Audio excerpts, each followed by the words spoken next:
Got Jelani Anglin. How you doing, brother? What's going on, man?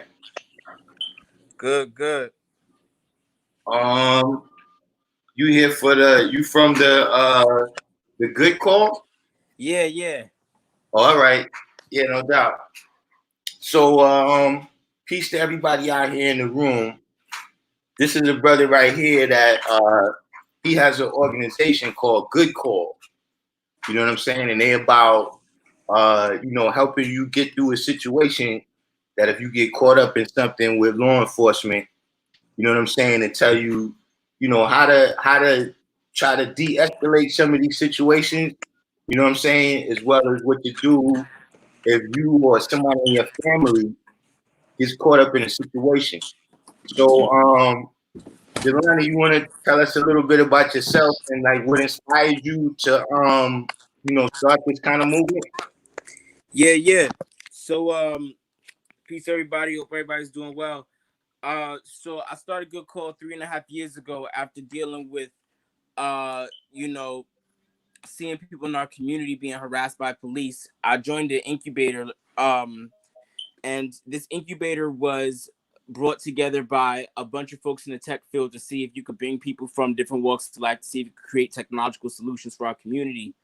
And the issue around policing was on my mind and was prevalent at the time, and still goes on today. So that was the issue that we decided to study.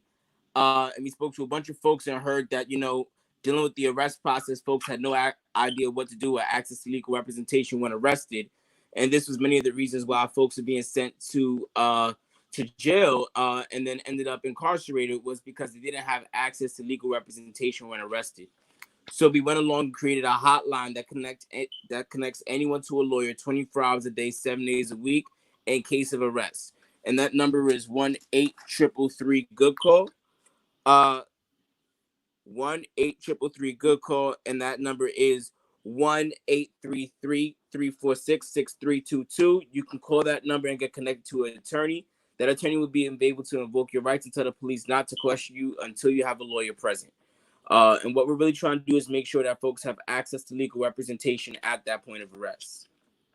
So what prompted us to seek you out to come on the show was we've been seeing a lot of mishandling in our community by the police when they enforcing the social distancing rules. You know what I mean? So you got any advice for people out there if you get approached by the police? Like, how do you try to de-escalate these situations? It's important that folks know that there's some important things that are happening. So one, they just said today that they're going to try and tell the NYPD to stop enforcing the wearing of masks and not ticketing people for masks. That does not mean that they're going to stop enforcement of social distancing. That means that they're going to stop ticketing and trying to enforce the mask. But all still applies when dealing with the police. Try to be aware, try to be vigilant. Make sure that you are getting the name of the officer. And also make sure you're keeping that contact to a minimum. And when there's rallies and protests, we're telling folks that they have their right to exercise their First Amendment, but also make sure that you're taking the safety precautions. We're seeing that the police aren't going to stop enforcing some of the things they usually do in terms of warrants and stops. So just really be aware of your legal situation, because right now within the courts, they don't have folks there to watch the arraignments, and the arraignments are happening where PDs are being Skyped in. So please know that you're not going to have a public defender there. You would have to have them via a Zoom chat.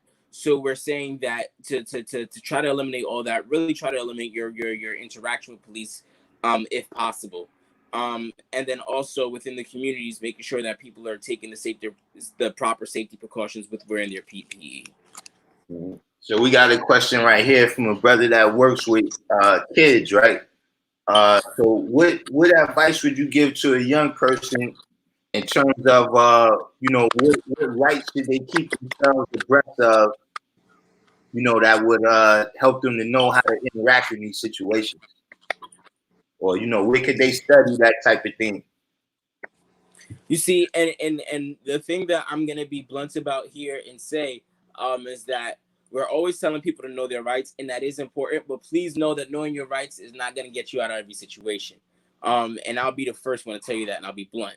So it's all about making sure that you know the resources that are available, and then also knowing that many of these police officers right now, they had to do a shift change. There are officers that are on the streets right now that are not the qualified officers that were there from before.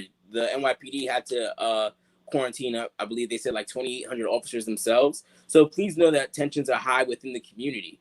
So make sure that you are keeping yourselves aware of police interaction, and I'm gonna say this, and I don't want to kick myself for saying this, but making sure that interactions aren't going to be provoked on both sides. I know that I've seen videos of the youth, and you have police enforcing social distancing, and there's provocation coming from the youth side. And of course, in our communities, we know how we feel about police and police overstepping their bounds. But as I would say, making sure that if we know that there is some inequalities in that side right now in terms of how policing is done, we're not even going to go looking for it.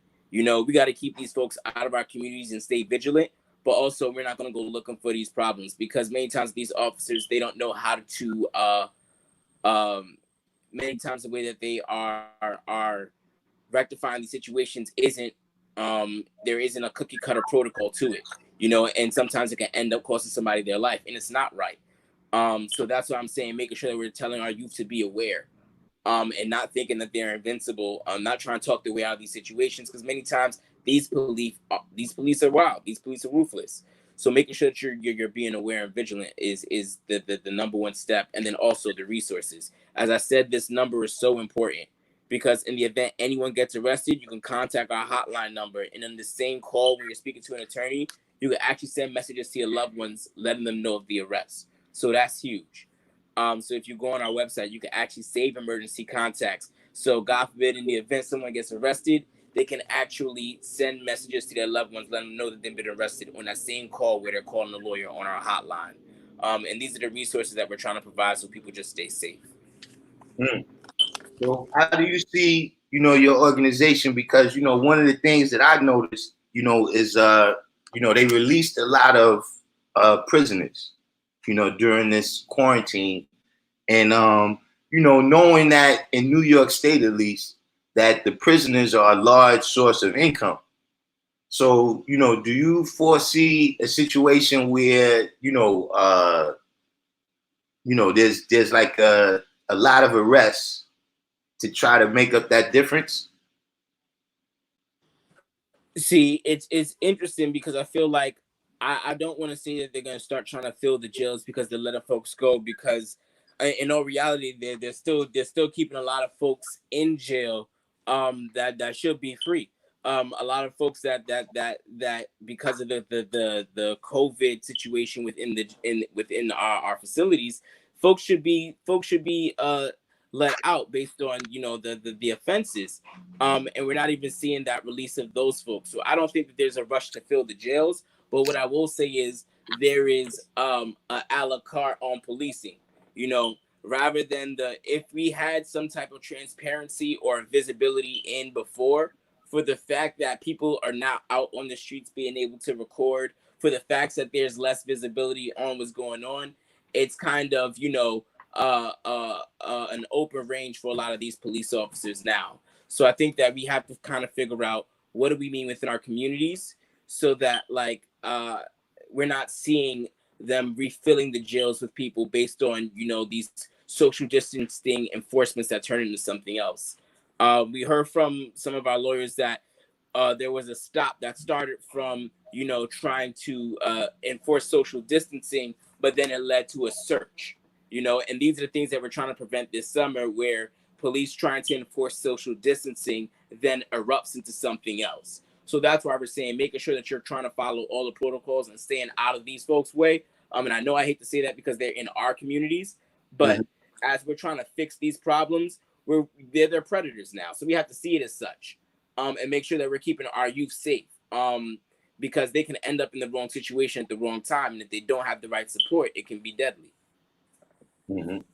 So you hit on a good point right there, where you said, what's the kind of things that we need in our community, in order to stop ourselves from being subject to that. You know what I mean? And being caught up in that. You know, what some of the things have you identified any of those things that we could do so that, we're not the main population, in the penitentiaries? I think there's an awareness piece that has to happen in our communities right now. I don't think many people know, but Senator Benjamin actually wrote a letter to the mayor asking the mayor to not have police in our communities enforcing social distancing. So this is a legislator that went and told the mayor that we don't need people in our communities doing that. And I don't even think our community is aware, because I felt like if we were all aware as communities, we had a legislator from our community saying that we don't need the police here. That's like this man is going against our communities. So then we would need to move forward as a group and demand this stuff to stop. Just like you see in other communities, they have certain levels of respect. So that they had a whole Hasidic funeral and some of the police were in on it. Right. It depends on how your community is working, how your community is moving. Is there unity within your community? The squeaky wheel gets the grease. And that's what happens, that our communities aren't aware and our communities are united so that they're not respected. So I feel like as our communities have to work together, we have to build this respect within our own unity. So what I'm saying, where we have legislators that are pushing for initiatives to keep us safe, support those legislators. Show that we know what's going on. Keep being more civically engaged can actually make a difference. So I definitely feel like that's a start. And then also, I think that it comes to education within our youth, and trying to do that together. Mm. So, like, what kinds of education? You know what I mean? Because, like, the things you're speaking on right now, this is not the type of knowledge that you get, in elementary school. Right. You know what? And that's the thing, is that you gotta dial in, man. I feel like this is a time where, and I'm not a parent, so I don't want to tell people how to parent their kids, but I can imagine.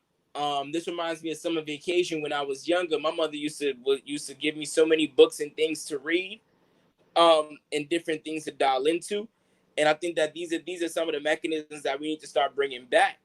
One of my favorite books to read growing up, that got me into the movement, was a book talking about Huey P. Newton, in the Black Panther movement, and it was a book that really got me into organizing and seeing how people move. But it spoke about rights of Black people that I had never heard how radical those views seemed to folks, but it seemed like us just protecting ourselves. And imagine reading that as a youth. I feel like maybe that helped guide me on the path I am today, about how I feel about our communities and standing up for them. So I feel like we have to think about the knowledge that already exists and start plugging that back into our youth. Or else they're gonna just have this gutter trash hip hop nonsense talking about 6ix9ine or whatever. Ain't nobody give a damn about no 6ix9ine. People dying outside, man. You know what I'm saying? Like, really, really make sure that we're giving our youth what they need to survive within these communities is important. All right. So we have a question in the room, real quick. So the good call only works in the 5 boroughs, correct? Yeah, so we only in all 5 boroughs in New York City. We're trying to work on expanding to the rest of the state. But that's taking some time, and we're trying to figure out some of the kinks. But please know that expansion is on our mind. But for right now, we are only in all 5 boroughs in New York City. Hmm. Yeah, that's very interesting. So you got anything else that you wanna add on? Most importantly, I think everybody just to really try and stay safe, and to memorize the hotline number. I think one important thing to note is that the hotline can be called on someone's behalf also, and we need to start being our brother and sister's keeper. And if we see someone being stopped by police, I'm not saying to interfere, but make sure that you're getting down where the precinct is. You can call our hotline and be able to tell that to a lawyer. A lawyer can be able to call and invoke, as long as they have the person's name in the precinct. But that's important, that we really just try to be our brothers and sisters keeper and share this hotline information. You could go on our website. We have a toolkit that you could download that has flyers, or you could reach out to us through social media at Good Call NYC, and we can give you flyers and information. We have hotline bands and cards, all of that. And these are information that we're willing to send out to folks for free. We're really just trying to make sure that we can get the word out. So any way that people can spread the word, please let us know. All right. So what's your website? What's the website? You can find us online at goodcall.nyc, goodcall.nyc, and on all social medias we are goodcallnyc. All right. Well, thanks for coming through, man, and sharing that with us. You know, you are welcome to stay on or come back anytime. I appreciate it. I'm in the middle of actually trying to eat a meal and close out this Friday, but I'm definitely going to try and stay tuned in. All right, man. Thanks for All right, coming on. peace. Peace. All right, so we got a message right there from the brother, man, that maybe can help some people that find themselves in these situations. You know what I mean? And he was speaking on how we got to use education and knowledge, to actually survive in these situations. Since the last time we spoke, I saw another incident that occurred.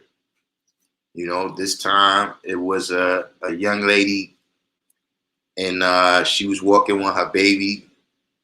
It was like a toddler, and apparently she didn't have the mask all the way pulled up. They slammed her down to the ground. Things of these nature. Something he said that I think is important is that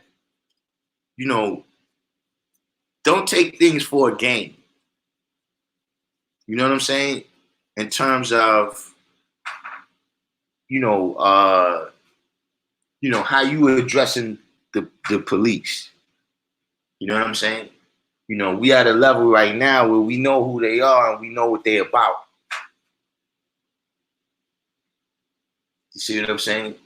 We know who they are and we know what they're about. So, a lot of times, the join back and forth with them, that's not going to be beneficial. That's not going to be beneficial. You know what I'm saying? And one thing I'm trying to impress on people is that, listen, there's a time and a place for everything, including self-defense. You know what I'm saying? But like the brother was saying, in this point in time right now, you got to save your life if you get in some of these situations. So, sometimes, there's it's an antagonistic relationship, like the brother said, between us and the officers. There's a lot of antagonism. And, sometimes when it's right, you got a heated situation already. You know what I'm saying? They're going into their belligerence, and if the person is adding on to it, like Joseph is saying right here, don't poke the bear. You know what I'm saying? Don't poke the bear. And understand that it doesn't matter. How if you want to be intelligent about things, you gotta play chess. And see, one thing in chess that you do is you pick your battles. Not the whole game, but in terms of this piece right here, like yeah, see, I could take your piece, right? But then if I take your piece, then you're gonna take my piece, and I could take that piece. And so you gotta pick out your battles like that. And sometimes, just to get the last word in, you know what I'm saying? Just to get the last word in with a cop, you know what I'm saying? It's not really worth it.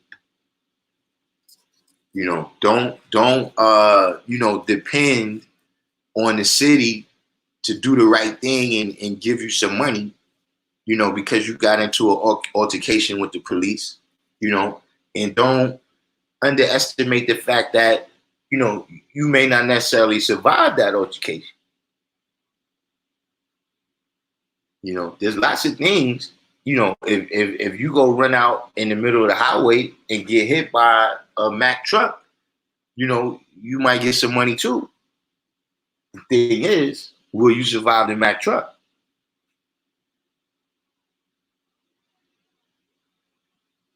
So, the thing is not, the thing is to do everything that you do on purpose. And when I say that, I mean having a plan. You know what I'm saying? That's one thing that the brother, we can see from what he's saying is that he's developed a way where, he got a plan for certain brothers and sisters. Vast majority of people that go to do crime, they don't have a plan. Or if you are innocent bystander, you walking down the street minding your business, you get harassed by the cops in one of these situations. You know what I'm saying? You don't have no plan for all of that. But that's the thing that happens when you're dealing with the system and the bureaucracy. The bureaucracy is the plan for you to deal with every given thing. See, for the most part, we look at bureaucracy as bad because of the way the bureaucracy works right now. But the real science of bureaucracy, right? Hold on. Yeah, the real science of bureaucracy, right, is having a plan for everything that happens. I mean, like, when you go to a place, right, you said, look, whatever the location is, whatever they do, let's say you go to the Social Security place, right? And you like, listen, I need to get a new card. Now, see, if the people down there tell you, well, yeah, you got to talk to this person and that person, we don't really know how to do that. That's not having a bureaucracy. But when they give you the paper and say, okay, fill this paper out and then take it to that person, that's the bureaucracy. That's what bureaucracy is for. Having a plan on how they deal with the citizens. Those are the government bureaucracies. And see, that's what we do. We get involved with these bureaucracies, law enforcement, hospital, this one, that one, whatever it may be. And we go in there without a plan, you know what I'm saying? Just like with education. You send your child to school with a plan that's not very well developed. It's just, look, go to school, do good. Whereas the people that sitting them down in there, they have a specific plan, not only for you to learn, but what you're going to learn and how you're going to learn it. So, yeah, I'm glad the brother was able to make it on. You know what I'm saying? We had another speaker that was supposed to come on Thursday. We had some technical difficulties, but I'm going to try to get him back on. And I'm also going to attempt to get another perspective.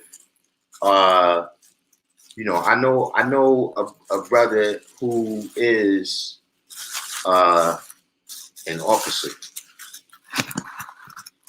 And, I don't know how free they are to speak on these topics in these forums.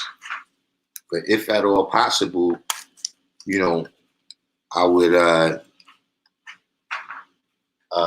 like to try to get his perspective on how he sees these things. The Christian here said, now it's the time to make sure we're doing the knowledge to all things and situations. Don't jump out the window doing the two before the one. Live to fight another day. District 120 said, I haven't been harassed since I left Illinois. 9 Moons. Peace. 9 Moons is new. Where you from, 9 Moons? Original Seed. You know what I'm saying? So yeah, that that's that's an institution that he's building right there. For something that's very much needed. You know what I'm saying? We got besides this situation, not just this situation, but many of the situations that we deal with, you know what I'm saying? We find ourselves, you from Texas, 9 Moons? Hold on, I gotta have a little sidebar right here. Texas somebody in Texas left a message on my phone saying that they're from the Supreme Court of Texas and they have a warrant to speak to me. Speak to me about what? I don't talk. Speak to me about what?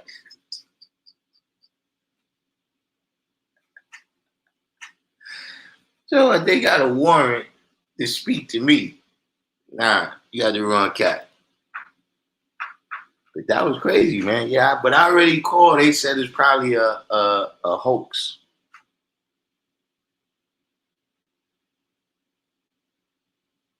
Uh, 793rd. What you say here? What you say here about Ron B? Yeah, I don't know. Yeah, they called me up saying, yeah, we got a warrant to speak. I didn't even heard of that. A warrant to speak to me? Nah. If there's one thing I got the right, it's to remain silent. You can't get a warrant to speak to me. What's wrong with you?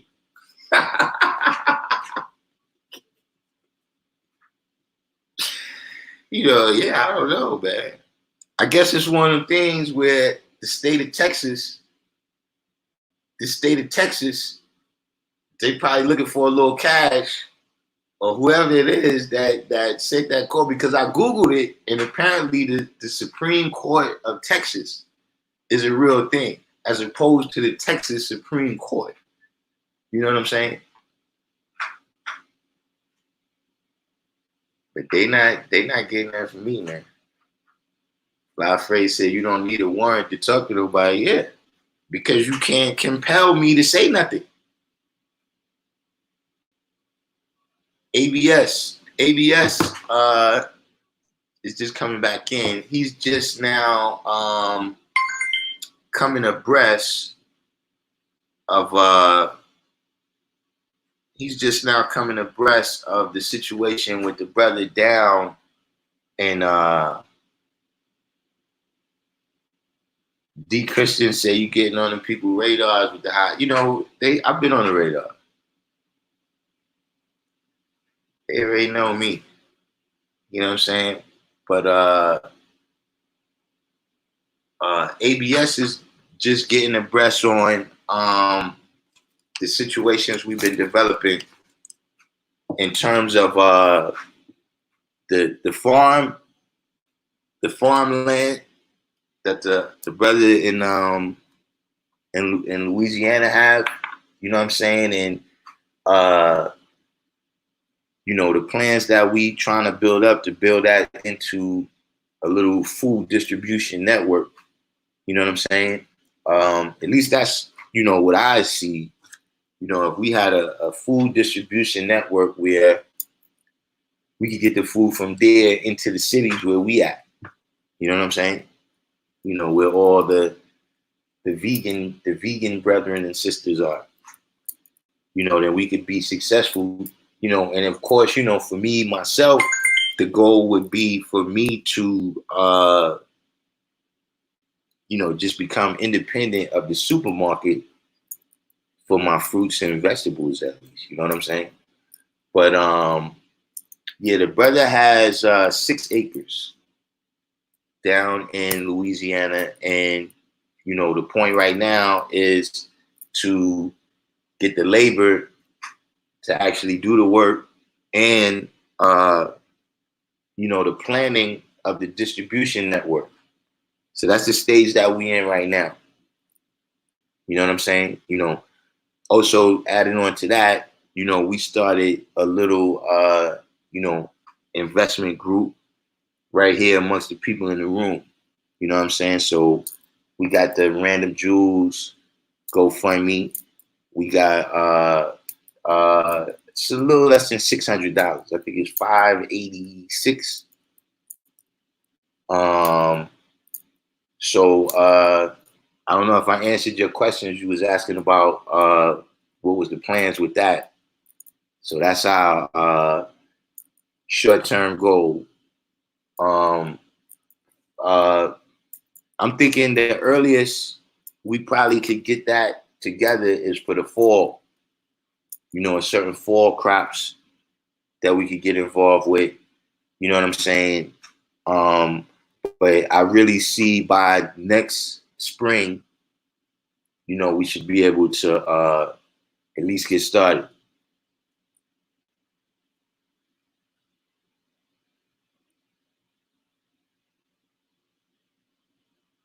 You got any other questions in terms of that?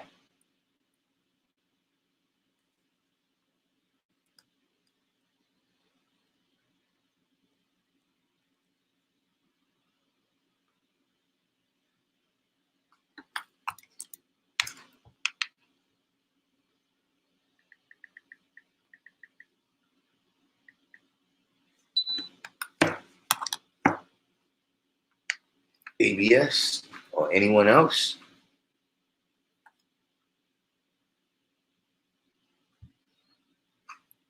Everybody do a little each one teach one and hit the like button for me. Greatly appreciate it.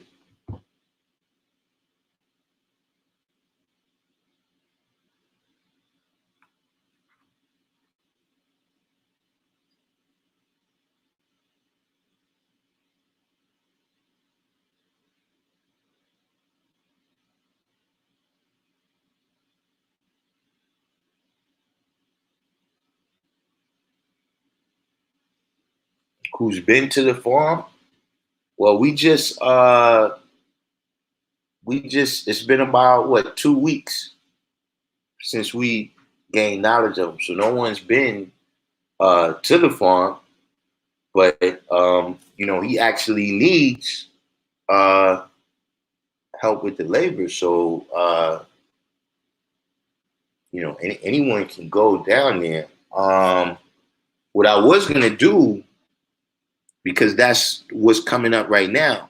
I got a brother that deals with real estate, scientists. I got a brother Absolute that he deals with all kinds of investments, from the stock market to whatever else. And the brother with the farmland, I was gonna have each of them come on and do a presentation, kind of like to inform us of all the ins and outs, the pros and cons, so we can make, an educated decision about what kind of investments we want to make. But yeah, we haven't gotten to that level yet of going to see it.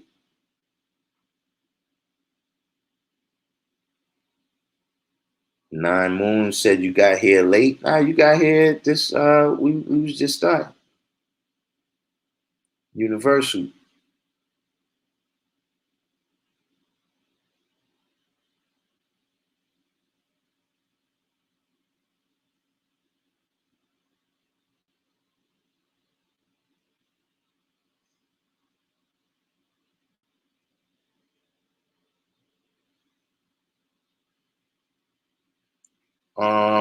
He did tell me where it's at. That's my fault. He told me what city it's in, but I don't recall.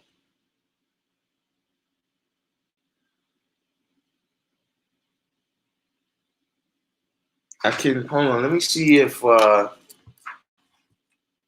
maybe if I hold on, I might be able to get in touch.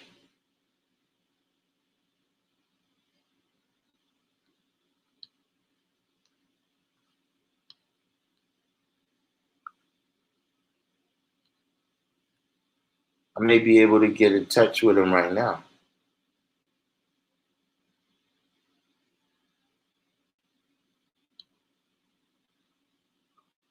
You was in Louisiana, and when you was in the military, that's it. That's another thing too. That type of training that brothers received in the military and things of that nature. Uh, some of that could probably also be useful in this type of atmosphere. You know what I'm saying? Just to know, you know, even in terms of being able to recognize what's happening. You know what I'm saying? To be able to recognize that, okay, this formation right here means let me stay out of their way because I don't want them to feel like they need to hurt me, and I don't want to feel like I need to hurt them. But hold on, I found the brother's number right here. Let's give him a call and see if he's available.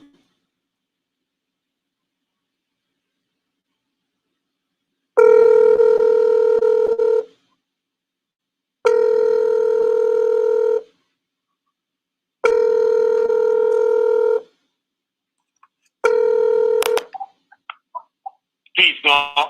Peace, Black Red. So how you doing? I'm all right. Yeah, I'm on the live right now with a couple of brothers. They was because they just saw the live where we was talking about the farm stuff. And Okay. so yeah, he got a couple of questions. He said he's kind of familiar with Louisiana. Where in Louisiana is the property? Well, in all actuality, the property is in Mississippi, where my father currently is. All right. And where my grandfather left, my father, his siblings' property. So it's actually two properties. One of them is my father. The other one is my father's inheritance from my grandfather. All right. So how do I get on your live feed, go? Actually, I can send you a link right now. It's gonna come on your phone, and you can come on live. Hold on. All right.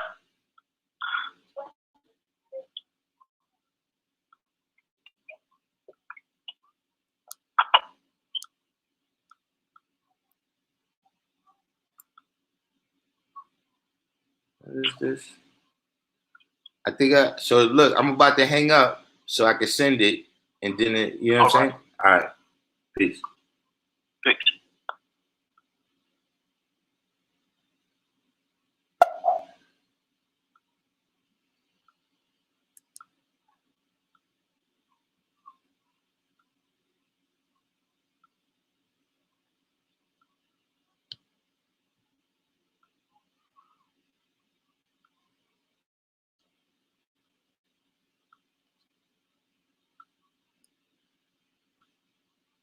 What's going on with this? Why can't I copy paste? Let me get this brother in here real quick. This apparently has to be done manually.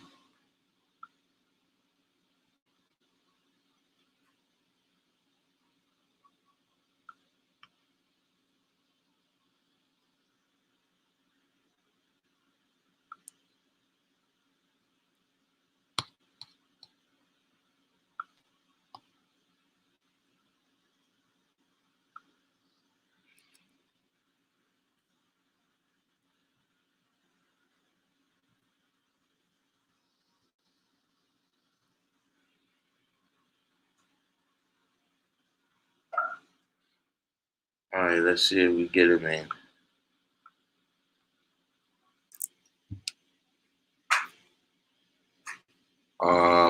Well, ABS, apparently he's been farming. Farming has been in his family he's the third generation. From what we was building on before. His grandfather first acquired all the land. And then his father, he went to school for farming, and he worked for the USDA for an amount of years. He retired from there, and then he's the third generation.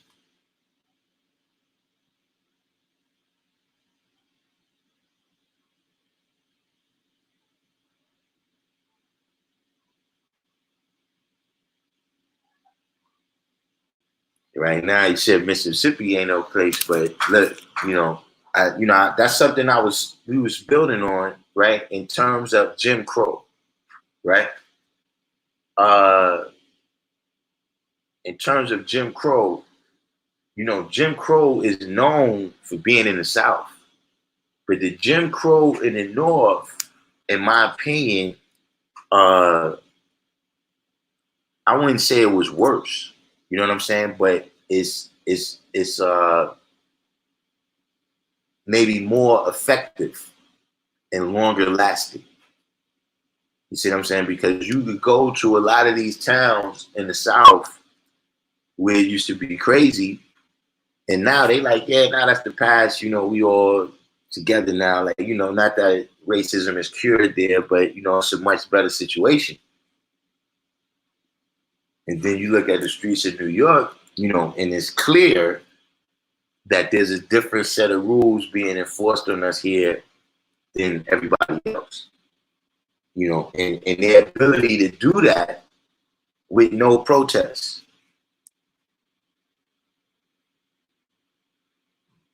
Partially rests on you know, how much we take sides. You know, we take sides in this political thing, and the sides that we pick is based on the people we see, and it's not we're not picking our side.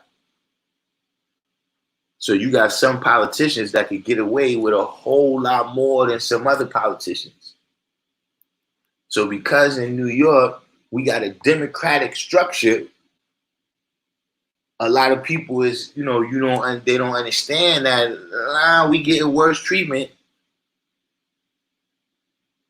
than we ever did at the hands of the people who say that they helping us.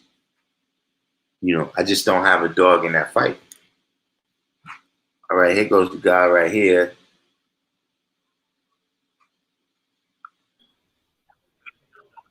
Peace, black man. So yeah, this is the guy right here. You know what I'm saying? We had a couple people in the rooms that, you know, I guess they just want some clarity because, you know, we up here in the north, and you know, our main goal is to you know, become independent from the supermarket up here. You know what I'm saying? Because when the hammer came down with this thing right here, you know, a lot of us seen that, you know, we depending on the devil because the devil gives us nothing.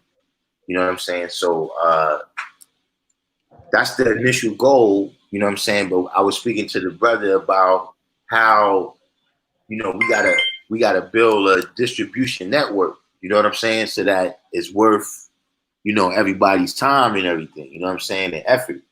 So you know, yeah, brothers got a few questions for you. You know, right now we just started an investment group on the page. You know what I'm saying? So that's one of the things where, you know, you know, different people like yourself, you come on and, you know, whatever questions the brothers have so that we can make an educated decision, you know what I'm saying, about what we're going to do and how we're going to do it. All right.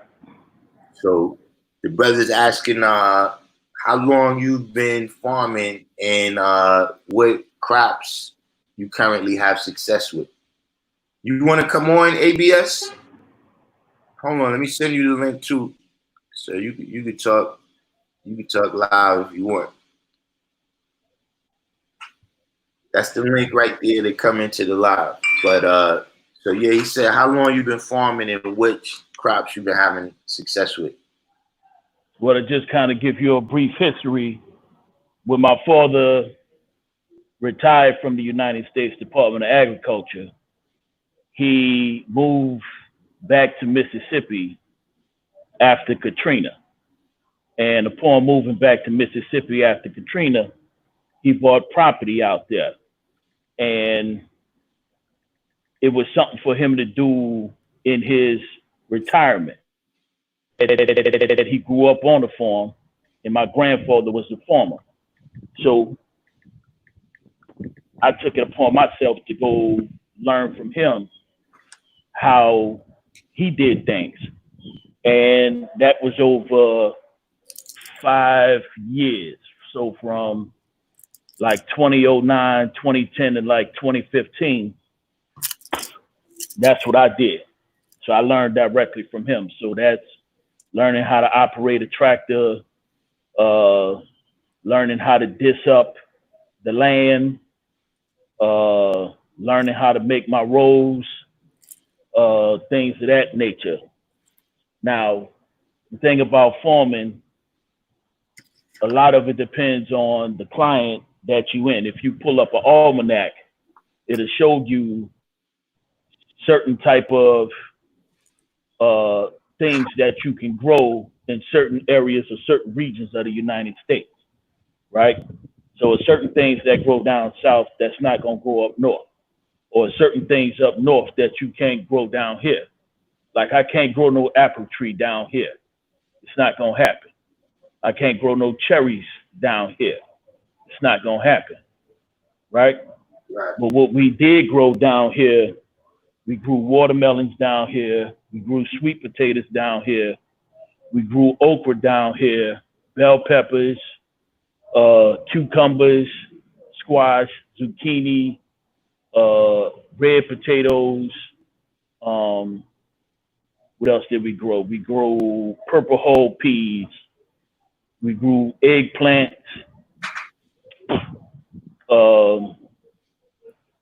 You know, we did a little bit as far as tomatoes and whatnot. That's mainly what we did where I was at. And I mean, understand that where I was growing at in Mississippi, you had different types of soil. So you had your clay, you also had your red dirt, you had some brown, and then you had that good dark soil. So that's the soil that I had when I was in Mississippi.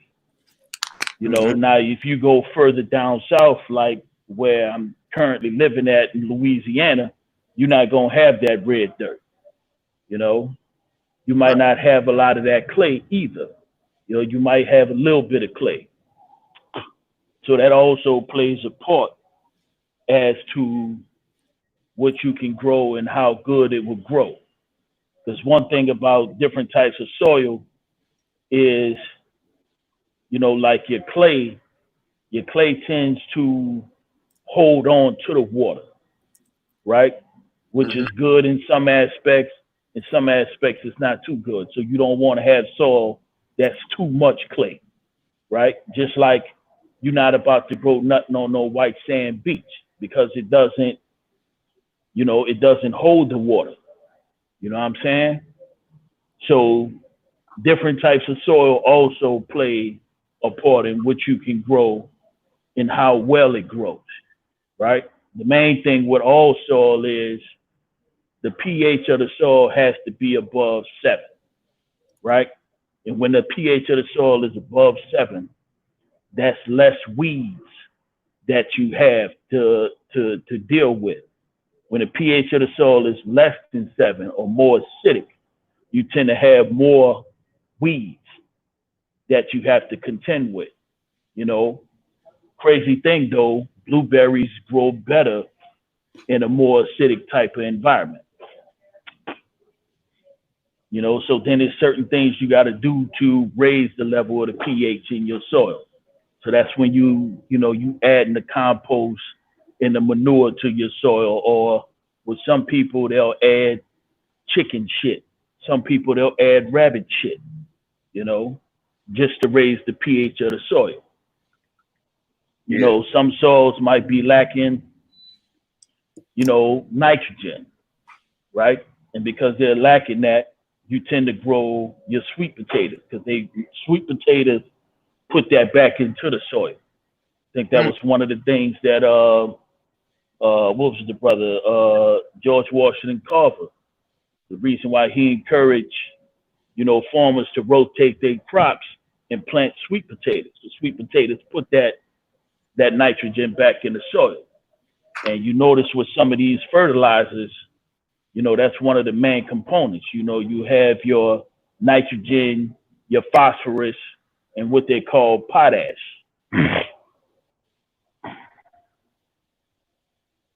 So that's just a little insight on, you know, some of the things that I was exposed to over the 5 years that I was planting with my father. And I know and understand you have certain tricks of the trade, you know, you know, how to plant, you know, like if you plant watermelons, they normally plant watermelons on the side of a hill, you know, so that it's getting enough water but not too much water.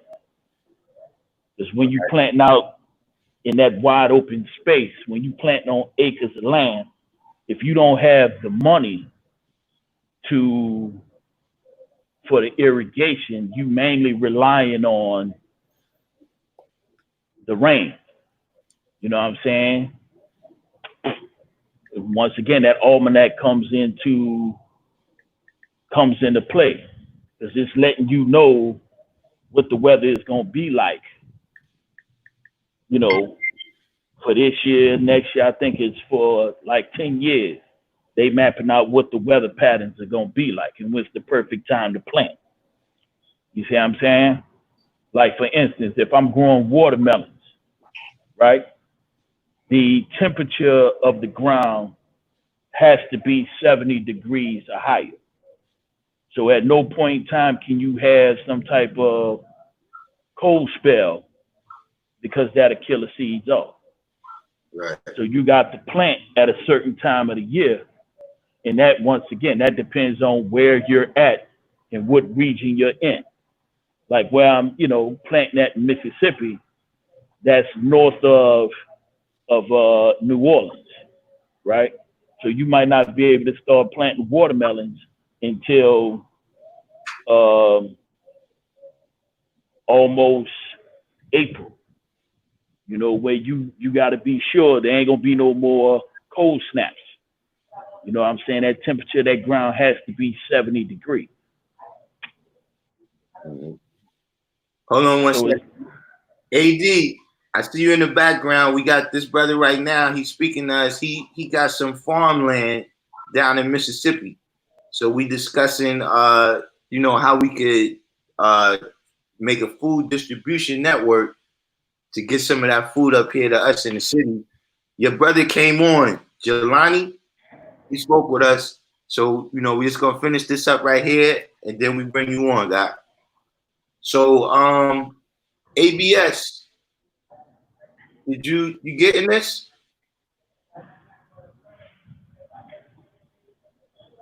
Supreme Born, I heard you too. We'll be waiting for you.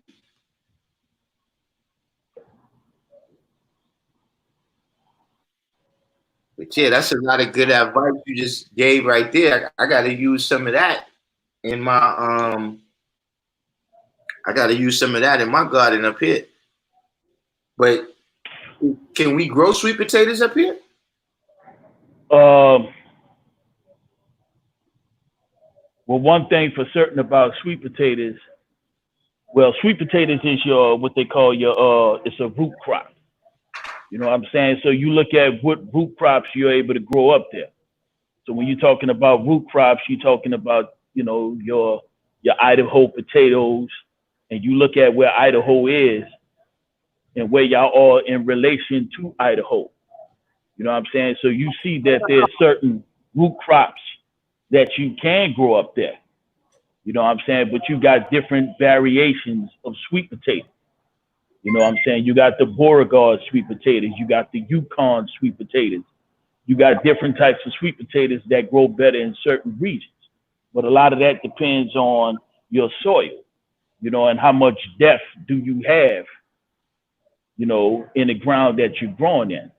See, when you're growing sweet potatoes, you got to be able to go down, like 5-6 inches down into the ground. You know what I'm saying? Mm-hmm. And with those sweet potato vines, I mean, just certain sweet potatoes take better to certain climates, like Georgia, sweet Georgia potatoes. They don't grow good in Mississippi, but Beauregard sweet potatoes do. And then you got your Yukon Gold sweet potatoes. They grew all right. You see what I'm saying? Yeah. So, like I said, you look at the region you're in and what grows good in that area. I mean, Georgia ain't that far from Mississippi, but like I said, the Georgia sweet potatoes don't grow good in Mississippi. The Beauregard sweet potatoes grow better. So some of that has to do with soil. I mean, the one thing about farming is it's a small window, you know, with everything. You know, it can't be too much rain. It can't be too little rain. It can't be too hot. It can't be too cold. You know, that's the crazy thing about farming. So I mean, you know, that's when your GMOs come into play. You know, because the farmers got to guarantee a crop. You know, that's when you start adding these irrigation systems because you want to guarantee your crop. But you're looking at these old farmers, old black farmers back in the day, you ain't have access to all of that. So you just really had to know the tricks of the trade. You know, you had to know how to plant, when to plant, where to plant, you know, rotating your crops, things like that. You know, how to weed. You just had to know how to do these things. You know, like I said, I got some of the things from my father, but a lot of the things, you know, he kind of lost those things over time, you know, especially if you're not doing it on a continuous basis. But it all boils down to your soil. Right. It all boils down to your soil. What type of soil do you have? Now, I know in some of these places where you at, God, if they have an agricultural program up there, you can ask them to come out and survey your soil, where they'll dig up, you know, wherever you plan on planting that. You know what I'm saying? They'll take some of the soil and they'll take it back to their lab and say, like, okay, your soil has this amount of nitrogen, this amount of phosphorus, you know, you need to add this to your soil. They'll tell you what type of soil you have. I know they have it down here at Alcorn State in Mississippi, in that Southern University in Baton Rouge in Louisiana. Where they'll take soil samples and let you know, what you can actually grow in your soil. And I'm pretty sure you got other A&M schools up north where they can let you know, okay, this is what you have in your soil. This is what you can grow in your soil. This is what the pH of your soil is. This is what you need to add to raise the pH of your soil up. They'll do that for you. All right. So we got a brother here that said he got family that got farmland in Holly Springs, Mississippi. Okay, I'm familiar with Holly Springs. Yeah. And Holly Springs, if I'm not mistaken, that's closer to the coast, if I'm not mistaken. And another brother, I don't know if you know about hydroponics, but he asked, can sweet potatoes be grown hydroponically? I've seen it before. You know, I mean, that's some of the, like the experiments you see in school, you know, where they'll start off a potato, like that.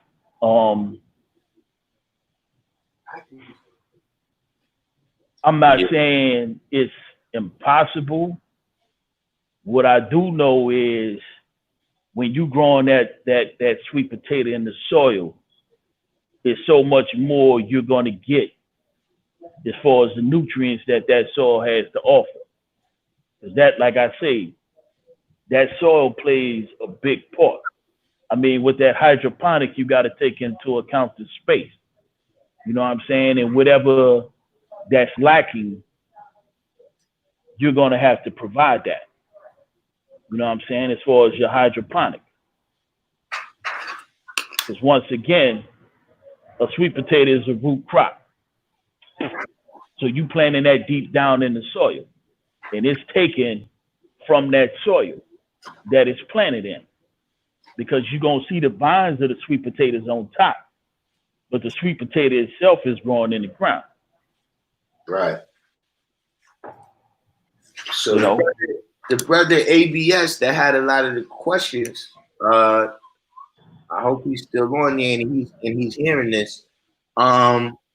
I had another guest coming on, because we having this show in particular is how to deal with police brutality. You see a lot of things is going crazy out here right now. So we got this brother, he got an organization that, they're about helping people when you get into a situation with law enforcement. So, we was just getting some advice from them about how to de-escalate these situations, and then if you can't de-escalate it, and you or somebody in your family gets caught up, you know what I'm saying? What's the best steps to take? So, just hang on the line for a minute, and we're gonna build with the brother, and then if anybody else got any questions about the farming, we get back to that. Indeed. All right, peace. Peace. All right, so right now we got AD, you know what I'm saying? AD also works with the brother from Good Call that we heard from today. He's actually how I found out about it, you know what I'm saying? And of course he's one of us. And he has a security business that he does, you know what I'm saying, as well as having experience with dealing with law enforcement, you know what I'm saying? So he came to share a little bit of his experience, you know what I'm saying, about, what you could do to make sure you come out of these situations alive and with your health intact. So, you there? Yeah. You there, AD? Your mic? Yeah. Peace. Wait, I can't hear you. You got something turned down.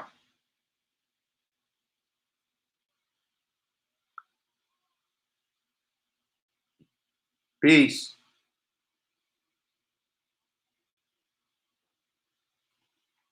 Your sound. Yeah, I can't hear you neither. Why is...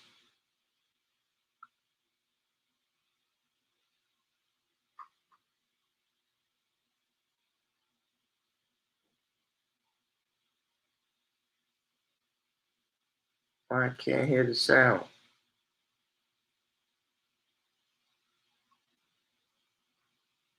Hold on. Can y'all hear him?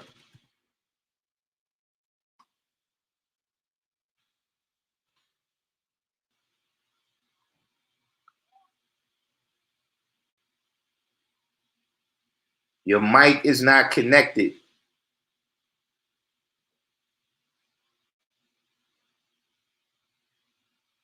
Yeah.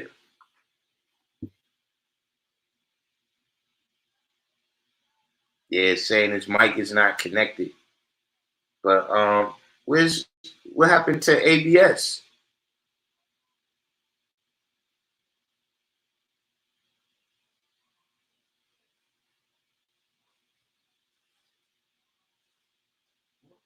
What are these things? He used to go from Jersey send some shit because of some toilet bowl.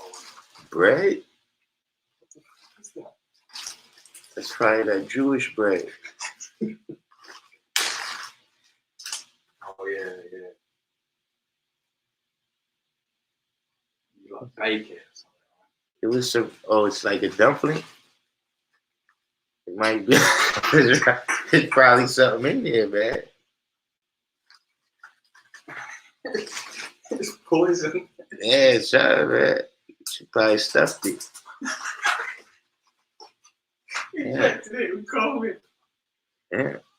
But one thing that's fortunate, man, about these situations, man, that we've been seeing, the run-ins with the law enforcement, in New York, is they haven't been prosecuted to the full extent of the law. Apparently a lot of these people they getting out the precinct or whatever. But still though, this the traumatic level of the experience. You know what I'm saying? Like this last girl that I saw, like I said, she was walking with her, it looked like a son. He looked like he probably was about 4 years old. You know what I'm saying? And the cops is out there slamming her on the ground, and it's over. She has the mask on, but it's not covering her nose or something of that nature. You know what I'm saying? And she's actually walking out of the train station, and some extra altercation occurs, and they end up slamming her down on the ground. You know, and like the brother was saying, you know, it was a little back and forth, you know, going on that I personally wouldn't recommend. So you in now, AD? You Yeah, gotta, peace. You can hear me? 1 2 1 2. Knowledge, wisdom, knowledge, wisdom. Can you hear me? yeah, we can hear you loud and clear now. Okay, that's peace. That's peace. All right. I don't know where you want me to start from. Well, like I said, the brother, he came on earlier, you know what I'm saying? So he gave us a little background on the good call, you know what I'm saying, what it's about and what they do and everything, you know what I'm Okay. saying? You know, from you, I would really, you know, in terms of you know, related to how this enforcement is going on right now. Like that was one of the things we was just discussing, how, you know, don't be the person to escalate the situation. You know what I'm saying? Right. Like let's not forget who we dealing with and what they about. So sometimes we do see a little mouthing off going on.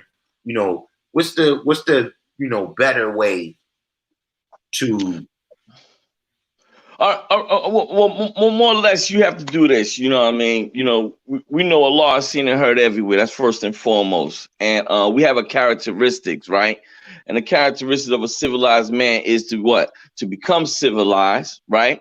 To remain civilized and teach civilization. You know what I'm saying? So, you know, we know the square miles of the planet Earth, and this only works in New York. But what you could do is to exercise your rights. That could be abroad. Now, when you're dealing with police, it's nothing nothing wrong with responding like in the 1 to 36. Yes, sir. No, ma'am. Yes, ma'am. You understand? But police is not supposed to be stopping you just on because. You understand what I'm saying? So I got this thing which you can utilize it yourself as, and you can ask a question with the question. So if an officer asks you a question, where you going? You said, you know, why are you asking me questions? Where are you going? You know, and you know, tit for tat, but you got to be humble. You can't be other than yourself. You know what I'm saying? You can greet the officer of peace. You know, how can I assist you, officer? This is allegedly, by the way. We heard that a person with a mask on got on all black. Sir, we all got on a mask. You understand what I'm saying? Where were you coming from? It's not where I'm coming from, it's where I'm going right now. You know what I mean? I mean, what's your probable cause of stopping me? Mind you, you have to be your tone, you know, you gotta be humble, God and earths. You just have to be humble. You know, if you have the hostility, you know, then they gonna, you know what I mean, arouse themselves or whatever the case, because at the end of the day, they either want a collar and then so on, you know what I'm saying? So if you noticed, it just so happened to be where everybody's going outside now. You know what I mean? Police want to round up a whole bunch of, you know, individuals, y'all in groups where you're not supposed to be coming together for one common cause, like five brothers, like, you know, walking down the street. Give some space, you know, but you have the right to exercise your rights on how we knowledge 120. You got to know that, therefore, the knowledge your rights. You know, what's the probable cause you stopping me, sir? You know what I mean? Why am I being detained? You see what I'm saying? You ask questions. You know what I'm saying? You don't have to answer anything. You ask questions. You know, do your identification. Why should I show you my identification? Have I committed a crime? You see what I'm saying? So that aspect and that demeanor will take you a long way, because mind you, there are public servants. You see, now that's not like to a person to be like, yeah, you nothing but you a servant to me. You know what I'm saying? I'm a taxpayer. You know, you bring I rent. Nah, there's no need for all of that. And mind you, you have your cell phone. You can record all of this stuff here. You see? So if the police is rolling up on you, you ask them question. What's your badge number? What's your name? What's your rank? You understand what I'm saying? What base or location that you're coming from? all of those things. You understand? Now, after they questioning you and things of that nature, you know, at the end of all of that, you can ask for their business card. You know what I'm saying? All officers supposed to carry business cards. And on that business card will have their name, their badge number, and where they stationed at. You know what I'm saying?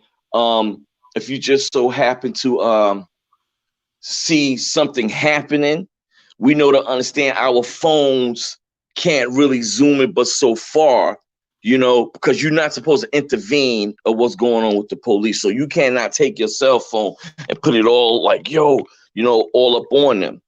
It has to be a distance, you know. I mean, you have to be a reasonable feet. You understand? And there's a right. You have the right to record. As in you getting arrested, like the brother that came before Gianni. He's the founder. He's the co-founder of what I got on right now. This here. You know what I'm saying? There's other shirts, there's other sweaters, whatever. But I like this one here because it's a go-getter, you know what I mean? It's an eye catcher. And then on the back of it, it has your rights and stuff like that. You do not consent to a search. You do not consent to searching of your person. You do not consent to search of your vehicle. You understand what I'm saying? You can exercise all of these rights because and then after that, by you having documentation, that's the foundation. You having the documentation of what he's saying, because it's your word, the officer's word, and then you got the truth. You see what I'm saying? So instead of with when you get involved with good call will therefore you call them up. If you're already in a database, how you become in a database, in the card, it'll say before you get into arrest or whatever, to set up a contact number of your loved ones.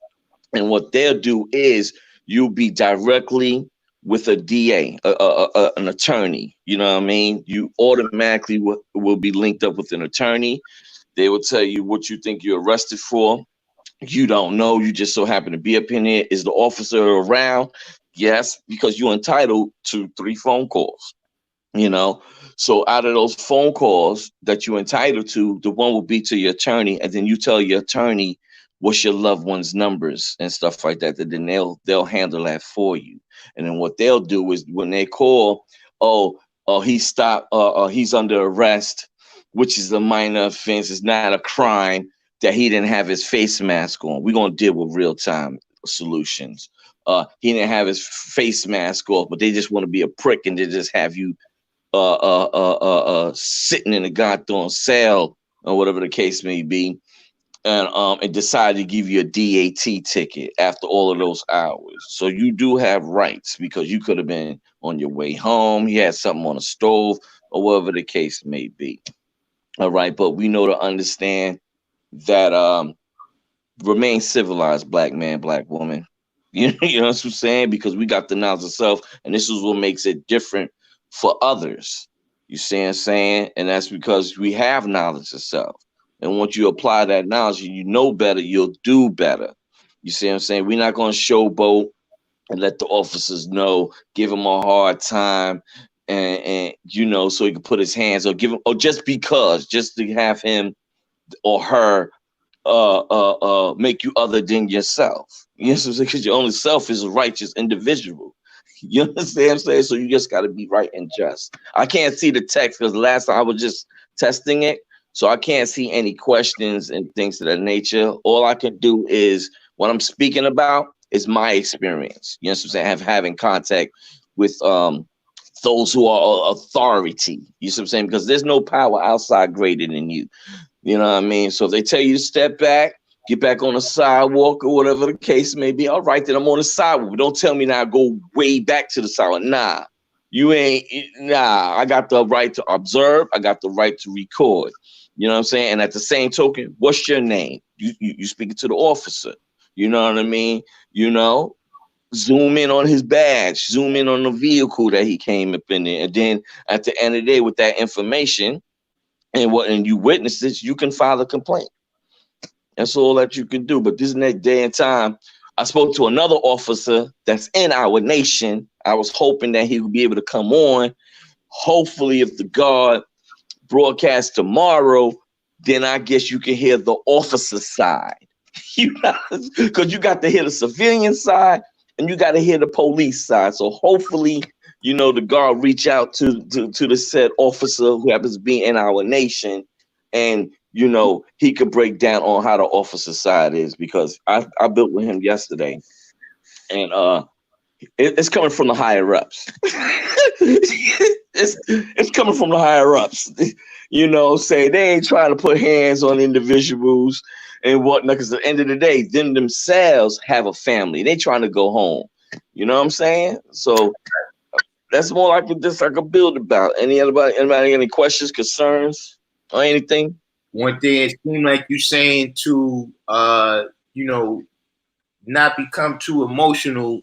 You know what I'm saying? Like, use your high intelligence, God. Use your high intelligence. Rise above emotion, especially if you God. You see what I'm saying? We solutionaries, God. What I see happen in a lot of these situations, or what could be happening, because I'm not inside their head, but it's like, once you start the yelling and everything, you kind of embarrassing the officer. Yes. You know what I'm saying? Like, you making a scene where now they feel like they got to do something, because you got to realize you're dealing with gang members. Yeah. So they doing things to maintain their respect. The same, you know what I'm saying? A gang member, he might don't want to do that, but I can't live in this world, like that. Right. But you got to understand, you got freedom of speech, freedom of expression. You see what I'm saying? They took an oath. On the side of the call, it says what? Protect and serve. You see what I'm saying? You know what I mean? You just, regardless of whom or what, he should be able to be trained to de-escalate. Like, sir, I'm not yelling at you. You know what I mean? I'm talking to you in a humble form, or whatever the case may be. Okay, then fine. All right then. But you have me here so long, whatever have you. More than 5 minutes is too goddamn long to me. Am I being entertained? No. Am I free to go? Yeah. Thank you very much, officer. You see what I'm saying? And then I'd be like, well, I'm not with the shaking hands nowadays. So since you stopped me, officer, to my understanding, officers will have business cards. May have a business card. You understand what I'm saying? Mm-hmm. Get that business card, and they'll have his name. Matter of fact, proof is in the freaking pudding. Let me see if I got some on me. Bump that. Let me see if I got a police officer on me. That. Let me see. Bear with me. Let me see if I got a police card on me. Nah. I got this one though. When I was working, I got this person. Well, I got this person's card and whatever have you, because I deal with LP, loss prevention and whatnot, stick-ups and shit in the store, partner language and whatnot. But I do have, when people compliment me about these shirts, this is the card right here. 18333, good call. And then on the back of it have you the instructions of what on what to do, to get in a database and things of that nature, But yeah, you have the right to ask the officer for his business card, because you felt threatened. You know what I'm saying? You could be walking down the street, next thing you know, another set of cops would be like, yo, well, come on, man. What's this, racial profiling? Well, you look like, you got on all black. Everybody got on black. Well, you got the mask on. Everybody got the mask on. What's your excuse? Now you stopping me? Okay, then, well, for what probable cause? Now I need your card. You feel what I'm saying? Just be patient. Give me your card. Everybody getting written up today. You know what I'm saying? Like that there, because mind you, once again, they are servants. You saying, it's not no disrespect. You a public servant. It's not, what I mean? It's straight up. I don't ask questions. You know what I'm saying? I ask questions. You know what I'm saying? I'm looking for answers from you. That's it. Nothing more, nothing less. And this, like I said, this 24/7, always free. If you are you and your loved one get arrested in New York, this is only New York based and whatnot. But other than that, like I say, when we get to this nonsense stuff, it says, become civilized, remain civilized, and teach civilization. You know what I mean? And that's just the best part, That's, I mean, because they really don't, the paperwork, the hassle, because last that I heard, when they get hemmed up and whatever the case may be, it's disorderly conduct, right? Making a nuisance, which is a DAT, a disappearance ticket. They're going to let you go, but just going through the bullshit, Right. It doesn't make any sense. Right. You know what I'm saying? Our lives is in such a precarious position already. Like you said, that little bit of time you end up losing your gig or something. You know what I'm saying? Right. Like, listen, man, I got much better things to do than be going through this, man. Yeah. Yeah. Just give the same respect that you want. That's all it is. It's a give and take thing. You see what I'm saying? You know what I mean? I respect myself and I hold my head up high. You feel what I'm saying? And what makes a difference between us, the 85%, and the 10%, we have the knowledge of self. You see what I'm saying?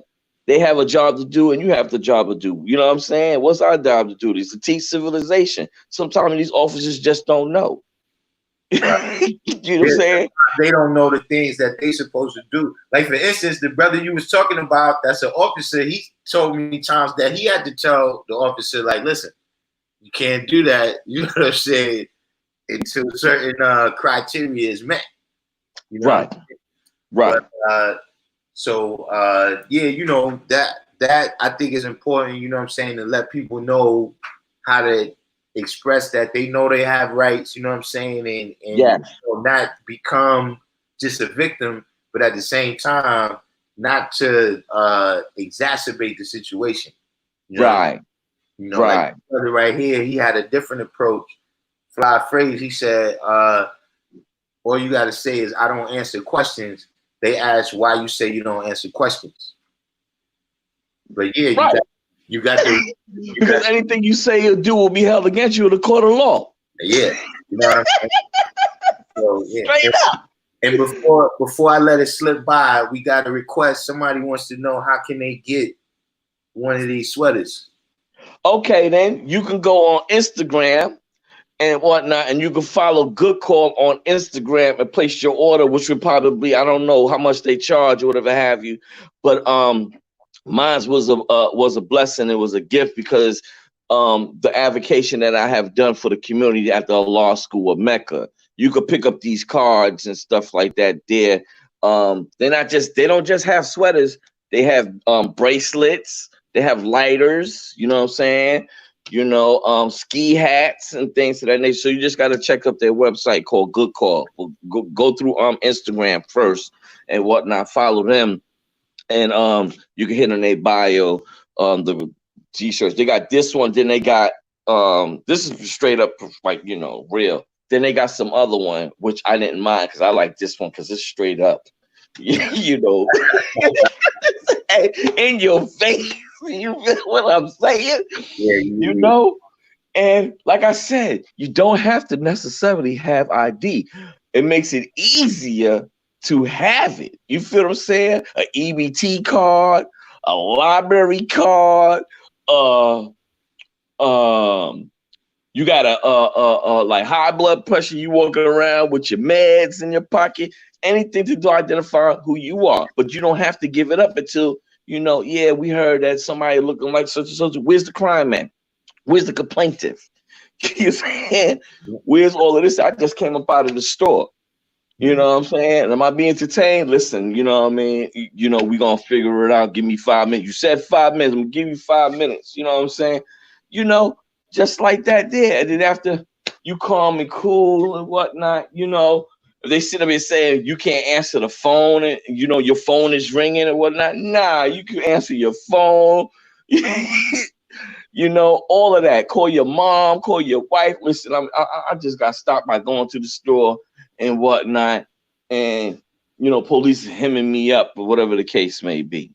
Mm-hmm. You know, so just like I said, you whip out that camera, you know, I suggest to go live. If you want social media. The reason why I say that instead of the recording is because you have to post it up later. You see what I'm saying? I suggest to, like, you know, everyone in the state of New York, they got this thing called Citizens app. This thing called Citizens app give you alerts of everywhere. You see what I'm saying? And once you download it, you have a code name. You have to necessarily put your real name, and you can record on real time. You understand? Where others can see it. You know. Don't But huh? Isn't there? I think the brother with Cop Watch, I think his app works where the recording automatically goes to their server. Yes. So even if they snatch your phone or whatever, it's still going through to their servers and they still see it. Right. And the brother, I'm not gonna say his name, he's one of us as well. Unless you want to get him on too. He's one of us as well. When I say one of us, he got Nas himself. It's just that being out in the forefront, cursing out the police or whatever have you. They don't want to link it. You understand what I'm saying? To us, if you will. Yeah, I see him all over the east side letting them have it, man. Yeah, he one of us. Oh, you get to peace, God. He'll build with you and whatnot. Anybody else got any questions, God? I got a question in terms of it's not all the way dealing with the good call, but in terms of what is it that has to be established in the community? Like, we know that the officers may go out there and do things. You know what I'm saying? Every blue moon, we see something where they might manhandle somebody in another community. You know what I'm saying? But somehow when those people call, you understand what I'm saying? The response, you know what I'm saying? Like, the officer may do something that's out of line right now, but other communities get to bring those officers to some kind of justice. You know what I'm saying? What is it that we have to establish in our community so that we could demand that? Well, have more than one person, whoever got the footage, if you happen to not go anywhere,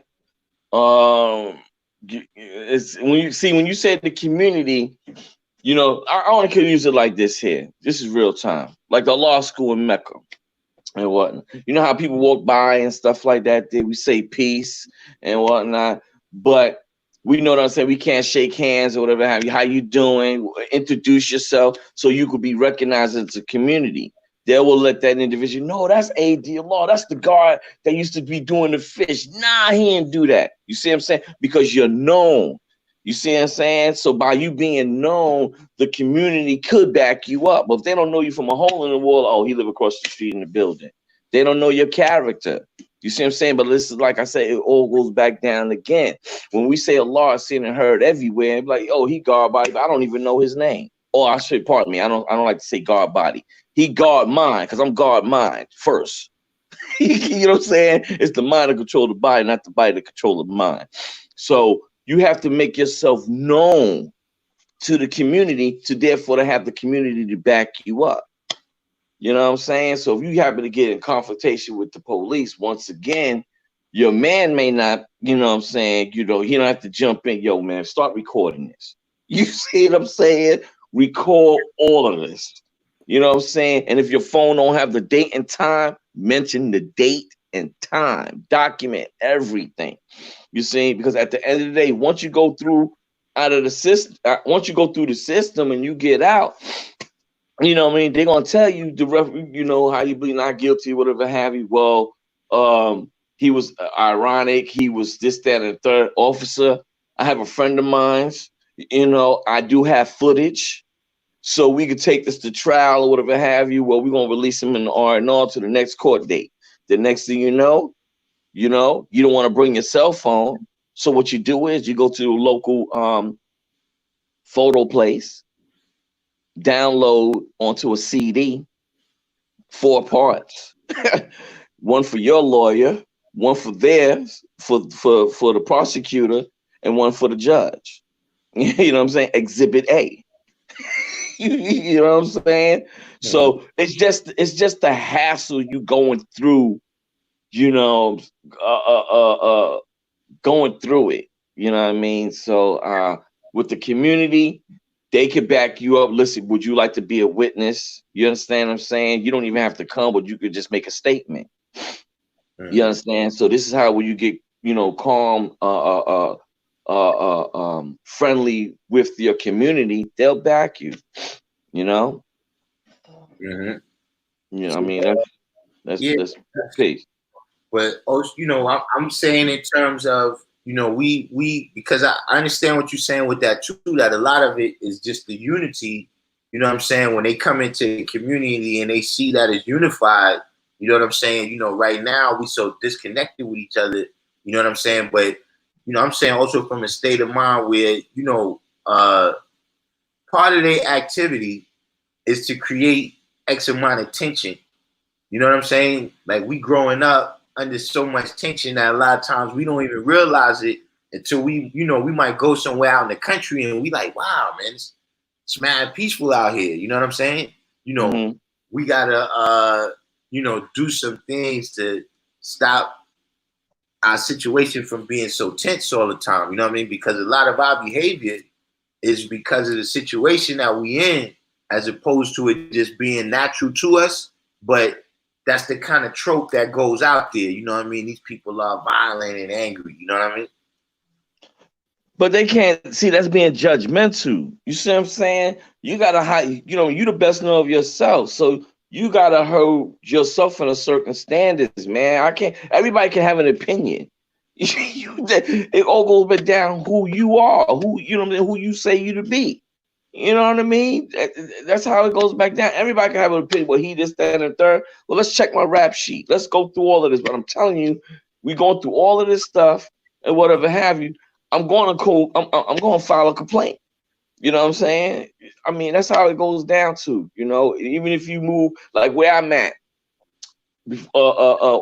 upstate New York, and I had to sit up here and figure out some things. They got where the stop sign, but they got a white line way before you get to the stop sign. So I get pulled over and whatnot. So what I did was, officer, I just want to let you know, because I know you recording, I'm recording as well.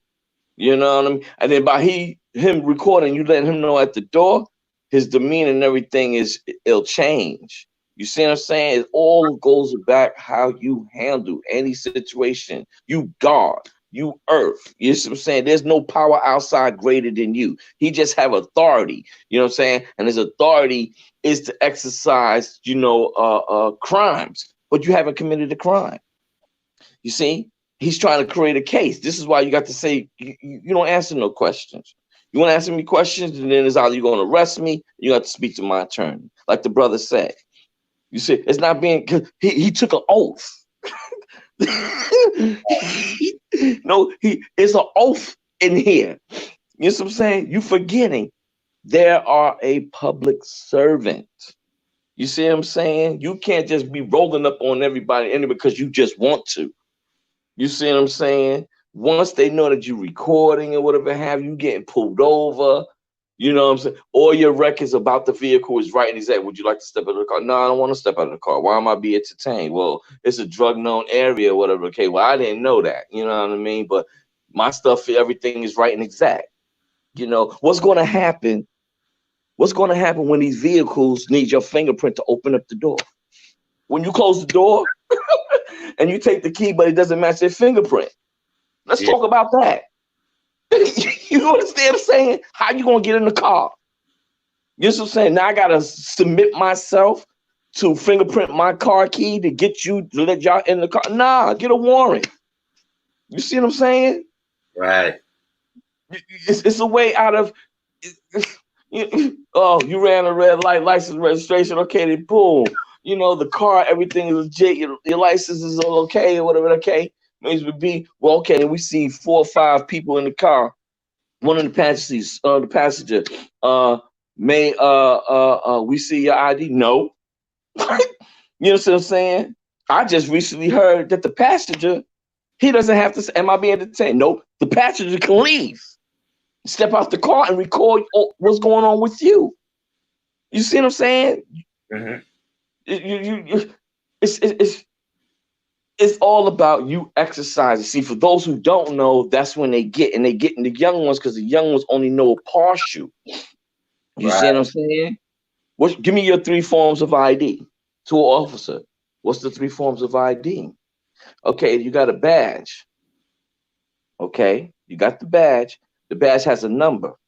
Okay, there's an ID to that badge. You understand? Then you got what's your rank? What's your command? Meaning your headquarters. You see what I'm saying? It's just very simple, God. You know, you're not being they don't like it, but you document it. Somebody gotta document this thing here. You see? And that's it. And it's all about how far you want to go. I'm gonna file a complaint. You know, file a complaint. You know, just don't say it, follow it up. Right then and there at this such a time. That's why you got to document it. You see what I'm saying? So if you don't have the date and time stamped on your phone, which is an already good thing to people need to start doing that, have it already stamped, or just say it out loud. I'm on 149th Street. Matter of fact, I'm on 125th Street, Lexington Avenue, where there's a 4, the 5, and a 6 train uptown and downtown. This young lady walking with a child. Obviously, she paid her fare. She's walking down. She doesn't have her mask on. You understand what I'm saying? She has a problem breathing. That's logic because 125th Street, Lexington Avenue train station, the humidity is strong. You Right. see what I'm saying? Now you mean to tell me I cannot go down and continue? I got my mask, but she don't have it over my face. The officers were like, man, before you to proceed, you know, can you kindly put on the mask? They talking about you can't go downstairs because now she's pissed off because you stopped it. She just missed the train. You know, you don't know the avenue, but yes, she's willing to walk away. She's going up the stairs, as you can see in the video. Now it's the exits or whatever have you. You can't tell me which go this way or that. No, don't direct me. I'm leaving. But don't, you know what I'm saying? So once that officer put their hands on the individual, she said, don't touch me. She did a move. Don't touch me. So by her raising her hand up, the officer behind her hemmed her up. And this is real true story. You see what I'm saying? So it's like they're not supposed to be touching you. Don't touch me. You see what I'm saying? You know, you know what I mean? You a gang, you can exercise that. You know what I mean? I feel threatened. You got a gun. I don't. You see what I'm saying? You just gotta know your just speak what's on your mind. You know what I mean? What's the probable cause? Why am I being arrested and things like that? Because in reality is after that, if you notice, one of the officers was holding on to the child. Right. You know what I'm saying? Now, you taking the mother, you still holding the child not behind me. Now you kidnapping. Right. Allegedly. You see what I'm saying? So, you know, if I was there, it would be, if I was there, I'd be like, officer, you know, are you going to follow the parent with the child? I mean, you just standing there while the mother is going and you still holding the child. You know what I'm saying? The child don't know you. You understand? So me, my mindset is totally, you know, on how I am and what I've been through as an experience and whatnot. So I'm just going to exercise what I feel fit for myself, you know. But like I said, once again, we get the knowledge of self that's becoming civilized. We study our degrees every day to remain what? Civilized. Then once you go through all of those degrees, we teach civilization to all the human families of the planet Earth. I'm not anti-white or pro-black. I'm anti-devilishment, pro-righteousness. That's what that means. It's simple. It's very simple. I give respect and I demand respect back. I demand it. I'm not asking. I demand it back. How you doing, sir? Yes, sir. You know, they see the shirt or whatever.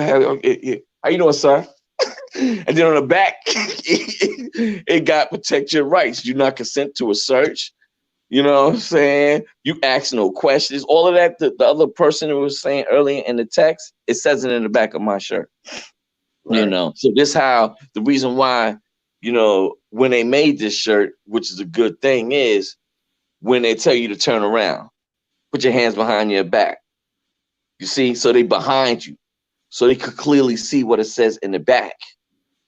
You know what I'm saying? So you get arrested, you booking me. Okay, I got no questions. So when we get to the thing, I'm entitled to a phone call.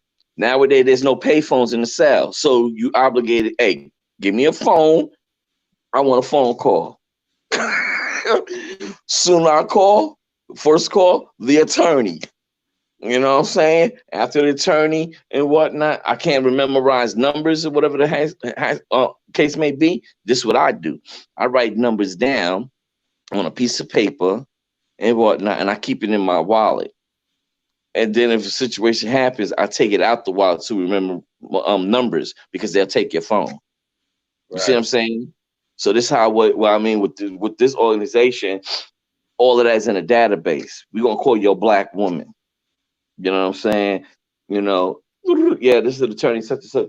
Your husband was picked up, your guard was picked up, or whatever. They don't know that language, so I'm just improvising. You know, your husband was just locked up. Don't worry, we're on it. He will see the judge about like 9 o'clock, 10 o'clock. We'll have a representative to represent him on your behalf. All of this course will be free. You understand? And you've seen a judge. And what's the difference between with them than legal aid? When it's time to see a judge, you got 5 to 10 minutes before you see the judge, and that's when you see you get your legal aid, and he'll talk to you through the window, whatever the case may be. Oh, okay. Have you ever been arrested before? Are you working? All the nonsense so they could get paid or whatever. No, you ain't working.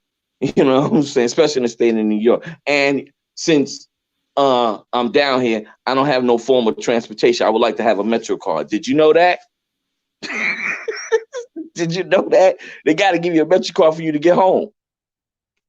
That's another thing.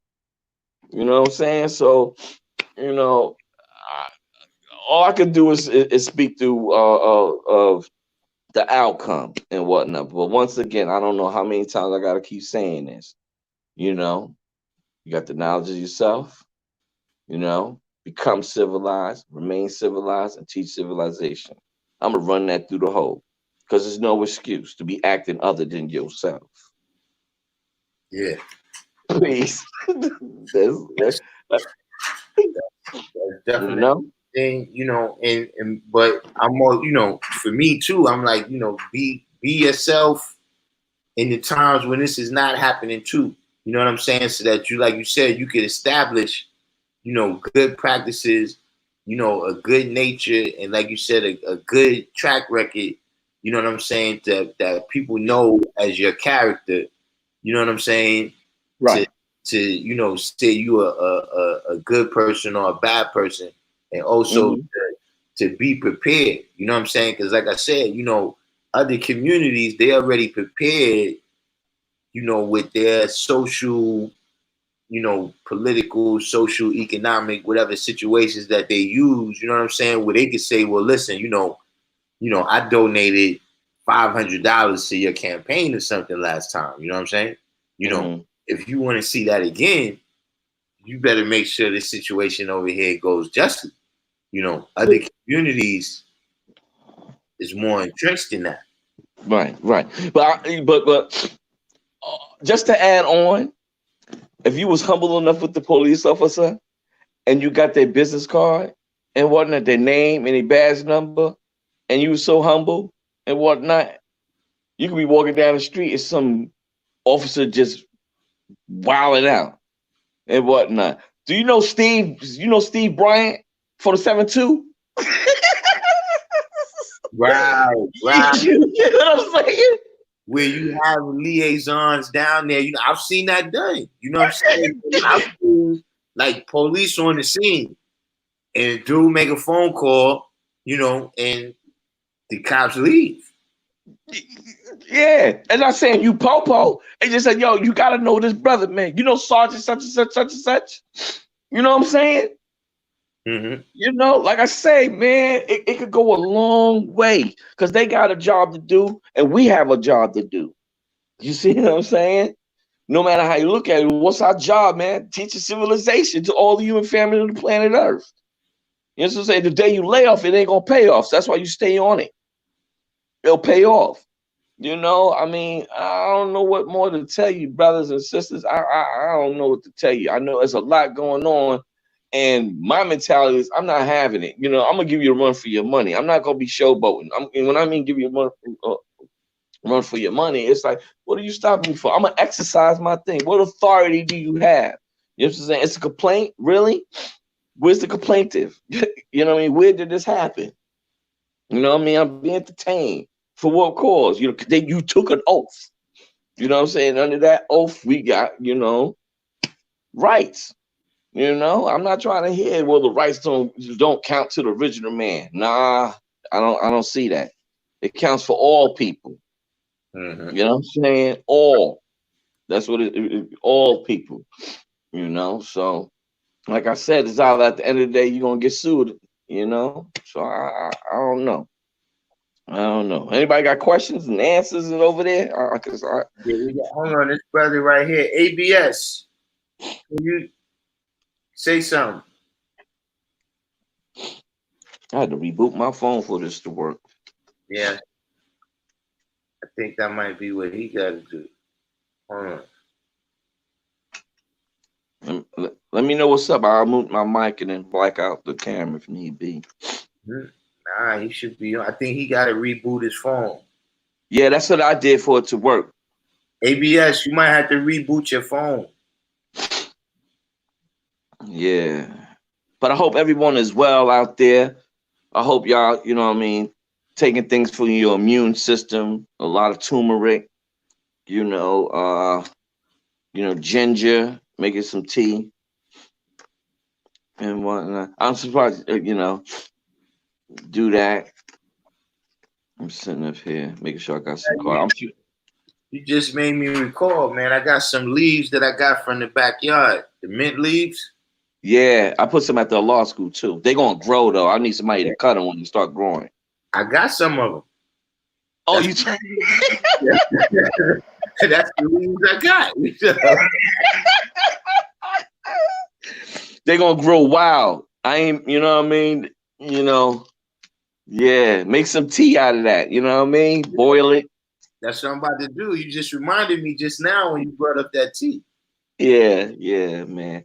You know, I love y'all gods and earths, man. I love the whole human family of the planet Earth, and you know, only could build on my experience. You know, it may work for some, it may not, but like I said, stay calm, cool, and collective. And be like calm, cool, and collective. Yes, you know what I'm saying. Become civilized, remain civilized, and teach civilization. You know, just remember that. You know, you rolling with your dogs or whatnot, your peoples or whatever have you. Don't get scared. Get shook. Don't get shook. Whip out that phone for real. Document this stuff. You know what I'm saying? The 1 to 36. If it's a female officer, yes, ma'am, no, ma'am, yes, sir, no, sir. It don't make you less than who you are. You know what I'm saying? You are all powerful. You know what I'm saying? You could take you control the situation. Don't let the situation control you. That's what you got to do. If you supreme, you see what I'm saying? You don't have to have another college degree. You know what I mean? You know, shoot. Stopping me and pat me down. I didn't consent for no search. You found a nickel bag. You found, I didn't consent to a search. Now you found some weed. Now you're gonna try to use that charge or whatever the case may be. You know, Officer John from 220, badge number 220, whatever, from precinct such and such, just put his hands in my pocket. I didn't consent to no search. I'm documenting this here because when you go to court, you're going to use that. Because what they're going to do is they're going to take your phone, and then you got 24 hours to get it. If you don't get it in 24 hours or 48 hours, they're going to send it to where it go to property. You see what I'm saying?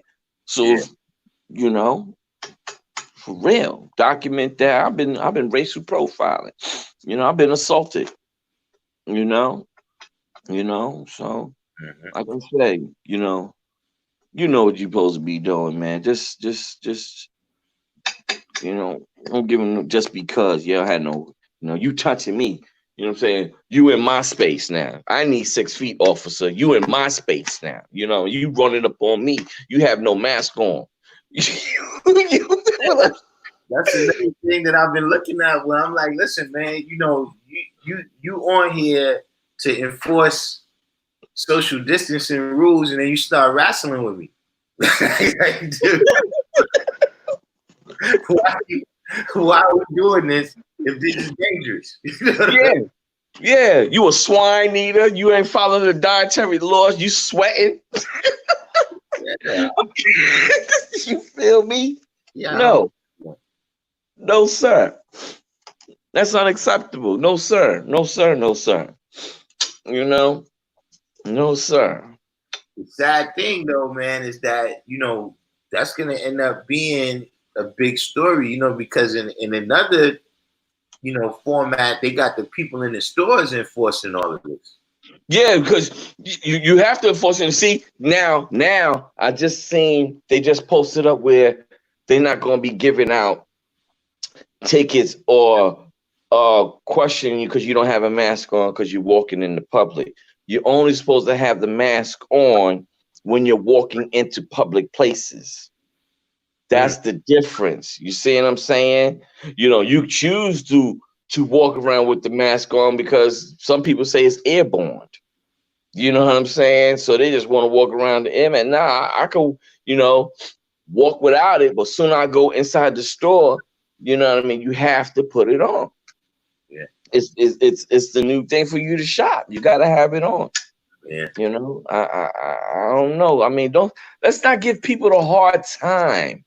You know what I'm saying? Want to cause mischief amongst the righteous. You feel does that sound like in our lessons? You know better. So why you want to agitate the situation? You see what I'm saying? You got a lot of people that just feel they have points to prove. That's why I said, sometimes I don't really see what the point is. Like, I give you a situation that's less volatile, right? But it's a situation where I'm like, listen, man, don't really jaw jack with this person right here. Like, I never argue with people that's preparing my food. Like, it doesn't matter if if I go to McDonald's to get a soda, I'm not gonna argue with the lady, man, because it's not what she gonna do to my food.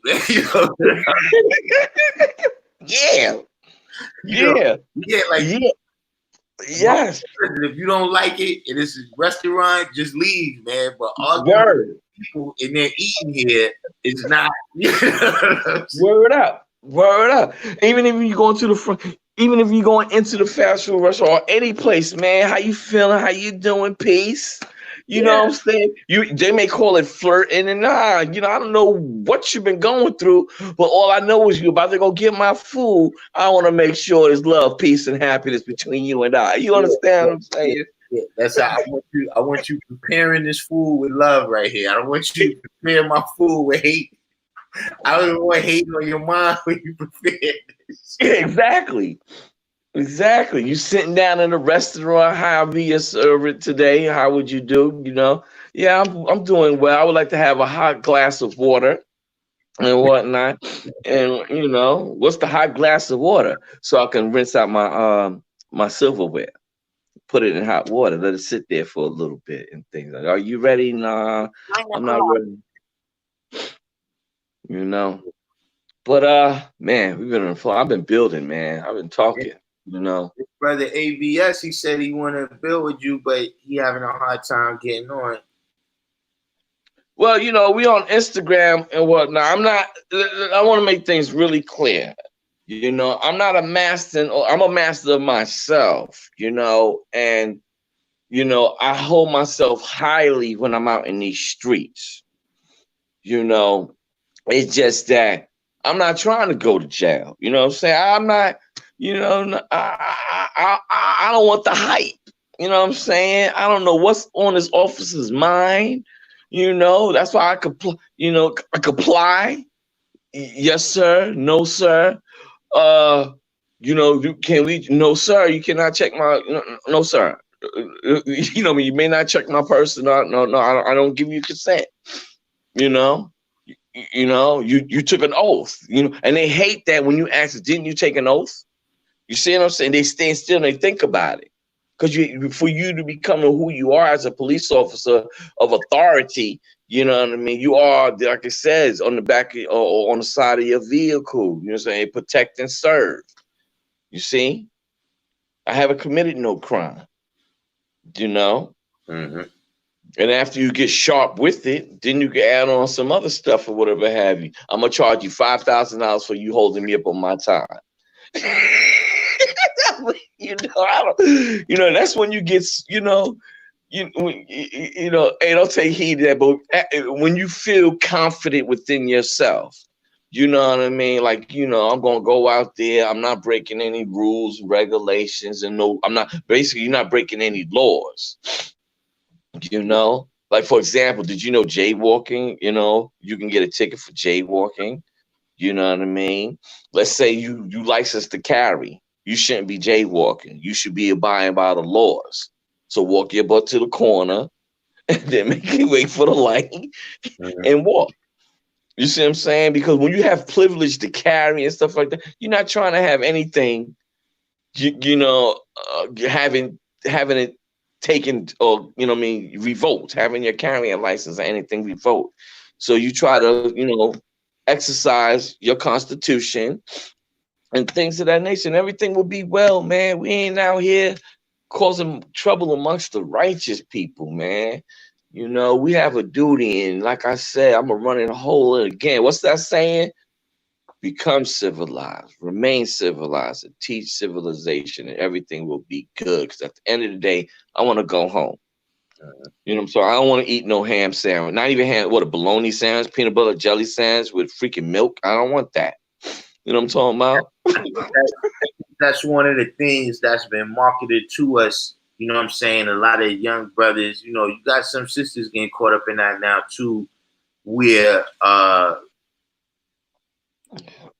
criminal behavior is kind of seen as normal now. You know what I'm saying? Where like you said, just a kind of something has been lost in that, criminal behavior is something that, if your back is against the wall and, you need to survive or something, you know what I'm saying? But it's become such a part, of the mainstream culture that, you know what I'm saying? It's like the police, like you said, they can just go up and speak to a person.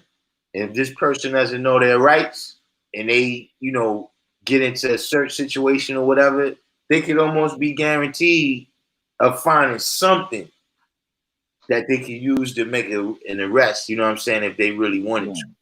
You know what I'm saying?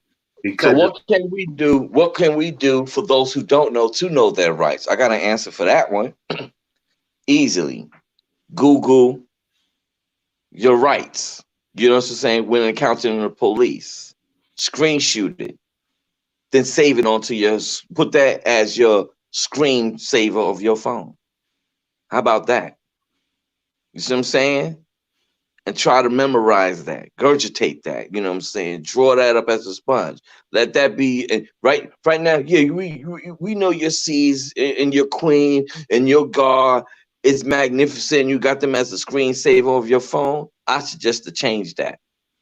You should have your constitutional rights as your screensaver. You know what I'm saying? So you see police pull up on you, unlock your code of your phone, boom. Look at those, constitutional rights or whatever have you. You do not consent to a search. You ask no questions. You ask for an attorney or whatever the case may be. Boom. That's it. Have it as your screensaver. That's the best idea that I was just thinking about, because all of us got the universal flag as our screensaver. Our babies and stuff like that. They're fine. Let's remove that in this day and time. Let's put the constitutional rights as your screensaver. You know what I mean? And every time you look at your phone at the time, you in the store, you always have your phone, you checking your phone, the constitutional rights right out there. Because soon you step out from a safe zone into a war zone, which is right outside in the streets, or chaos or whatever have you, you'll be all right. Yeah. Oh, my queen is letting me know that the guard jewel is ready. Yeah. So, any other questions or concerns? No, I think that's it, man. You know what I'm saying? Thanks for coming on, God. You know what I'm saying? Man, you my light. You know what I'm saying? You welcome back anytime. You know what I'm saying? probably want to add on to, and Yeah. try to get in touch with the guy for me, and because I ain't got his number. Who? Okay. I'm gonna hit him up tomorrow or whatnot, and then once again, if that be successful, I will be back on again with the same sweater, but I'm gonna wash it though. All right. Peace, somebody. Peace to the God. Peace. All right. So yeah, we had another. I don't know what happened. ABS. You didn't get your mic back working. You know what I'm saying? But that was two talks. So like I said, man, at least try to make some chess moves. You know what I'm saying? You don't want to just comply with everything and just fold. You know what I'm saying? But at the same time, you got your family at home. You got things you got to handle, your future plans or whatever. You don't want to get sidetracked. You know what I'm saying? Getting arrested or getting beat down or even losing your life. You know what I'm saying? Over some of these stuff. You know what I mean? And so, a lot of it is based on, everything in life is based on that. You know what I'm saying? How we treat other people. You know what I'm saying? Is going to determine a lot of our outcomes. You know what I'm saying? That's the current of air that we coming in. You know what I'm saying? So in those type of situations, you got to record a deal with a current that's swift and changeable.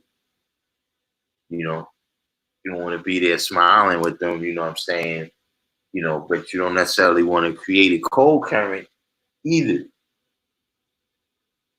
If you're going to be the one that has to be outside in that cold current. But we also had the guy Arabi. Arabi had to go. The brother with the farm down in Mississippi. But yeah, we appreciate him coming on and kicking it. You know what I'm saying? He's available. We can get him back on at another time. But he presented some basics right there, as well as giving us some pointers. A couple things he said. I'm definitely going to take heed to and apply it in my garden. When I do my farming.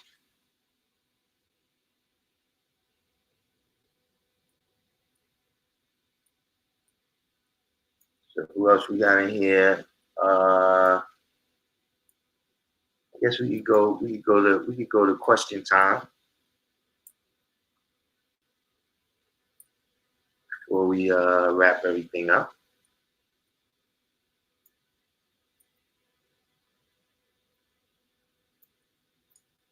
Anybody with any questions? It's been since Thursday.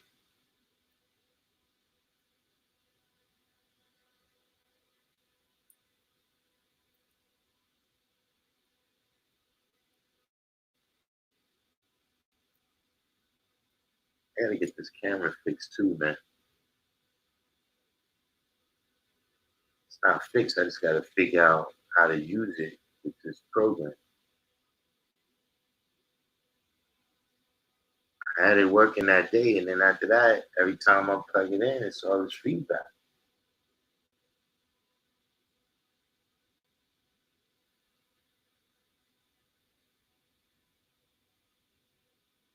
Anyone? Anyone? Bueller?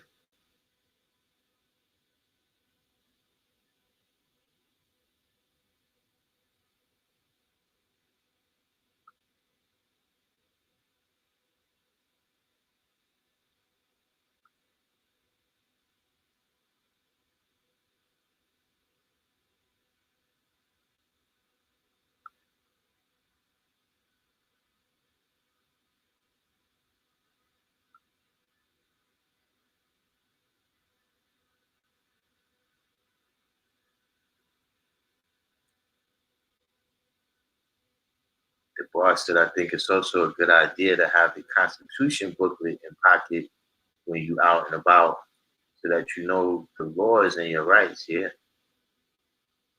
but it's also something that they do in the cities in particular. You know what I'm saying? Is that they set up the codes and statutes to where they negate a lot of your rights. You know what I'm saying? Where there'll be things that there'll be things that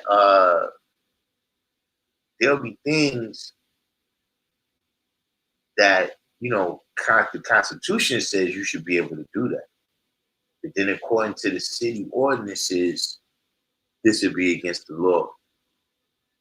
So like I said, that legalese, the law, in their knowledge of the law and everyone else's lack of the knowledge of their law is one of the biggest advantages that they take, over the people that they oppress. You know what I'm saying? Is that, if we got to have a dispute, and this dispute has to be settled according to my law, according to the judgment of people that's like me, you most likely gonna lose.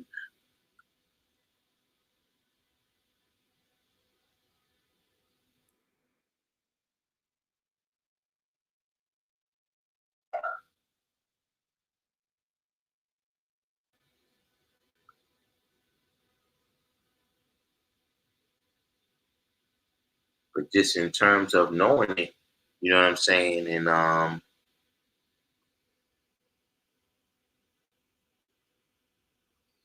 being impressed of it, and knowing how to articulate that you know them without causing certain scenes.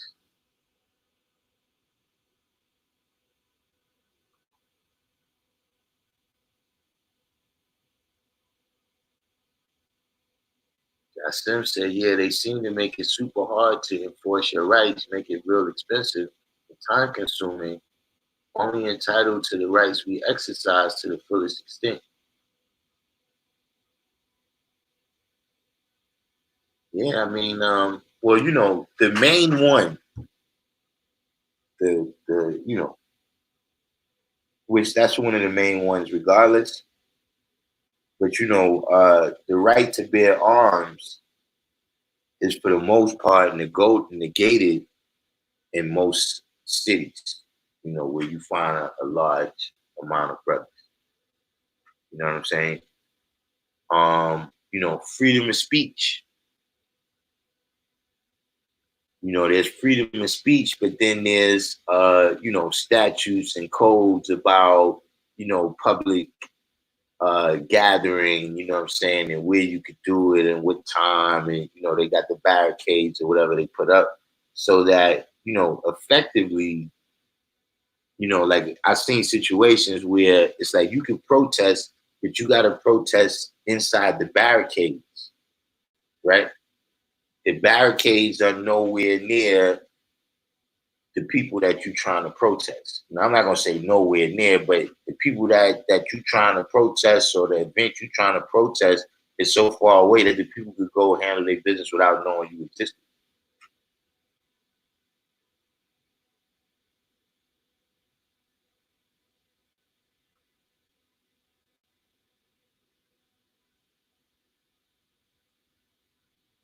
So there says some open carry states.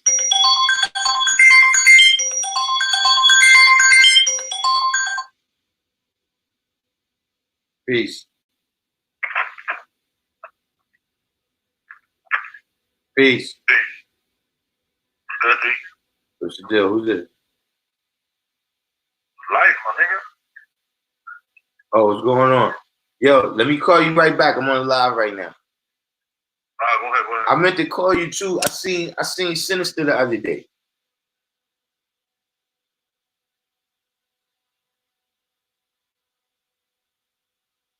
Sinister from the X-Men. But yeah, that's what I'm saying. 793rd says some open carry states have some white folks showing their behinds, walking around Denny's and Starbucks, no mask, no social distancing, yet strapped at the door and in the spot. You know, that's one of the things what I'm saying is that when you look at these type of open carry, to stand your grounds and all these type of laws, to me, they appear to be instituted in places where, you know, there's not a lot of brothers. You know what I'm saying? For the most part. You know, like I said, I would like to know how many altercations are happening, you know, in every, like, you know, how are these laws, you know, the, like for instance, the citizens arrest laws in Georgia, right? What's the statistics on that? You know, who's being arrested and who's doing the arresting? You know, not even to make a speculation, but I just want to see what the statistics is on it.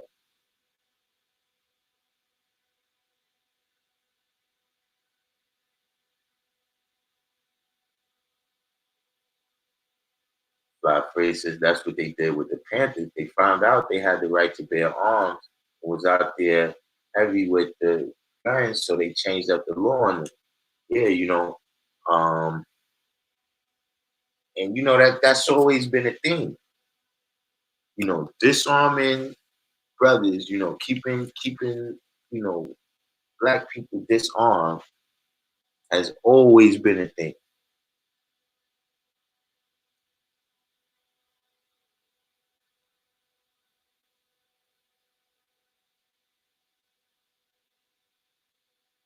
The bar says, what part of the law does your rights exist? Um, in all reality, um, I mean,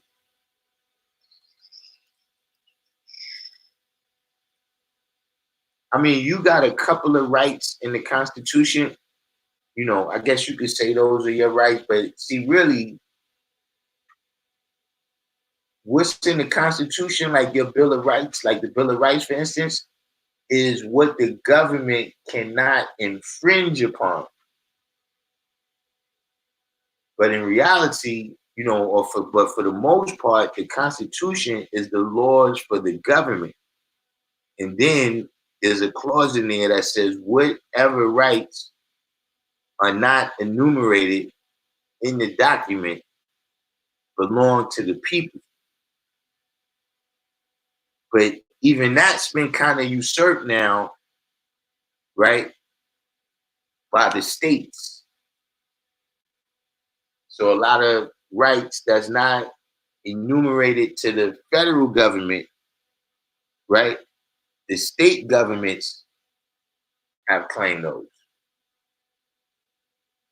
And then some of the ones that those state governments haven't claimed, the municipal governments have claimed.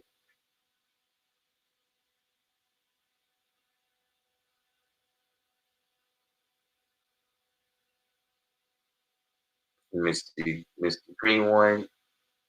I mean,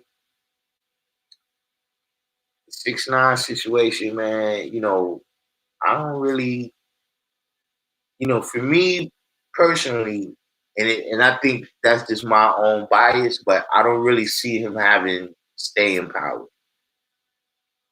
You know what I'm saying? But the situation is definitely, you know, it's some kind of commentary on everything. You know, it's a commentary, you know, on the system, you know,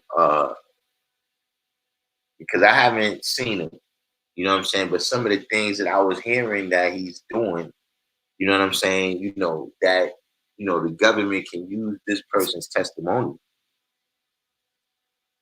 You know, that's a little bit shocking to me. You know, see, before you even get to there, right, that people would allow him to be privy to information that might be, you know, detrimental to their freedom, to me is you know, that's crazy too. You know, what is he even doing around? You know what I'm saying? You know, but I think a lot of it is just novelty, man. You know what I'm saying? Like on some level, uh, there's a new kind of thing that's out there right now. You know what I'm saying? Of, you know, being messy. You know what I'm saying? There's something uh and you know, I don't think it's just 6ix9ine. You know what I'm saying? In general, there's something you know, car crash. You know how, you know, people look at a car crash to see what happens or whatever. That's really how I see uh, you know, like what's he gonna do for his next trip? You know what I'm saying? You know what I'm saying? I just don't know. I don't, you know, and I wasn't really into his music. So you know, for me, it was the whole car wreck aspect of it that I even knew who he was.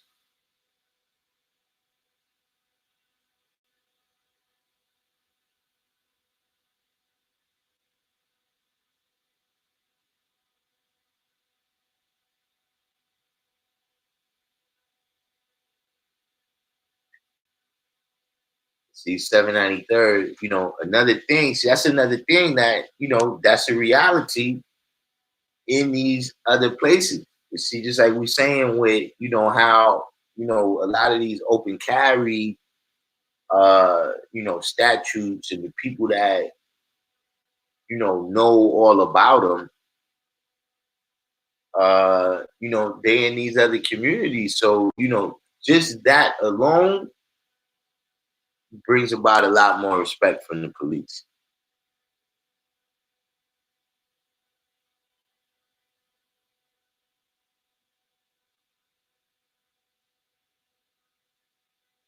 Wait, somebody had a rocket launcher on their back?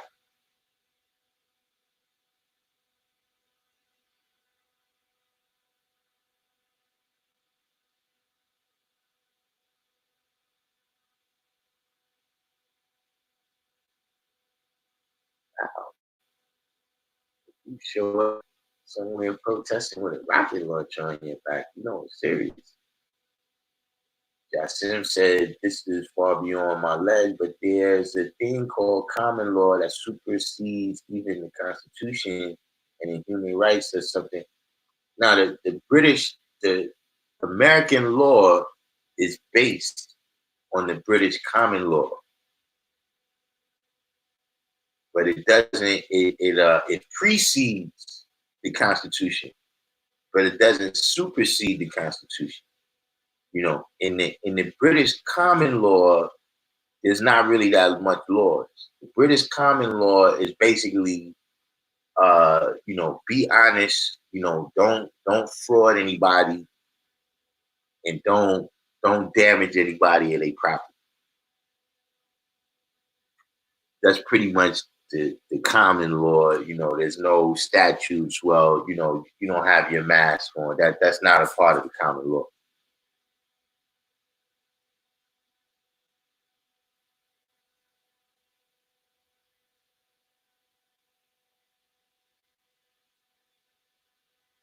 Afraid said, I don't think you can get a license for a rocket launcher.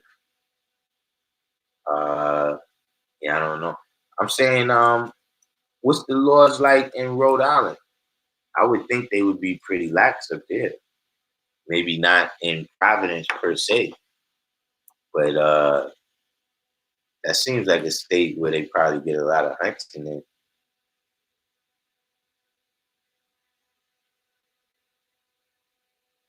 But like I said, even with those laws, you know, uh,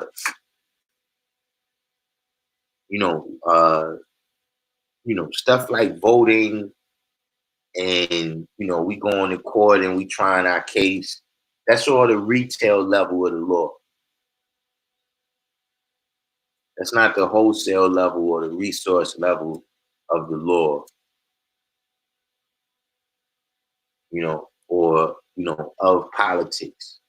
When you go in the booth and you pull the lever, that's the retail level.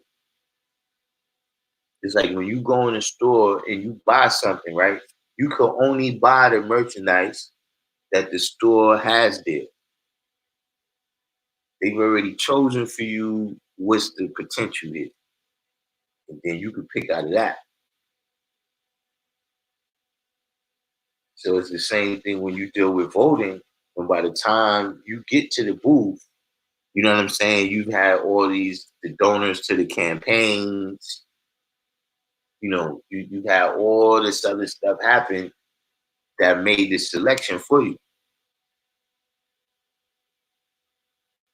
So, for me, we got to get, not just with politics, but with everything in life, we got to start seeing that, we got to stop only being on the retail level. Nothing wrong with being on the retail level.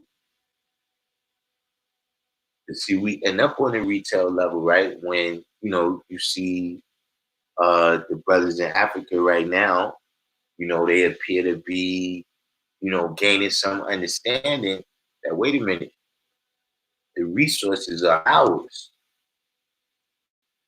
See, even that got something to do with the law, where they went into different places and they ruled according to the law that when you buy land, that you just bought the surface. You didn't buy the minerals underneath.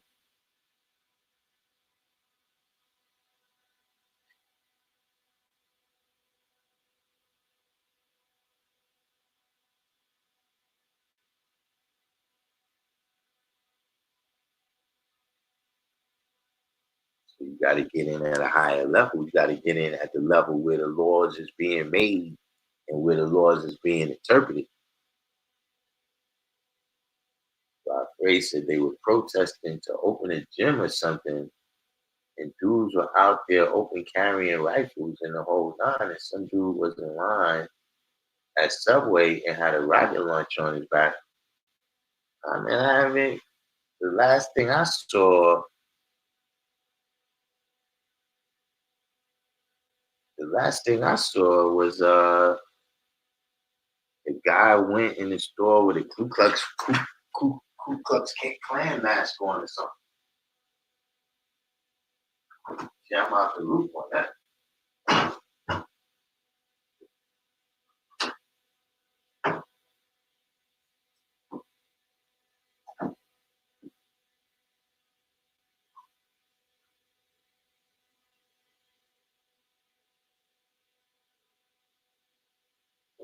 I haven't heard that word. And where you said this happened?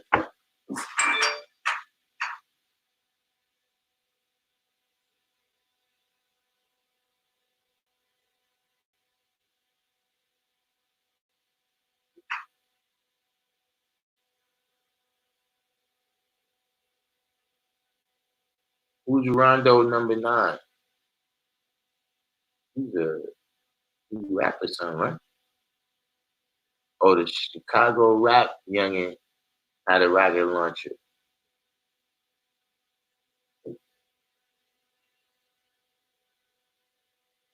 And what is he? See, that's what I'm saying, man. What is he doing? Why is he showing them that he has a rocket launcher?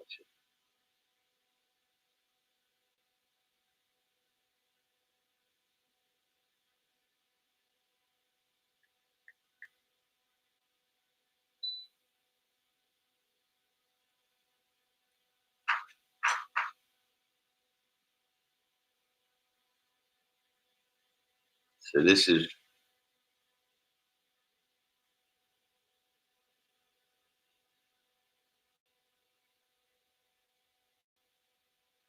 Oh, and he got locked up already? Yeah, see, that's what I'm saying. I don't understand.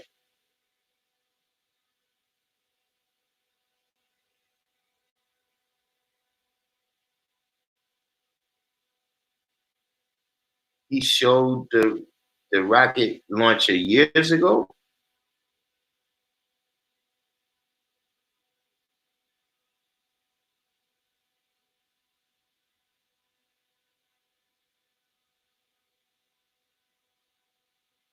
See, I'm gonna tell you, another thing that happened.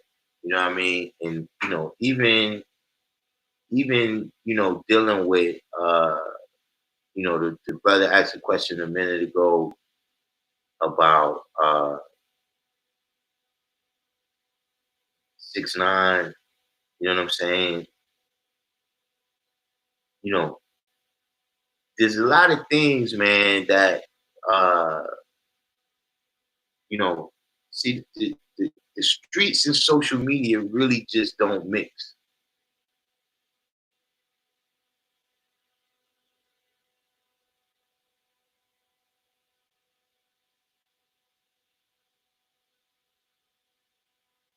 So a lot of things, you know what I'm saying? I don't know why, maybe each one of them need a rocket launcher. I don't know.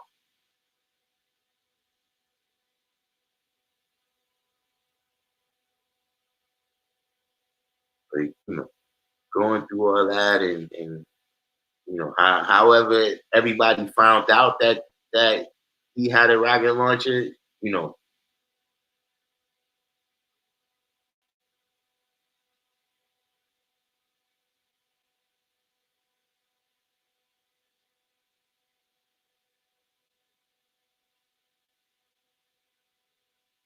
Smoked Out said a lot of people are finding their way out of the streets through that.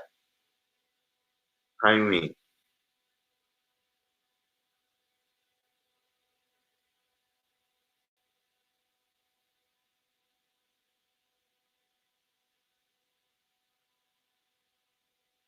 Yeah, but uh Smoked Out now, you said if I can cloud up showing big guns and get signed and be safe, then why not? But that's the thing. It don't seem like that's what's happening.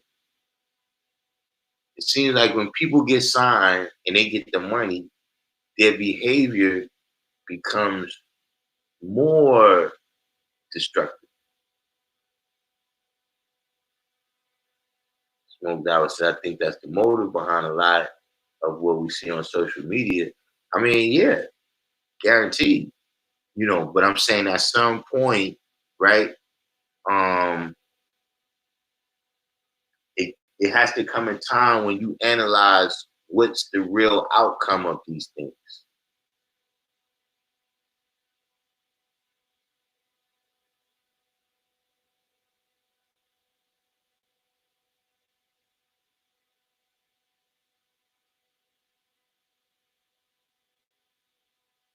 That's what I see, going on. You know what I'm saying? Because like I said, it's the criminal behavior itself is glamorized.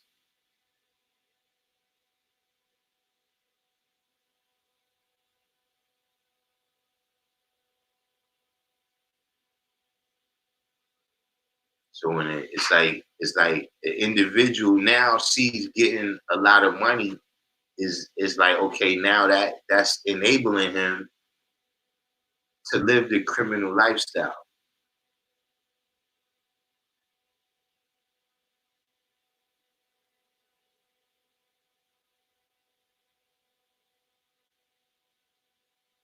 Like it doesn't seem to be a line that, it's like, okay, yeah, now we in a better position. We don't need to do those things.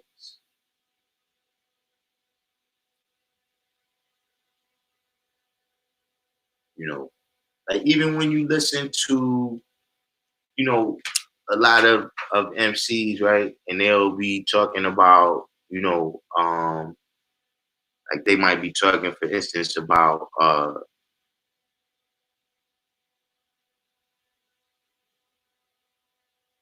we got here, Smoked Out said a lot of dudes have those ties from the jump. It's like if you come up on a few million tonight, obviously the school get renovated. Yeah, but that's not what I'm seeing, Smoke. I mean, I don't know, there's a lot of people, you know what I'm saying? But what I'm seeing is that there's a lot of people who you're doing more criminal behavior since you became a millionaire or, whatever, since you got a little money, you became, more involved with criminal behavior than you ever was before.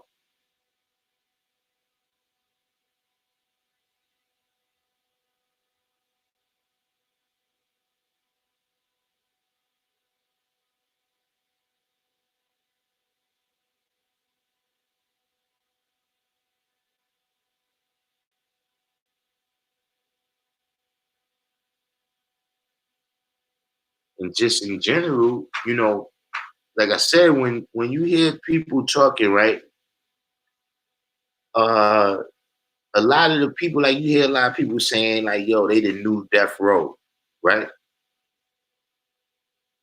Now, Death Row made some great music. You know what I'm saying? I'm not being judgmental of them. You know what I'm saying? As people, I'm just saying in terms of, you know, any person that's making a decision about, you know, what they want to do, you using, you know, examples that you've seen out there to kind of inform your decision. So you know, you could do something based on knowledge.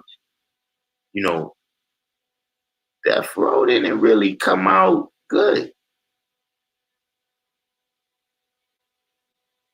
Like they did a lot of great historical things, but I'm saying for the people of Death Row, that ended up with a lot of pain, man, on a lot of sides. You know what I mean? It's literally, you know, survivors of Death Row.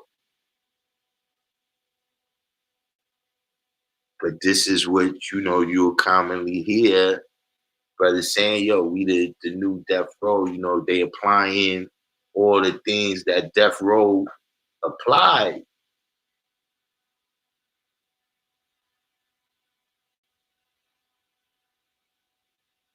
So, you know, it's almost like the nothing from the 1 in 36 that, you know, this is an illusion that people are chasing.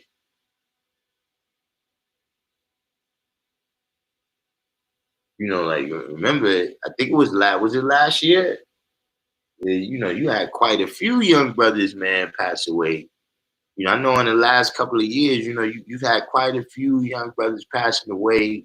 You know, violence, drugs, things of this nature. It don't seem like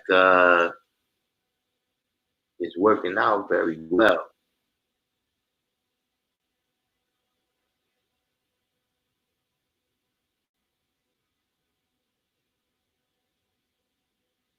Right? See, Fly Phrase, he said because they want to live that lifestyle in front for the media, and that's something that I think has happened. Is that through pop culture, right? The kind of lifestyle of a 1980s drug dealer has is kind of like mainstream now or something. You know, like just to live like they live and own the amount of things that they owned and, you know, go through life, you know, as if you getting easy money the way they was getting easy money seems to be a thing.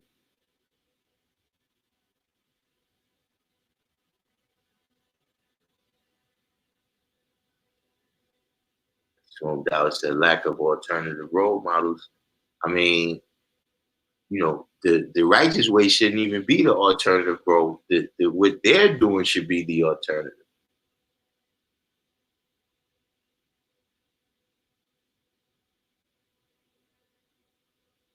Love, science, Lord. True life came in a little minute ago too. Science.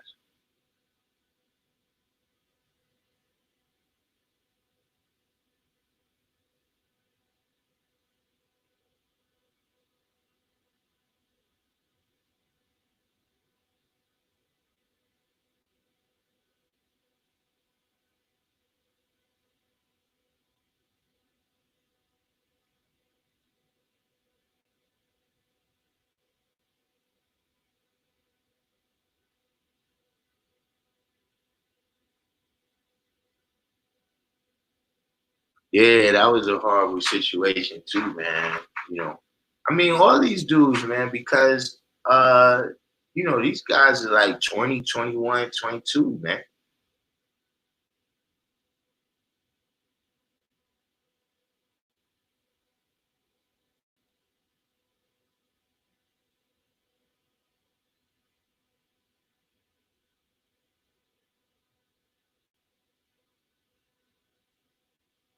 that's definitely something that, that's a mentality that we gotta have some understanding of where it comes from.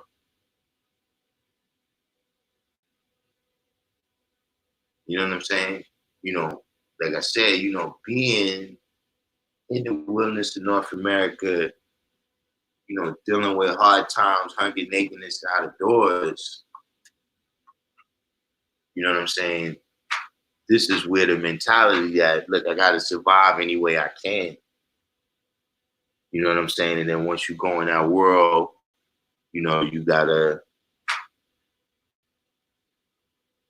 it's no half stepping in that world. But just the idea that this is something for young kids to aspire to is, I mean, that's not New York culture.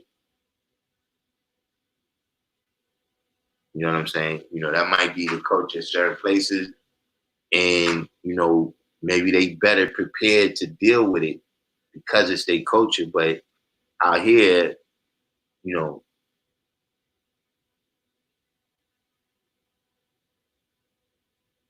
climate is not like that out here.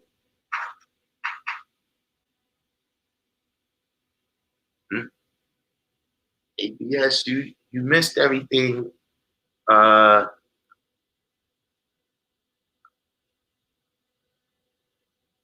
Kept coming, going in and out. But yeah, right now we was just at question time. We was just dealing with a little talking about how certain social issues is impacting our community. You know what I'm saying?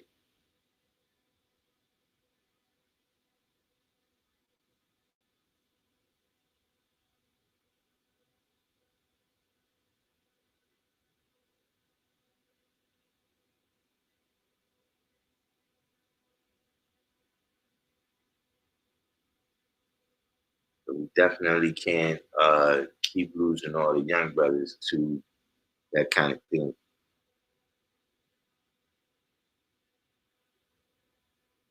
There's statistics on that too. How many men are either missing or in a position where they ineffective,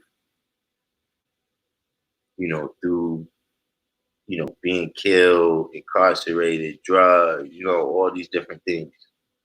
How they take us out of the atmosphere, you know what I'm saying, and create an emergency situation in the families and communities.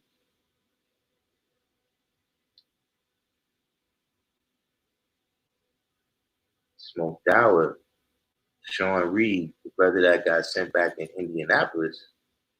When did this happen? Hold on, let me see if I can look this up.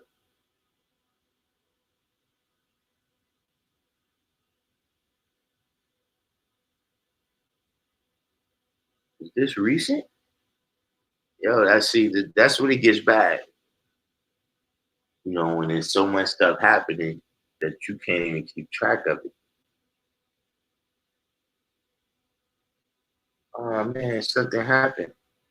But you know what? Thanks to the people, everybody out there, I wanted to keep track of when I got 777 subscribers. And somehow it happened when I wasn't paying attention, so I missed it. Horrible.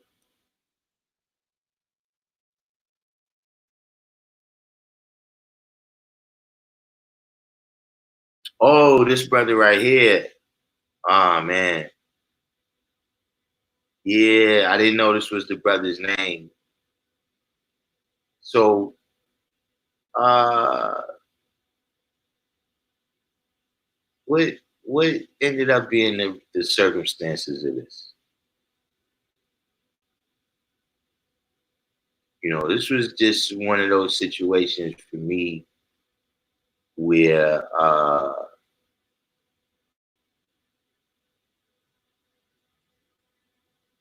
you know, when it comes to the policing, we reached a point, for we didn't just get to this point, but we reached a point where it's like, look, I don't know what this car chase was about. You know what I'm saying? It looked like he had on some shorts, maybe some sweatpants, and he didn't have no shirt on. So, I mean, maybe there's something that we not seeing in the but this is one of those situations where, you know, it's not just policing in our community, it's how you're policing. You know what I mean? The fact is that depending upon the community that they're in is also dependent upon how fast they reach for something on their belt. And it also makes a difference to where, when they reach on their belt, do they pull out a pen? Do they pull out their taser? Do they pull out their nightstick? Or do they pull out their gun? So this was a situation. I didn't end up I didn't know they had more of the details out.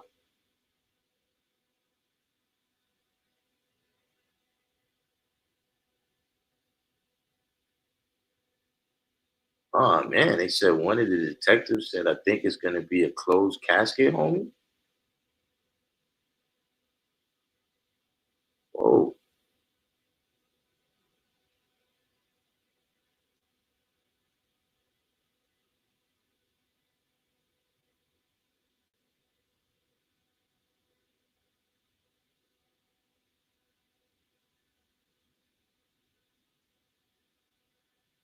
hmm.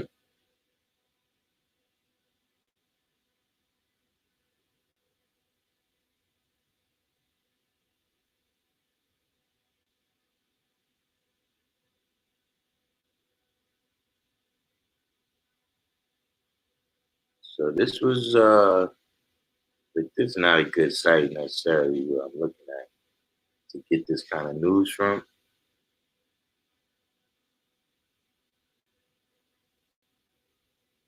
But this is saying as of yesterday, the investigation is still ongoing.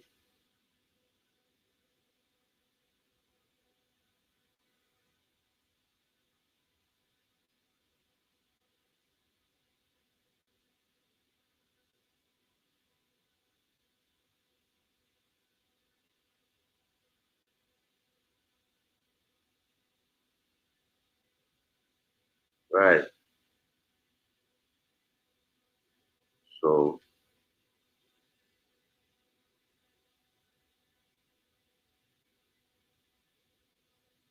So Smoked Out said all that's right and exact right now is that he took the cops on a chase with no gun, hopped out laughing and trying to run, got shot. So they didn't find there was no weapons on him, right?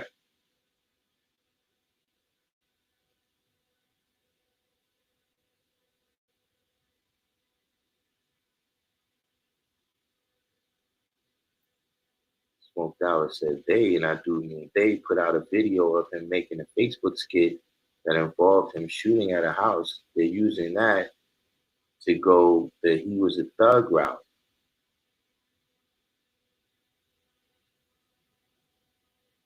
But it was really this so you saying this was like a joke.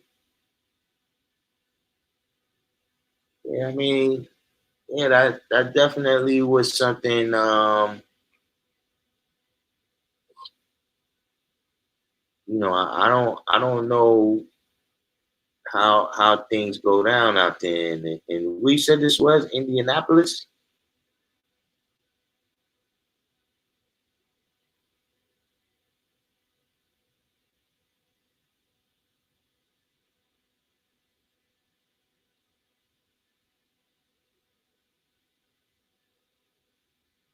Yeah,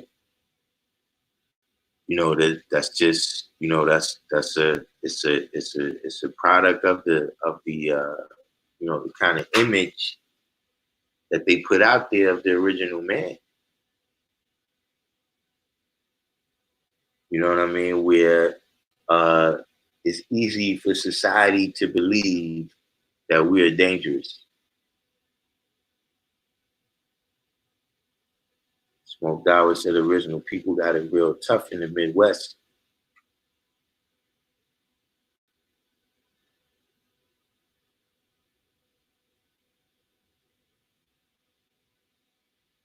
That's where you from, Smoke Dawah?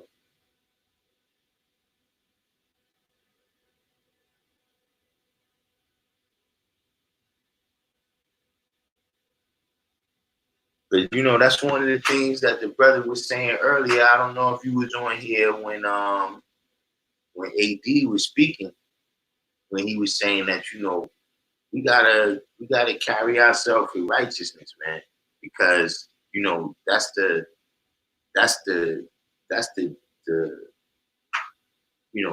see, my personal way that I see the police academy is that the police academy is there to weed out the good guys.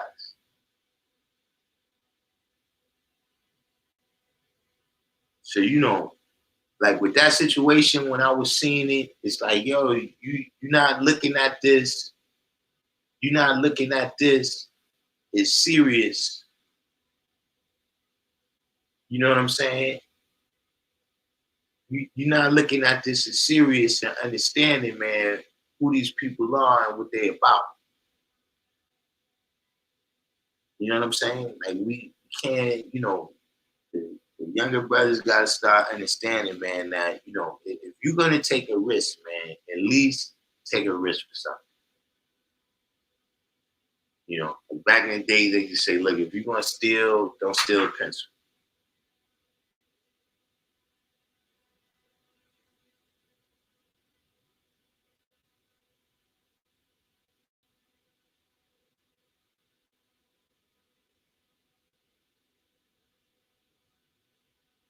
Shit, racist Indiana Ben Hur. You crazy, man. Lafayette said police academy weren't robots just to follow orders. See, Smoke Dawah, the police academy has to weed out an individual that would have told his partner in that situation with this brother Sean Reed. See, somebody who would have told his partner, yo, hold on, you don't have to shoot.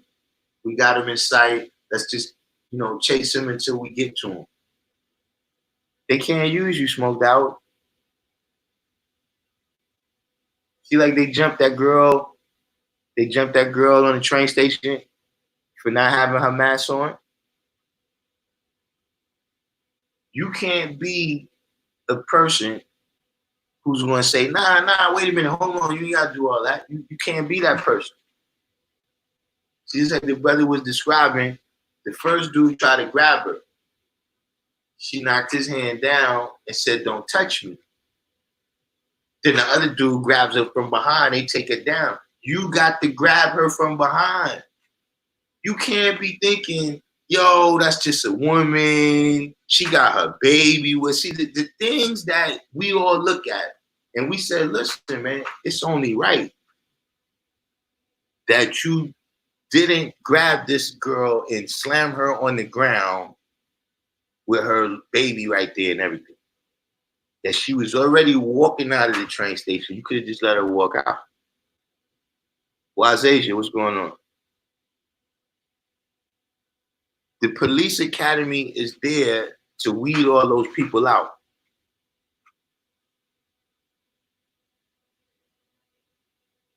And if you don't get weeded out there, the pressure of the job.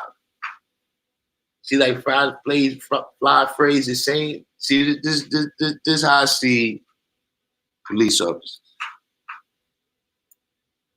You either unrighteous, so you like that kind of stuff. You like being in position where you can kill a cat and get away, get off with it. You know, it's nothing, it's part of the job. You like that.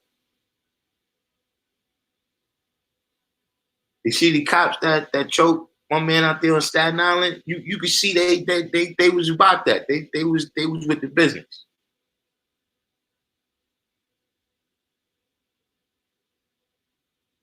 And if you notice, you know, on that same day, there was like 100 cops that came out there by the end.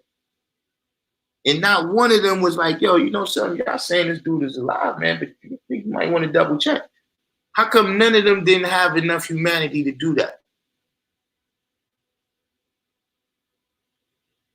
How come every time you see the police doing something wrong, you don't never see their partners doing nothing to stop them?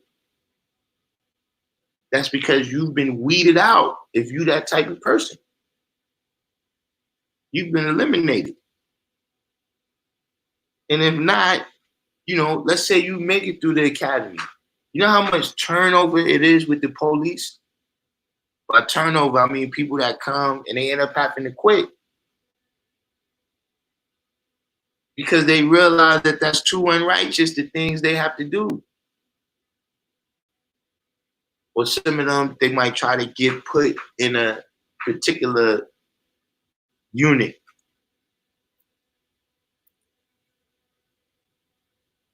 But everything else, you can't care. Like when you giving people tickets, right? A certain amount of tickets that go out because people are poor. As a cop, you can't be thinking like that. Yo, you know, these people are poor, so I'm not gonna, you know, put this fine on them. You can't think like that. See, you got a light going to put tension on people like that. Or you got to be like Fly Phrase said, and you just an automaton. That was the orders, you just followed them. You didn't even know what this person got hurt. Yeah, you know, we got our orders. Or you got to be somebody that just don't care. Like, it's not particularly that you into hurting people, but look, somebody got their arm broke. You're not really concerned with that. There's no other cops.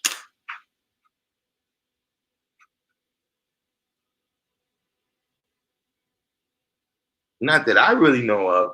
There's no other cops that don't fit those descriptions.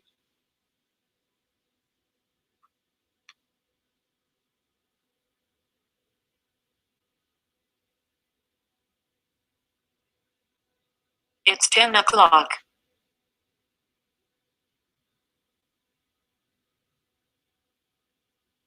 Yeah, D. Christian, you make a good point right here. We always thinking the devils think and have the humanity as us, but they don't. You know, it's actually stories like this. I'm talking about going back to Africa with some of the brothers who was cutting deals. They started noticing, man, this cat ain't got no honor, man. This word is not born. This word is not life. That's what they start seeing, you know, at the trading posts. That you making a deal in one type of mind, and they not thinking at all like that. You dealing with knowledge, wisdom, understanding, and equality.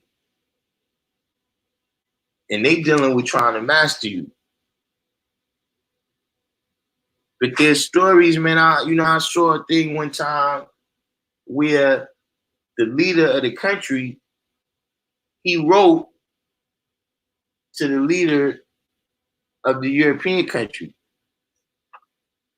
that was you know, in the midst of colonizing them. And when he wrote to them, he was like, yo, listen, you know, you said you was going to take slaves and everything, but you're supposed to take them from the other tribe. Like you know, last week, y'all came over here and kidnapped some people from the royal family, man. And y'all keep sending us this liquor, man. We don't want the liquor over here. We don't need it. You see what I'm saying? Because the European leader was on the midst of dismantling his country. And by the time the leader of the African tribe realized, that's what he's writing a letter. See, that's another reason. Listen, when they give us religion, because they don't believe that crap. If a priest really believed that he was going to hell, would he be molesting the children? You don't believe that. You ain't did none of the stuff what you did. But they give us the religion, and then we really believe it and try to go according to the truth and righteousness that's in there.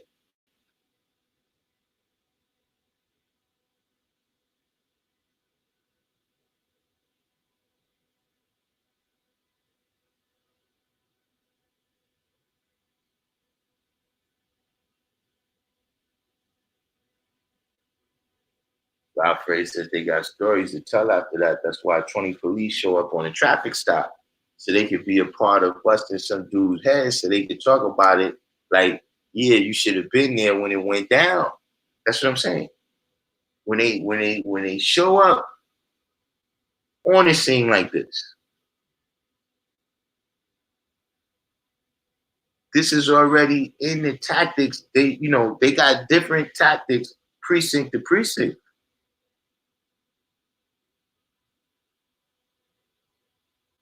And I mean, we've seen clear evidence of this over the last couple of weeks. And just how they approach you. You could even look at the cops. Like I'm saying, if you just look, you can't take nobody on face value. But I'm saying if you just look at them, you can see that the cops that they send into the park, right? They're not the same kind of cop that's sending out to our neighborhood. They sending out cops who it's like, you look in their face, you can see he with the business. As opposed to, you look at the other cops and they like, you just got off desk duty. You really, you're supposed to be writing tickets. They don't send you to serve high risk warrants. What they said in that movie, they don't send you to serve high risk drug warrants. You see? But like Fly Phrase is saying, any call that you get, a young woman is walking with her baby over there and she don't have the mask all the way on.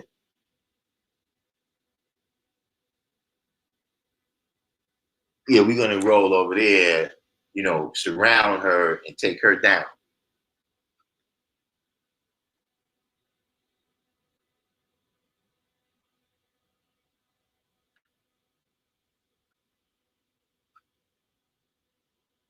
Smoke Dower said, I feel like for one to even say, let me put in an application to an unrighteous cipher like police department means they all bad guys from the jump. See, you gotta remember that that's the reason why you teach the babies. You know what I'm saying? Not everybody, you gotta remember, you got some people, they go in the force, they 18, 19, 20, 21. So these are people that just spent the last 12 years of their life saying the Pledge of Allegiance, learning, George Washington never told a lie, and Thomas Jefferson loved us, and Abraham Lincoln, even in today's atmosphere, you know what I'm saying? We've had people co-opted. You know what I'm saying?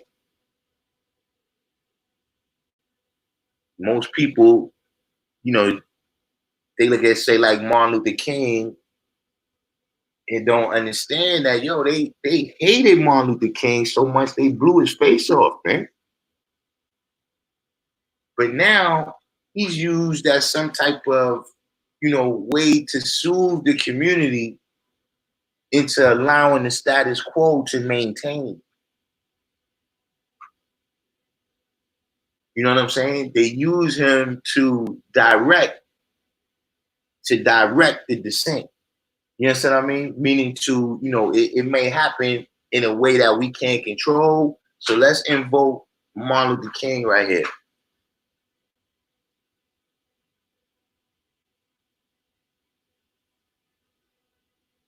You got people who, crime is real. Take all the color out of it and just say you got somebody who may have struggled during their lifetime.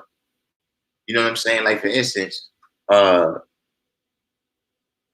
Freeway Ricky Ross. He was on one of these documentaries and he told a story about how he first realized that he was dealing with destruction. He said he went to a lady's house to drop something off to her, right? And as soon as he came in the house, he noticed that this little kid was ice grilling him. Kid was just looking at him like, yo, man, if I could, I'd just wring your neck right now. And he said, he looked at the kid, it's like it affected him, but he kept moving, doing what he was doing. And he said after a minute of being in the house, he realized why the kid was angry with him. Because the kid's mother was spending the money on the drugs. And the kid realized that you the dude that comes here and take the money, and then that's why we don't have all month. We're not going to eat now because of you. So I'm just saying that, that's an experience. The kid feels some tension on that. Everybody reacts differently. Some little kids might have been in that situation and they go out in the street and become a beast. Like, I'm just going to take this anger out on everybody else. You know what I'm saying? Another kid may react differently to that and say, yo, you know what? I'm gonna be a cop. So, you know what I'm saying? Somebody else's mother don't have to be that. I'm gonna stop these dudes from coming to women's houses, man, and making their family starve. And see, it's not till he get on the force. Depending on the situation. It's just like the military, man. A lot of brothers is going in there because, at that moment, they don't see another option.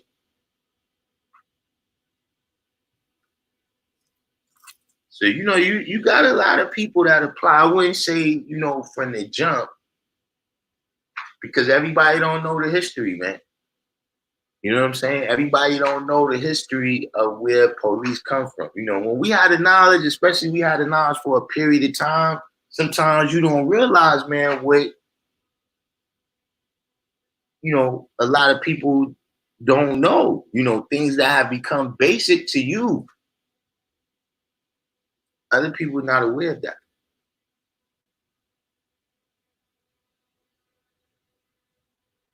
Process says brings new meaning to the saying, made a deal with the devil. Yeah.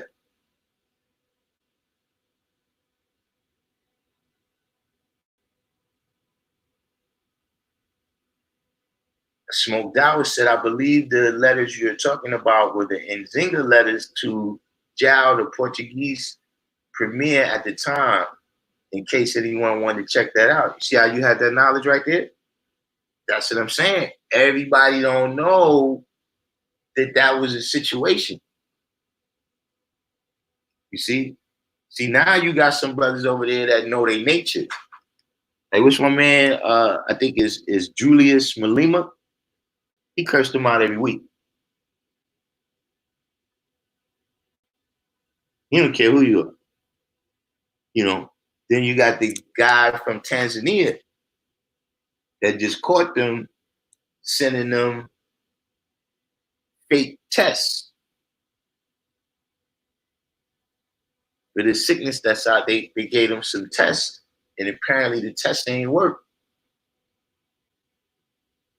When they gave them the blood, they put the blood of a goat and some other animal called a pawpaw. And they just put a name on it and a birth date, and the results came back positive.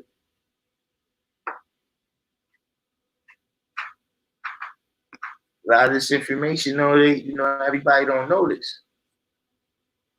Son of Solomon says, sounds like a gang to me. I mean, well, in New York, that's the history. In New York, per se. You know what I'm saying? In a lot of other places, it originated with the slave patrol, but in New York, in particular, the police started from gangs and the fire department. Irish gangs from that same time as that movie Gangs in New York.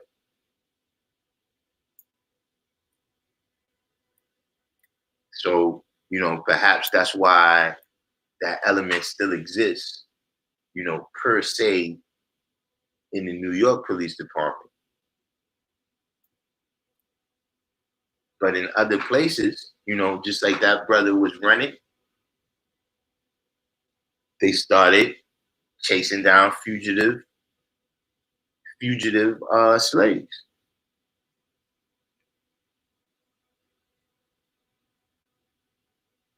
K. Blacksea said Martin was the same as Jesus, kill the enemy and make him a martyr. Yeah, and they use his name. You understand what I'm saying? To invoke a docility, a level of being docile amongst original people. Like, I don't know if they still teaching that, but when I was in elementary, they taught us that, slavery was rough, but it wasn't all that bad. The slaves, they had fun and they had families and they sang songs and they danced.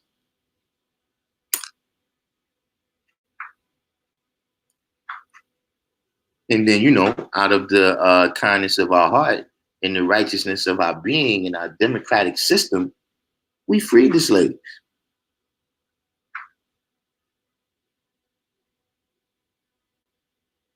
So, when you had this stuff put into your brain, for now that kids go to preschool, you go to college, you're talking about 20 years, man, of indoctrination. That's why they start. See, that's the real reason for preschool. Because the statistics are out. Even if you don't know the statistics, if you're aware of what's going on in the school system, right? How come kids is excelling less now that almost everybody go to preschool? See, statistically, what they found is that there's a early advantage. Maybe they do better up into the 3rd or 4th grade.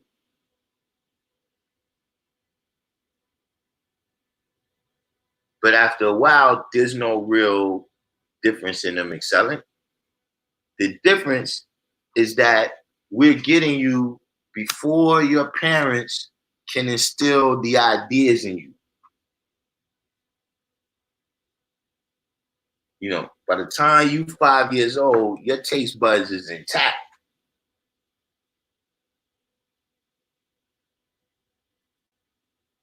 You already know, look, I don't want to be about this here. You already know, look, what cartoons you like. You already starting to set your laws starting to be established.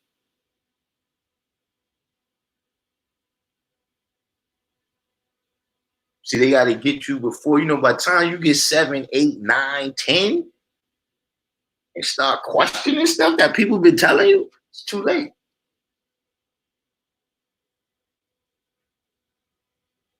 They gotta get you in there to preschool and start teaching you, especially because they got less reading, writing, and arithmetic that they trying to give out at that time.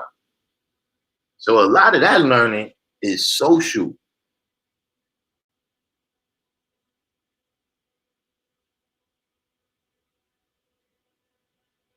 Then you go through the indoctrination.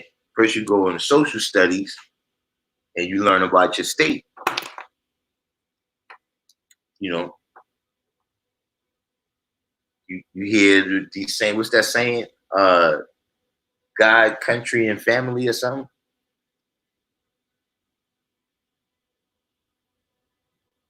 But it's a matter of, like I said, with somebody, I don't think it's a solution. You got a lot of brothers that feel like that's how you make a solution, is that you go and become a part of the system.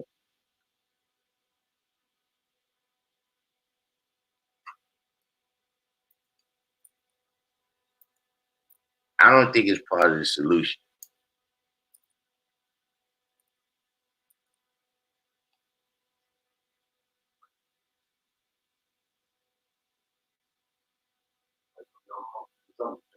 Oh yeah. No, matter of fact, put that piece in. Put this in. Yeah, I mean, put down. SW said, yeah, I used to hear that rhetoric from all the religious, heavy Christian teachers I had. I came from a household where I was given regular G.I. Joes, and then in the Bacchus, Encyclopedia Britannica, educational toys, etc., I had a nice balance. You understand what I'm saying? Now, see, SW, here's the thing. And, I'm just talking about in general. This is an observation. Maybe y'all observe something different. See, stuff like that is looked at as being hard on a child now. Like what you don't have video games, you don't have a cell phone. This stuff is what you saying. This is like abuse today.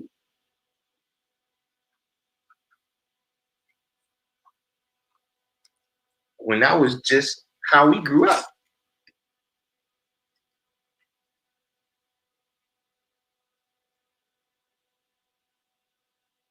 I remember we used to get the bag. Remember we used to get the bag of soldiers, be like 50 or 100 in there. We couldn't wait to get back home so we could play. But now this is seen as something else, I guess, too primitive or something. But like I said, man, with these video games, and I play video games, I tell people, look, I had the first video game. I had Pong. I played the video games, man. Listen, like I told you, that's what we used to do. I went from playing video games to getting the knowledge. We was on the way to go wherever the guys was at. We stopped and played the games. That being said, one thing you gotta realize about these games is that they're destroying the minds of everyone, because you don't have to use any creative power of your own. See, these types of things is the reason, right? That, for instance, and I'm going back a little ways right now. But look, even if you a little bit young to recall what I'm saying, you could go Google it right now on YouTube and see the videos. At once upon a time, you could look at a music video, right, from hip hop with the sound off and know where the people was from by their style. Every state, every city, every region at the very least had distinct things. But now, you look at rap, they all blood and crip. Like before, that was a distinct LA thing. They all blood and crip now. They all wear the same clothes.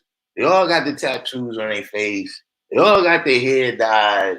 They all got the tight pants on. You understand what I'm saying? Because they've never been used to. Listen, man, there was a time where, you know, you about to go somewhere with your peoples. You know what I'm saying? They call you up, yo, I'm on the way to come pick you up, and then we're going to go get the other brother, then we're going to roll. If the brother got to your house and he had the same colors that you had on, you wouldn't change your clothes, man. Like, nah, son, we can't be looking alike like that. It's Bopsy twins, man.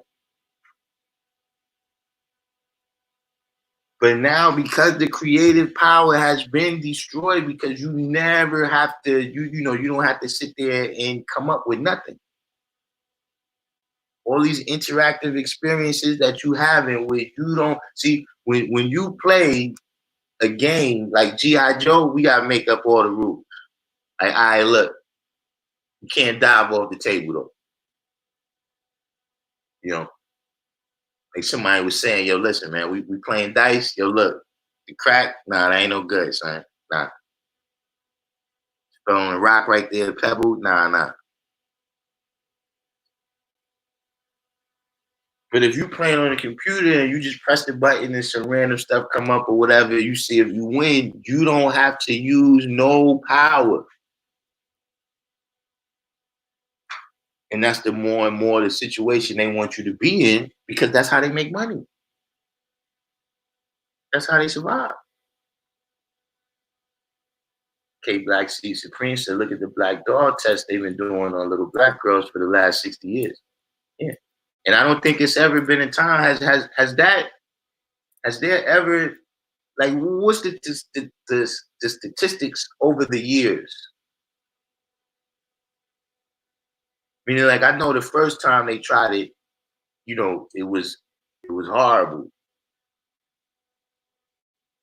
The first time I saw it, you know, and they were showing the interviews with the little kids. You know what I'm saying? And you know, some of the things that they were saying about being black, you know, oh God, no, she ugly, man. Is she black? You know, what's the greatest percentage that it's ever been of, you know, the little kids that say, you know, nah, I want the black one. I wonder what that is.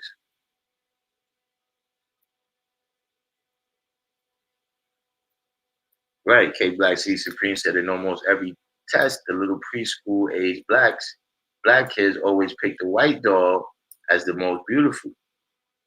So yeah, that's, you know, and I don't think the numbers have ever looked good.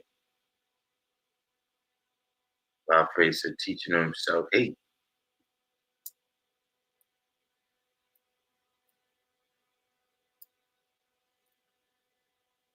See, God Side Divine said, I recall my moms would buy me them soldiers when Christmas was tight financially. Born you truth, I never complained because I knew what it was.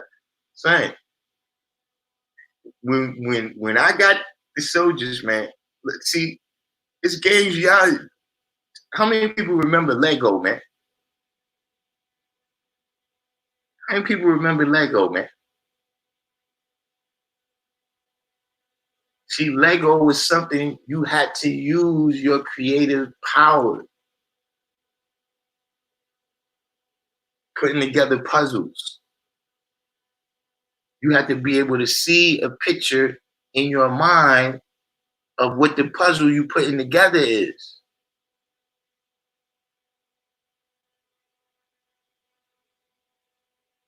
See, the less you know how to do, the more somebody had to provide for you.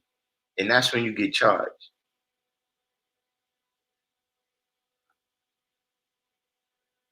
As W said, there's very little social interaction these days that don't happen off the screen of the monitor. Yeah. You know what I'm saying? And you know, people are so busy now too. It's the same way the kids are busy, the parents is busy. So a lot of times, you know what I'm saying, they almost happy for that. Just like I said right now, enough people, in my opinion, enough people is not happy that the kids don't got to go to school.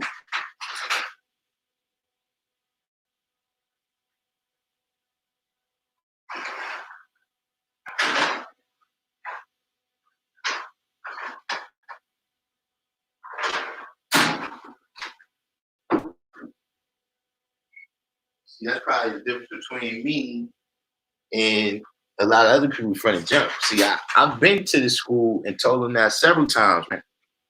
Like, listen, man, the only reason we dealing with this is because you making me do this. Like, I got to send them to school under threat of the law. So stop acting like I asked you to do this. Like the brother said, man, you a public servant. Stay in your lane, man. Don't tell me what to do.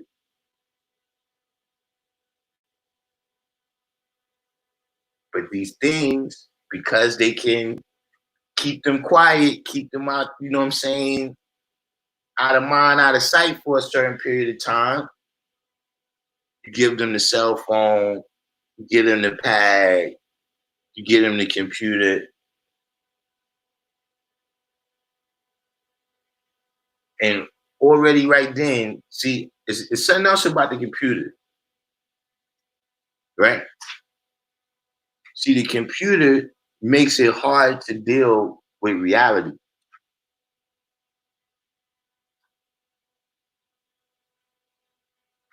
Because see, when we looking at the screen, it looks like a steady light, but in reality, the light is flashing. And even though you can't detect it with the naked eye, right? Your brain is detecting it and analyzing it. So it's a level of stimulus. It's stimulating the brain in some way. So then when you go to deal with real life, you know, off the computer, and it don't have those lights flashing, that's one of the reasons why you know, across the board, no matter who you are, if you was around, you know, in the 90s, then you know that your attention span is shorter than it used to be.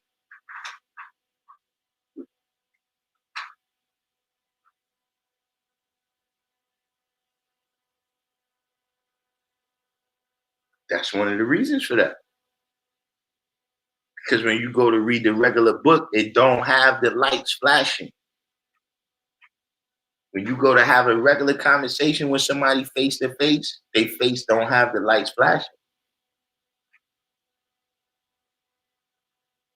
So all these things is atrophying, is causing the mental powers of people to atrophy.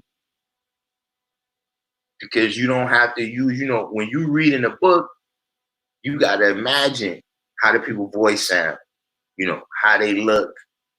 You know, every time it said they move, you got to imagine how they move.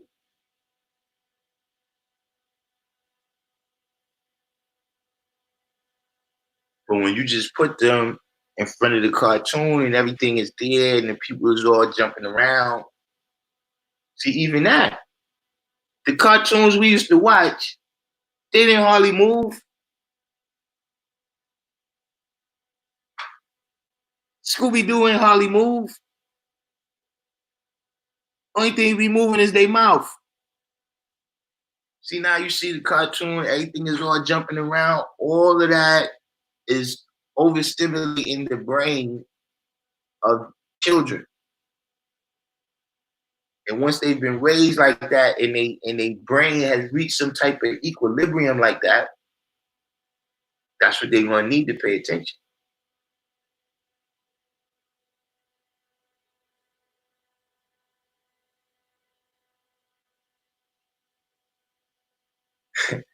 God's like the Devon said, my son just let me hear this dude called Chef G. He was like, he's from New York. I was like, yo, I can't tell because I don't know his slang. But on YouTube, he was able to tell. Yeah, that's what it is. They grew up in a more, you know, it's a uniform, even in terms of the stores. And you don't even got to go back to the 90s. If you go back, let's say the early 2000s, you go back 2005, 2006, New York had specific New York stores.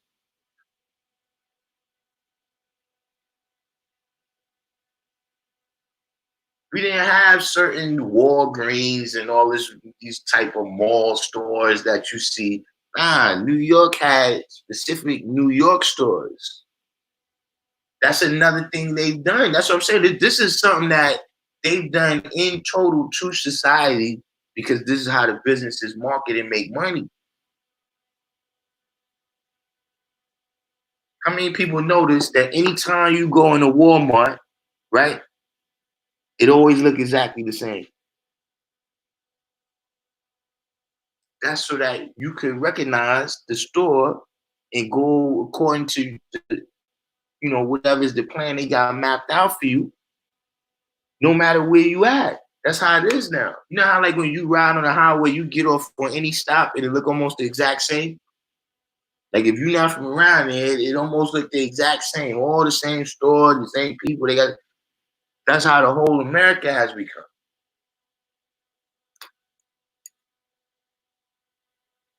Smoked Out said modern dog test showed no social progression. 793rd said Bobsy twins, no doubt. Common usage in my household, although we did rock the same denim suit, rugbies, or what have you when young, older. Now I wasn't trying to look like the Bobsy twins. You understand what I'm saying?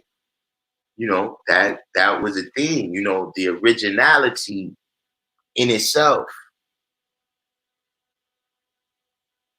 Yeah, SW, the Rubik's Cube. That was another one. But the Rubik's Cube, that was like, when that came out, that like swept. That was one of the things that was like, yo, we never heard of it. And then the next day, everybody was playing with one.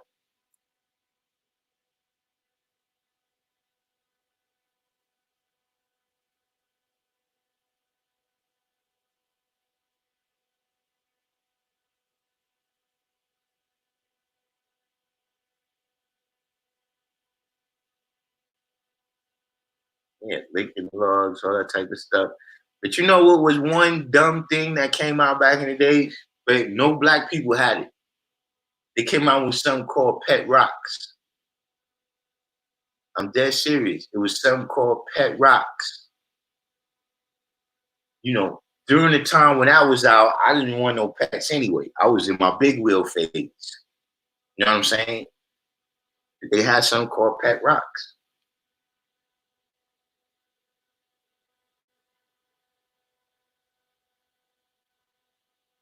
K Black C Supreme said Lego taught young people how to solve problems.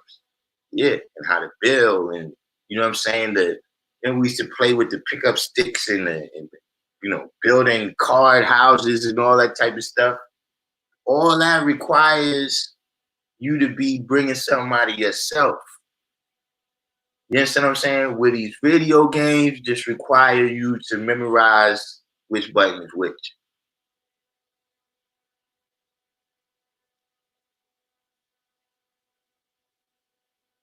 See, Smoked Out, what you're saying right there, that's very this is important what you said.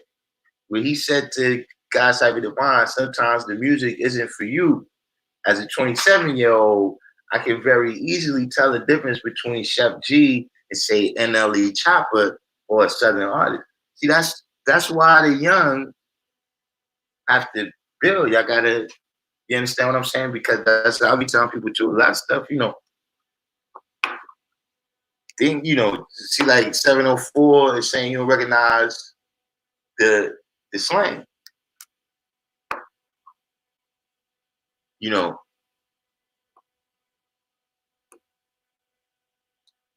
This is about how to apply the knowledge and wisdom.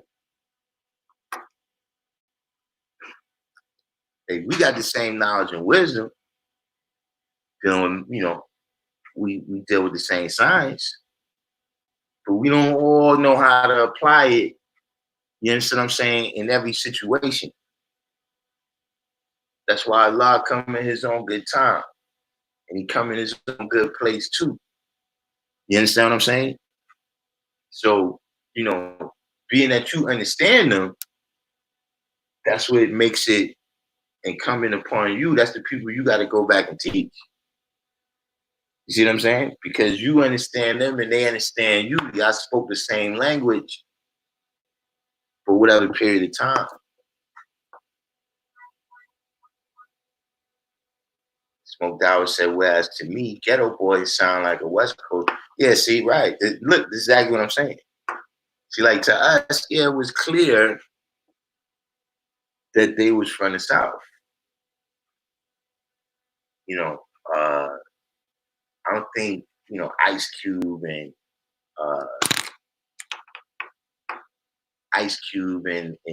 Scarface, they wasn't gonna be mistaken for each other, in that era, but that's why each one teach one.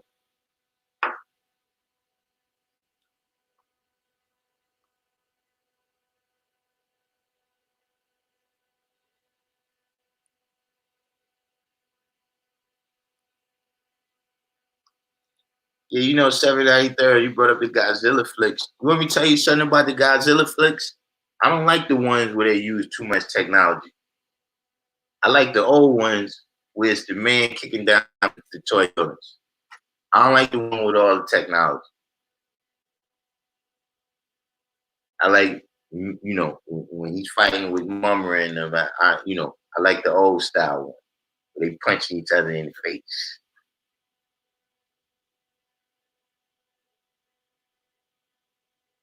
Jassim said, craving stimulation all the time. Digital crack. Yeah, that's how this stuff gets, man.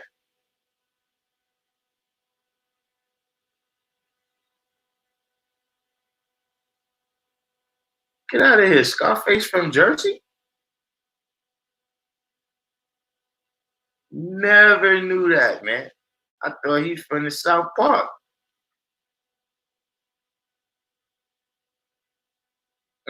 Jasim just brought up a good point right here. That all that screen time and that stimulation with that, and then you put that together with the sugar or the sugar that they taking in their diet. Yeah, man. And then you're gonna put them in school and tell them to sit there for 50 minutes and listen to wah wah wah wah wah. We sabotaging them, man.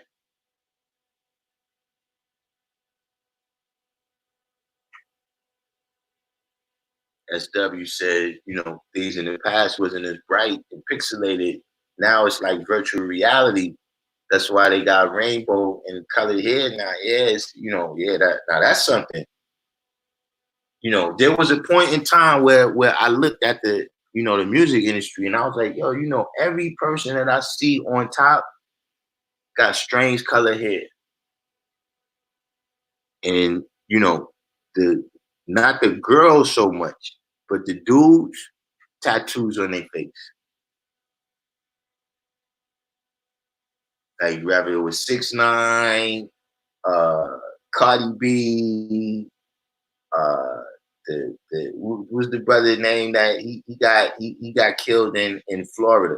He was going to buy a motorcycle. You know what I'm saying? The other trippy red guy that 6ix9ine was beefing with, it was like, in terms of the younger generation, that was something that I, noticed. These are the styles now. Maybe it's harder to stand out.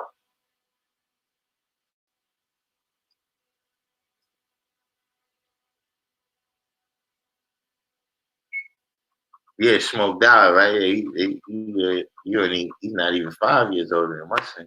Where is he? 2 years.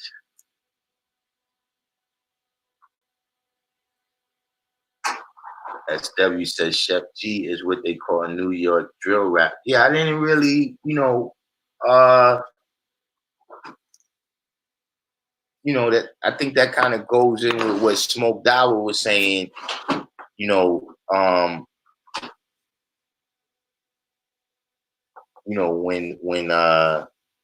when Chief Keef did his thing with the drill rap, you know what I'm saying? It seemed like it inspired, you know, a whole lot of people to get involved with that. You know, me personally,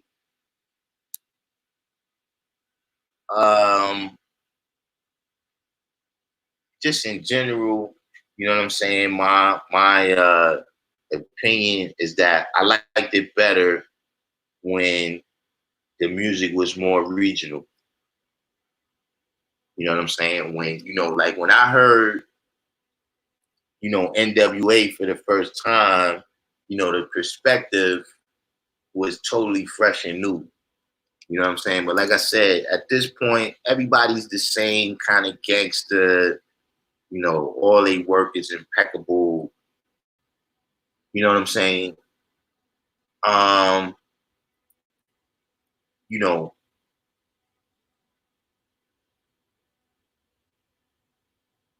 it just I don't know, man. Uh See, today's music, what I do like about it is high energy. It's high energy music, you know. Like Planet Rock was high energy music, you know, stuff that people used to, you know, break dance, you know, the way they pump the bass and everything, you know what I'm saying? And, you know, when you get somebody, you know, that was the strong point that I thought about 6ix9ine is that I thought he had a little, he had a touch of that DMX in him. Where when DMX rhyme, you don't have to speak English to know what he's talking about. You just something about the way he coming across, you know what he means. 6ix9ine had a little bit of that. You know, all of the dudes, Meat Mills, they, you know what I'm saying? A lot of them, they got is high energy. You know what I'm saying? It's just not as lyrical as I would want it to be. You know what I'm saying? You know, like you said, it's not for me. But you know, there's even some young brothers from New York, right? That I first heard them doing the drill kind of rap. And then I heard them on other records and they could rhyme, they mad nice. But the drillers was paying the bills right now. Outside the Devon said we was the inventors. Now we bite the South like it's cool. I'm not bitter, I'm a ritter. The Cabra voice. I mean, yeah, these is all the things, you know, I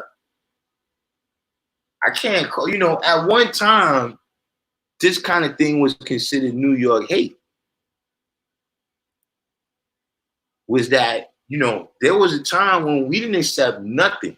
I don't know, you came from Jersey, Connecticut, you know, we not accepting nothing what you doing. Cause we the originators. We not accepting nothing. What you doing over there? Nah, we ain't doing that. Wait, nah, turn that off. We don't want to hear it.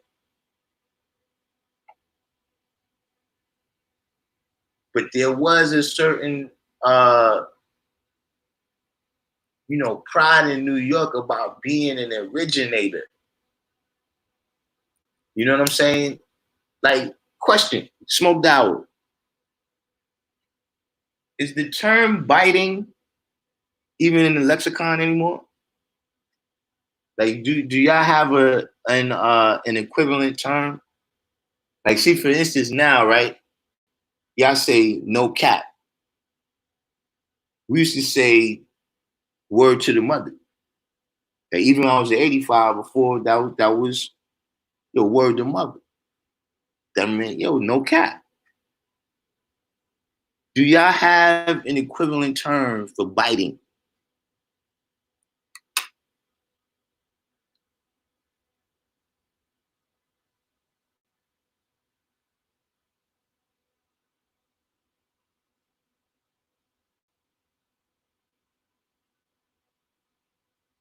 Oh, let me catch up. See, y'all ain't got me into talking about music now. You know,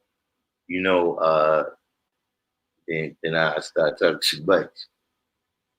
Oh, some of y'all remember Pet Rocks. I see it. What's the name? Yeah, Pet Rocks was stupid, man. I couldn't understand what it was. You know, it's rocks outside. You know what I'm saying? I'm not gonna, like, you know, see, back in the days, you know, like SW was saying, you know, even God's Side of Divine, like, look, you know, my family is not rich. So when they ask me what toys I want, I don't want you to waste money on this Pet Rock. And then I don't get the big wheel. You understand what I'm saying? I'm like, Pet Rock. I didn't understand that one, man.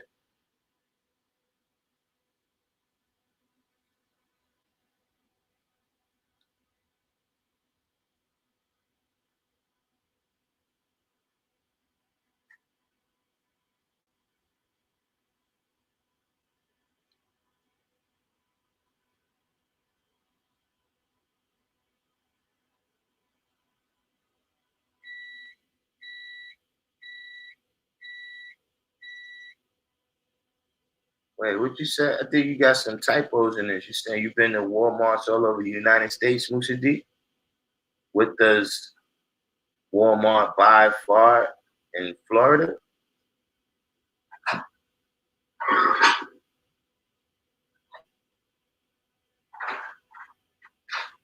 Yes, see, God, Cyber Divine. This is all about educating the children to do what you need them to do for the success of the society. You know what I'm saying? What you saying right here? Look at the school system. We used to have shop class. They don't have shop anymore because everybody's working on the computers now.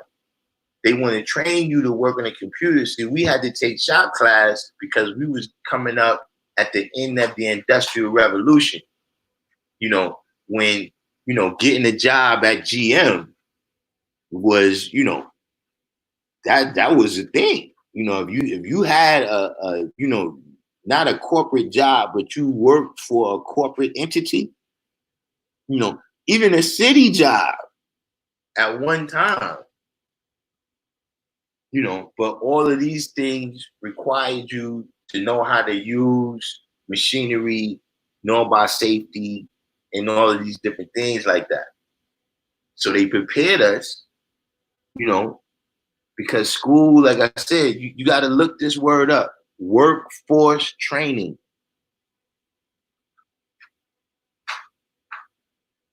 You know, the workforce training for us was for us to go work in factories.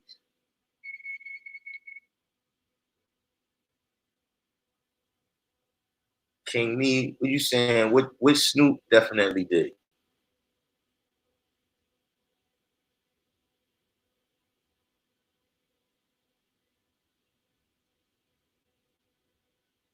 Oh man, your older sis was nuts. 793rd. She had the Pet Rock, the Magic 8 Ball, and the Sea Monkeys.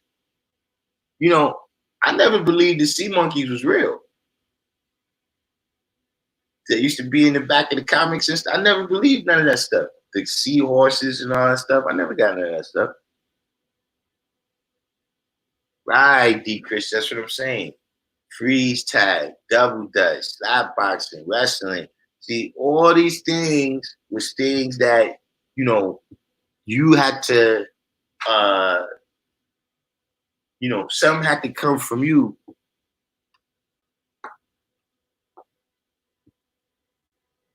Now, you know, you just play the game. The game was programmed by one guy in Japan, and now everybody in the world goes according to his imagination.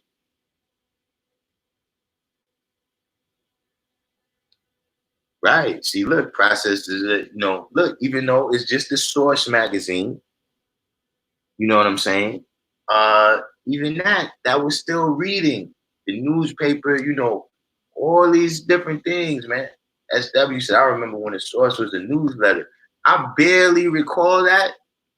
See, that was back when you still had who was it, word up and rap pages. And you had something else called like the beat or something, but that wasn't like, you know, Word Up and what's the name? Rap Pages. What was the other jump off? I think Right On.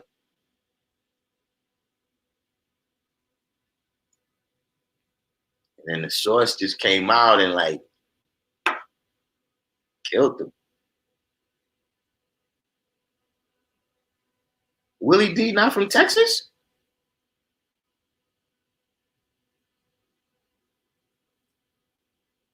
Oh yeah, Triple X. That's the brother from Florida that was, yeah. Uzi Vert got the hair. Yeah, Chris Brown. What he did Blonde with his, right?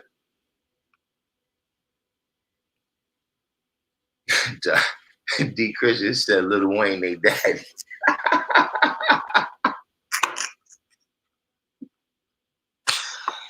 You know, I can't disagree with you. You know, they definitely got a little more violent street, you know, than Wayne. But yeah, I can see how Wayne was like a step on the way to them. You know, not saying that he's a stepping stone for them, but just saying that, you know, he pushed the envelope to a level, and then the young brothers who came up behind him, they realized, all right, we got to push it even further. So they added, you know, a violent element on.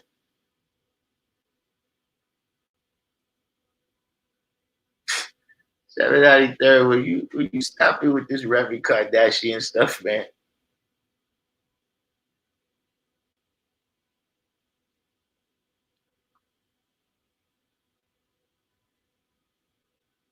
Yeah.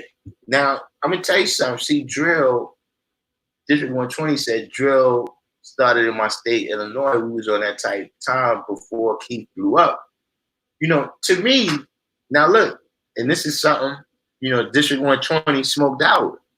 Got smoked out. You see how you said that, you know, you really couldn't tell where the Ghetto Boys was from?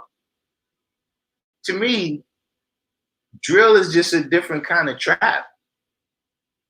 Like, to me, I can't tell the difference between trap and drill, you know, whatever else is out there. I can't really tell the difference. You know, you got the fast hi-hats, you know, the sound. Boom, boom, boom, boom, boom, boom, boom, boom, boom, boom, boom, boom. Yeah, that's what it all sounds like to me.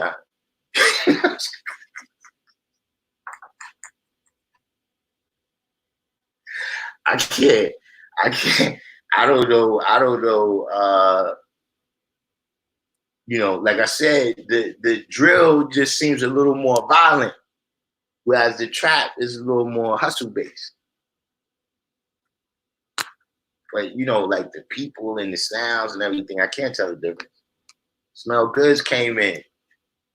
So yeah, Triple X, Uzi, Slime, Keyed. I never even heard of them.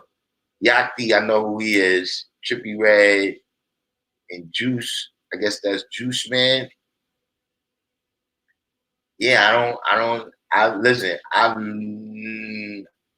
think I heard. Okay, I heard a record from Uzi Vert before. I think I seen Yachty kick a verse somewhere,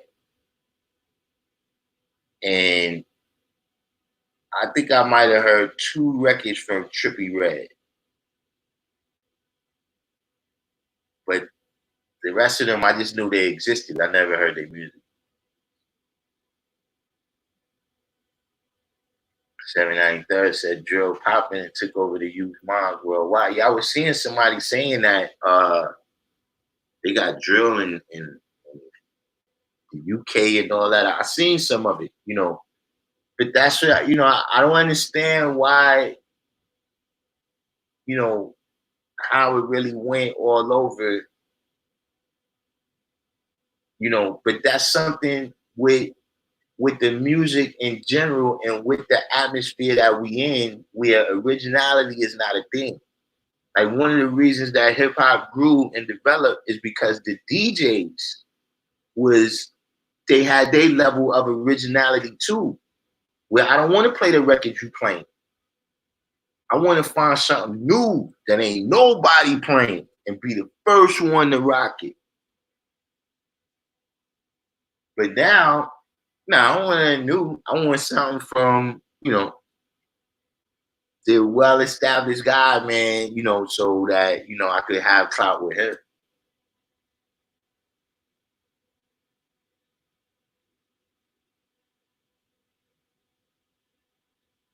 King Louis, I heard of King Louis. I'm not sure who King Louis is. Out of Chicago guys, I like Montana. I think, is that his name? Montana from 300.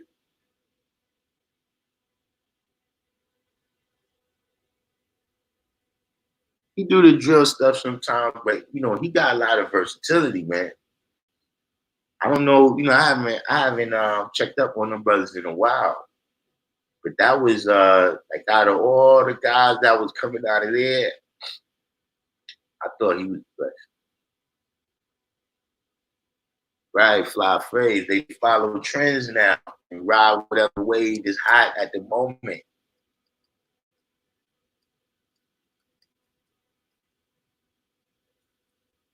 God Cyber Devon said his godson, he deal with the gangs, but he still sound like he's from New York. I mean, I kind of see the younger generation, I don't, maybe it's just the loops that I'm in, but it does seem like the New York kind of, and it's a shame. It's a shame, but I think you kind of got to give Griselda credit for that. That it took them to say, "Yo, man, why y'all ain't doing that New York stuff?" This is what's popping. But hey, it is what it is.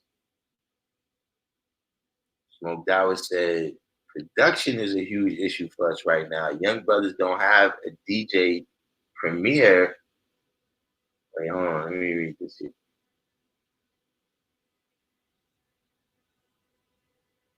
I gotta catch up. Oh. Whoa. Oh yeah, production is a big issue for us now. Right now, young brothers don't have a DJ premier. Alchemist, there's no major New York producer with a New York sound. Right, that's what I'm saying. See, there's people out there, but they're not the mainstream people. You know what I'm saying? But yeah, you're right about that. Some of that, DJ Premier in particular, I don't recall him being guilty of that. But some of that is that happened in the 80s, right? Everybody had a DJ. There was no, Run DMC, Jam Master Jay was the group. It got shortened later on to Run DMC. Eric B and Rakim, BDP, every group had It's 11 o'clock. An MC and a DJ. And what happened is the MCs became separated, whether they allowed it to happen, whether they cooperated, whatever. The MC, as they started to, gain popularity, whether it's being presented to them like that or whether they come up with the idea, it comes to a point where, listen, people really coming to see you, Rakim. They not really coming to see everybody. I'm just using them as an example. I'm not saying that happened between them. But I'm saying in general, the labels is approaching the MC because you're the guy. You're the front person. And the MC is noticing that, okay, look, the promoter is, they giving me the money. So now it's on me. What do I do? Do I split 50-50 with my, fellow group member? Or do I say, nah, it was my name on the flyer. They called me. So the MC and the DJ got separated and the MC blew up. So it took the DJs a little bit of time. They regrouped. They got back into the mixtapes. Certain dudes, Funk Master Flex being one of them. You know what I'm saying? They came up in that era off of the mixtapes because it was still some hip hop that they wasn't prepared to play in the mainstream yet. So you had your dudes, Premier, Clue, all these dudes. They came up in that era. Then they started getting on the radio, right? And they started getting deals. Dudes like Clue. You start getting your own deal. And when they got on the radio, they wanted to be recognized as stars. And I brought up Funk Master Flex because he's at the top of the pyramid with this. In my, the way I see it, Jay-Z, Funk Master Flex, a couple other people was kind of battling for supremacy in New York hip hop. So the DJs got to the point where it's like, well, look, if you're not gonna show me no homage, you know what I mean? You're not gonna, you gotta pay me to drop bombs on your record or whatever, man. You gotta pay me to play. You gotta pay me for me to put your records in my record pool or whatever. And when certain New York artists didn't cooperate, the DJs started playing music from other places strictly. It got to the point where you stopped hearing New York music on the radio. And see, Smoked Hour, your generation grew up with that. Y'all grew up listening to, T.I., Lil Wayne, whoever else. And I mean, power to them. I'm not saying that this, I'm just saying that this is my opinion on one of the major blows that happened to the New York sound.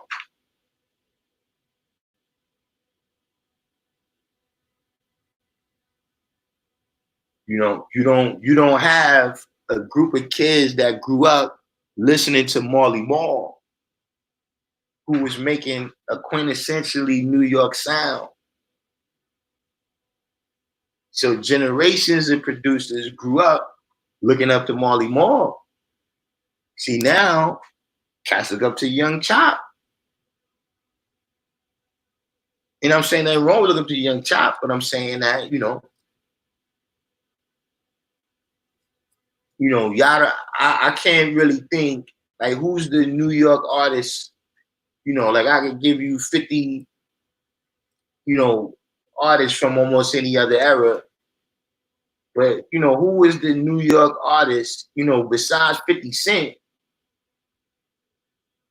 And even 50 Cent, he made music that had that Southern flair to it.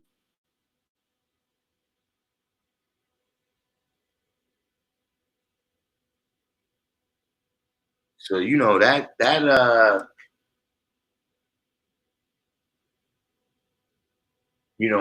think that, the thing that would bring that New York sound back is literally the brothers that's in their, 20s or teens or whatever. They have to go back and listen to how New York hip hop sounded. You know what I'm saying? I don't think the young brothers really have a firm grasp on that.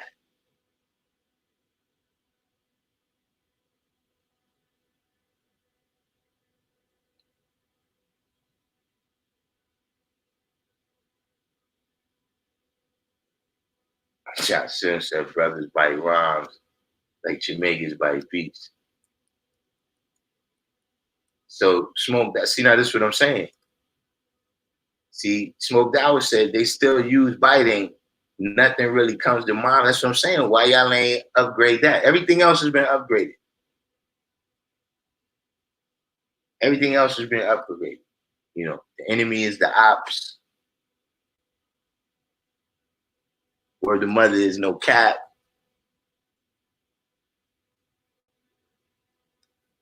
Why y'all ain't update biting? Because it's not a thing like that no more.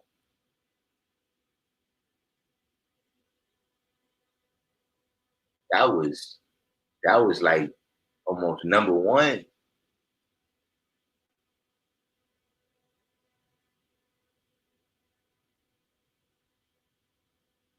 So Gunna, Lil Baby, The Baby, Glizzy, NBA Youngboy, and Blueface. Don't Blueface got blue hair?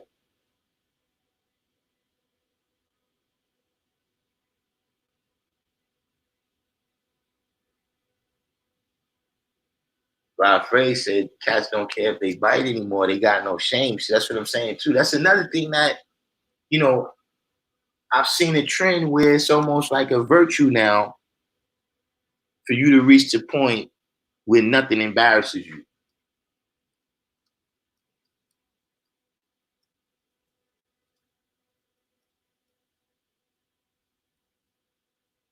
You know, there's no standard, you know, everything is a constant moving goalpost.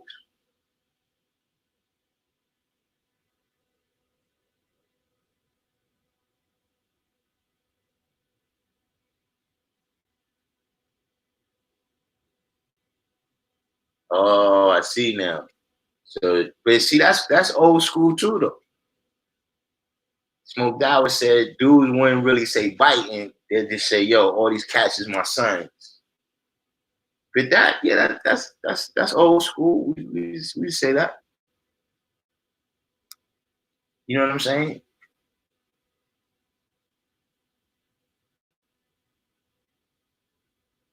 Nah, Smoked Out. I'm not saying if T.I. is lyrical or not. I'm just saying that your generation grew up with him being the guy.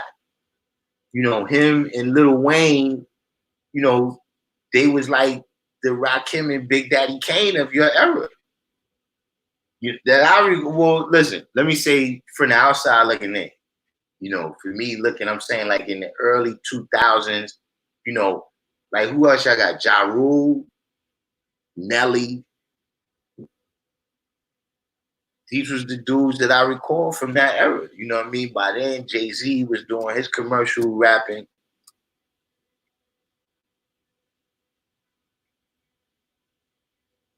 You know, so I'm just saying that the people, Ludacris is another guy, Calm Islam he just brought up.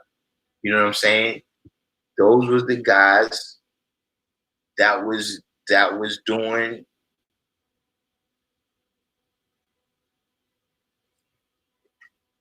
You know, like now y'all saying they not lyrical, you know, but they was the guys that was playing on the radio multiple times.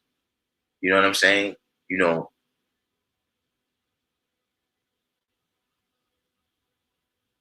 and I had an influence.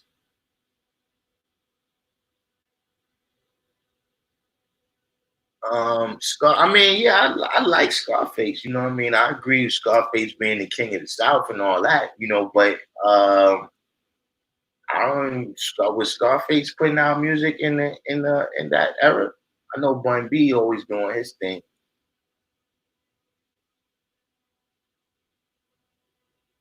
Who's this Black Boy?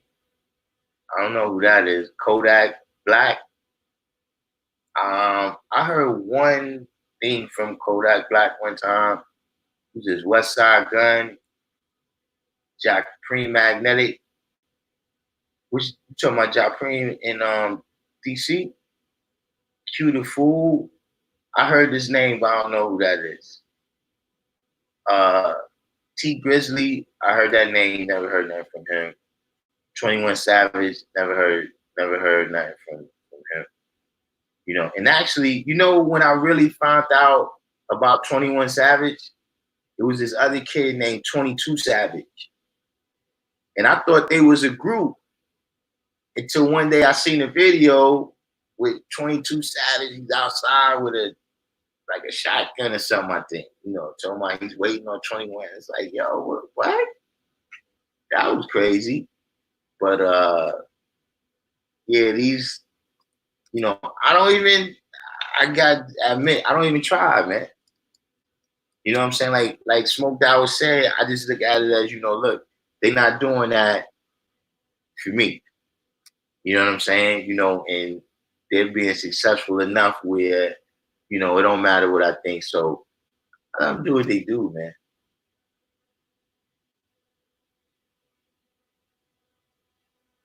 You said Common ain't been nice for real since Water for Chocolate, and not giving credit. I want to stop at Resurrection. I would have to say Resurrection was probably the last real band because I like Common. You know what I'm saying? I mean, look, and you know, Hotel Week is over. Look, you got to stay away from the battleisms, man. That's my advice to everybody out there. Stay away from the battleisms.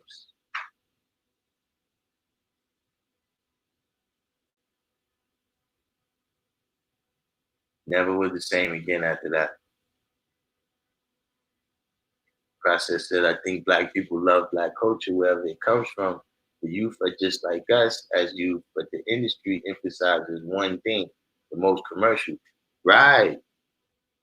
But you know, with some of these things, you know, especially when you deal with something like hip hop, you know what I mean? Some of these things we gotta admit that, listen, man, we started off with 100% power over this.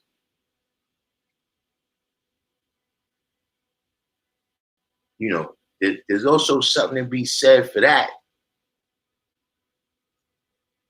That, you know,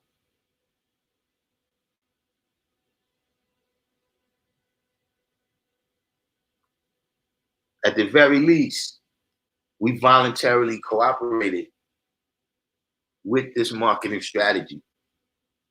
Because let's face it, you ain't gonna find no white person that's gonna write the NWA music that MC Ren and Ice Cube wrote.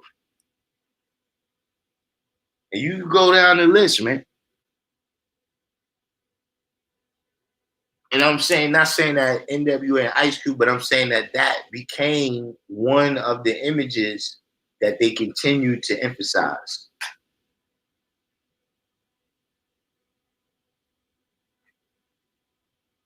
You know, and that image and that science and what they talking about, it did the same thing to hip hop music, right? Especially emphasizing that one image. It did the same thing to hip hop music that the lights on the computer screen is doing to the kids' brains.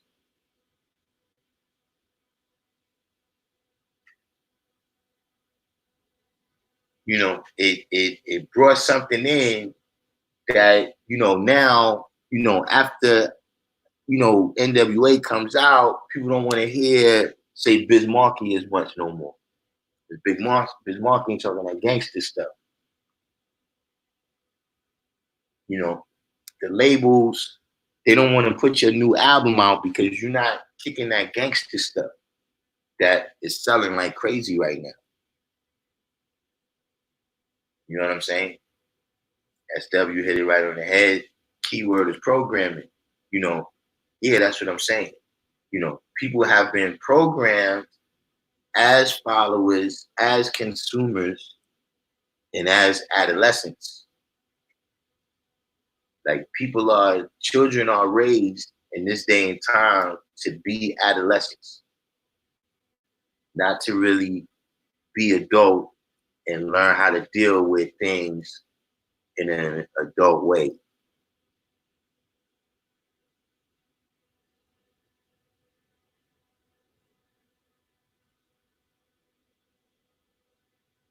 Yeah, process the posters. Used to get the posters out the magazines to put on the wall.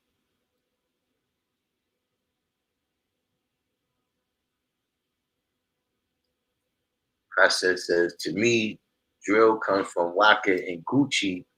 Emo comes from Kanye and Wayne. Yeah, I mean, that's what I hear when I hear it. You know, with the emo, Kanye and Wayne didn't use the same kind of music, but yeah. But I'm gonna tell you something though. That emo started coming in a little before that. That emo, and maybe I'm defining it as wrong, but that kind of started in that Thug Love era. You know what I'm saying? Where Fat Joe is making records, and every record that he makes, you know, is with Ashanti singing on it. You know, Nelly was doing that. Ja Rule was doing that. You know what I'm saying? And it definitely became more sentimental. You know, Ja Rule wasn't making records like Ice Cream. You know what I'm saying? You know, you wasn't hearing records like Camé.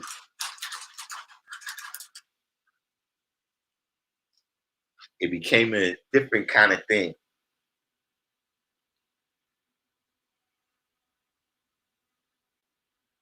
I sense that I'm stuck in 2000s and earlier sonically. Listen, you got me beat. I'm still in 1996. You know, 2000. How you get to 2000s? I'm still.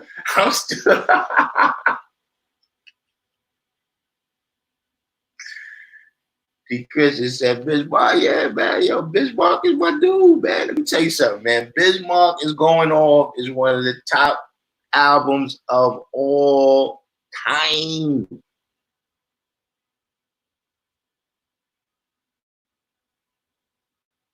Like when you talk about the New York sound and certain things that developed the New York sound, the Juice Crew was a huge part of that. And remember, Bismarck was one of the ways how that got kicked off to a big degree, man.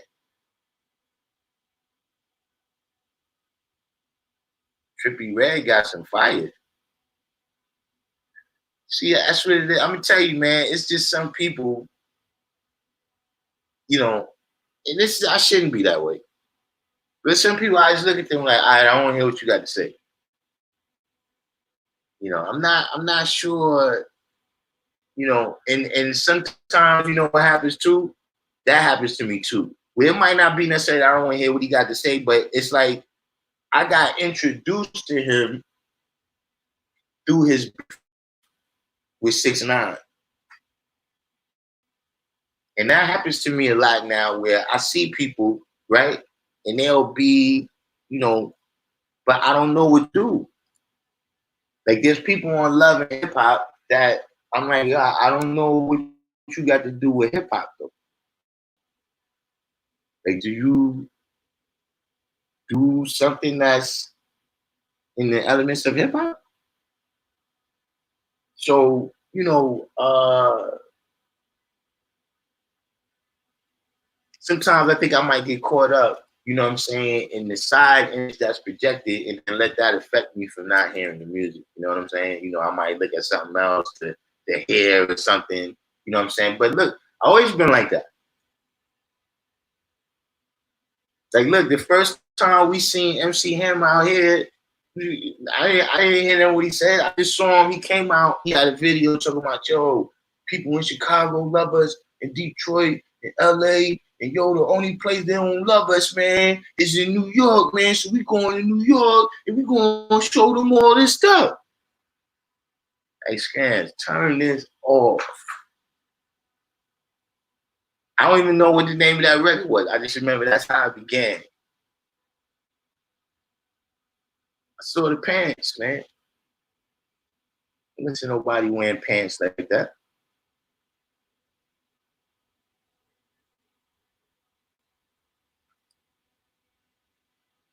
Josh Simpson said, when I was younger, records used to play in my head constantly, just beats from nowhere. I mean, that still happens to me right now. Carmen's Lonely said Montana for 300 had bars that they still rap. I hope so, man.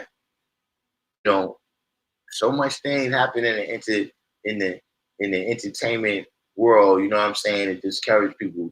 You know, I hope nothing like that didn't happen and, you know, stop them from doing what we do.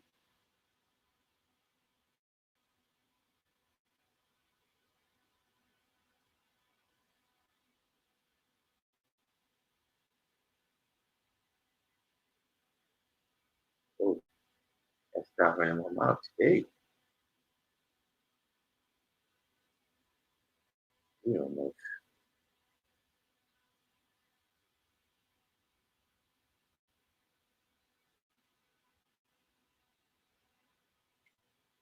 Oh, that guy tell me, oh, hold on. I ain't even here, Supreme, man. I'm still, let me catch up on the, let me write through. See, I hit on some topics, man, that you know, I'm interested in. Yeah, but hopefully, Montana from 300 still doing his thing. Who's the kid they love up here and through the dab with two? I don't know, man. That's like every Brooklyn rapper, but I think you're talking about Kuda B. Wait, Kuda B rhymes? Joey Badass doing his thing, but see, Joey Badass is not, that's what I'm saying. It's that level of excitement that taking drugs and popping pills bring about. You know what I'm saying? I remember the kid that they asked me about Tupac, and he was like, he don't really like Tupac because it's boring. You know what I'm saying? You know, Joey Badass is not accessing that gang life and that type of thing, but he doing his thing, he's still doing his thing.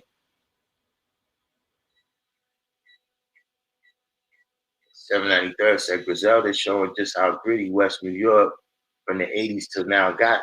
The machine is nasty though, his man's Derringer on the beat. Benny's got it. Benny gets it in. Fly God got too much Ray and Ghost in him. So I'm gonna tell you what it is about Fly God, what I like about him. You know what I mean? He's like a DJ. You can't really look at Fly God like an MC. He's like a DJ, right? That's like, look, I'm gonna play some dope beats for you, and then I'm gonna say some gangster shit over it. You know what I'm saying? He's more like a DJ like that. You know what I'm saying? And see, he got mad soul. So when he kick it over the beat or whatever, he come off. You know, a lot of people always, he's not lyrical and all that, but he one of them people that you kind of got it. You know who else was like that? Noriega. It took a while for people to get used to Noriega. Everybody at first liked Capone. And he's like, yo, Noriega, what's going on with this dude? But after a while, once you got used to how he kick it and you started seeing like, oh, all right, I see what you're doing now. Nori became dope to everybody. As W said, B. Don is a New York producer with a New York sound. Wavy the Guy has a New York sound. You mess with Heist Life. It's a lot of them out there. Yes, I never heard of these people. But see, that's what I'm saying. That's what kind of happened. You know what I'm saying? Is that, see, first of all, you gotta remember in the time when Funkmaster Flex started playing all those country records, he still had the power to make or break you. He don't got that power now, but at that time, if he played you, you was on because other radio stations around the country, all they do is play what they play on Hot 97. So one thing by doing that, you know, there's been several times in hip hop, right, where I guess you could say like styles of music kind of died out. Like for instance, that's one of the things that happened to the Rakims and the Big Daddy Kanes and the Karis Ones. You know what I'm saying? Is that the West Coast people started coming out, the Snoop, Dre, all of them, and they were selling so many more copies that the labels and the radio stations was like, yo, look, y'all gotta make music like this gangster stuff. But that earlier generation, they wasn't with that. They didn't want to do that. You know what I'm saying? So they started falling down, you know, in status in terms of getting their stuff played on the radio. You know what I'm saying? So, you know, these people, they out there.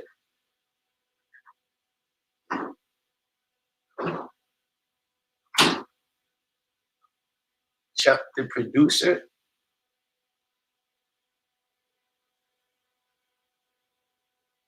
I mean, listen, man,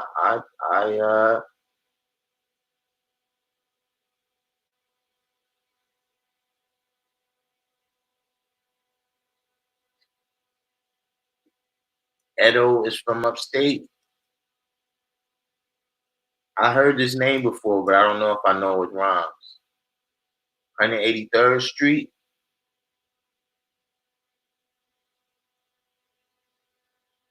He said, but you can't drop a mixtape with them type cat. Why you can't drop a mixtape with them? I think I know 183rd Street.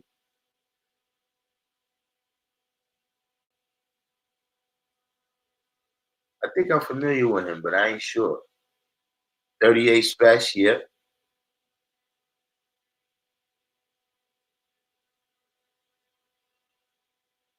Who with Jim? Jim Jones tried it with Trackmasters. Jim Jones had Trackmasters on his last album. Yeah, I think it was Heat Makers smoked out. I think you're right, SW. I didn't get a chance to hear it. I like the Heat Makers. I know them a little bit, you know, not like that, but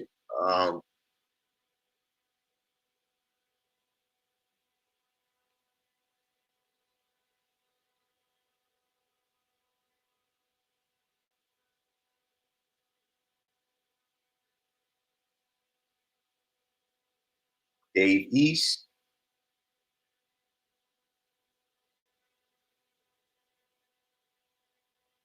He said Dave East is pushing a flat out New York sound. Wait, you said Dave East, in my opinion. Wait, I didn't. Why you brought up Dave East? You saying his last album sold 3,000? Pushing a flat out New York sound, even if it's modern, just doesn't work. I mean, see that's you know, and everything is different now because it's the internet. But that just, you know, this is one of the things that show the difference in age in us. Is that it just goes to show you how much different the market was. The fact of the matter is that New York City, the New York City population alone, back in the days used to make people gold and platinum.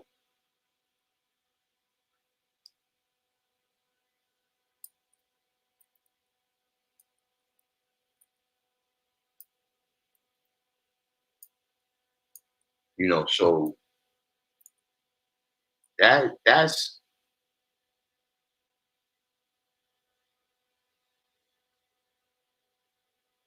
793rd is saying he don't think it's necessarily a New York sound, but maybe people just not attracted to the East music.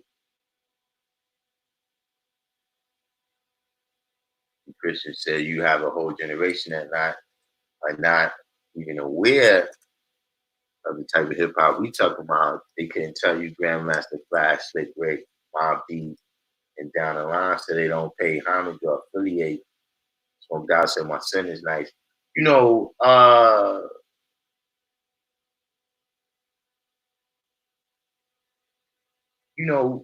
that is something that I think is impacting hip hop. You know, like for instance, you never see a young rock and roll artist saying they never heard of the Beatles. You know, Rolling Stones is trash. Their music is boring. You know what I'm saying?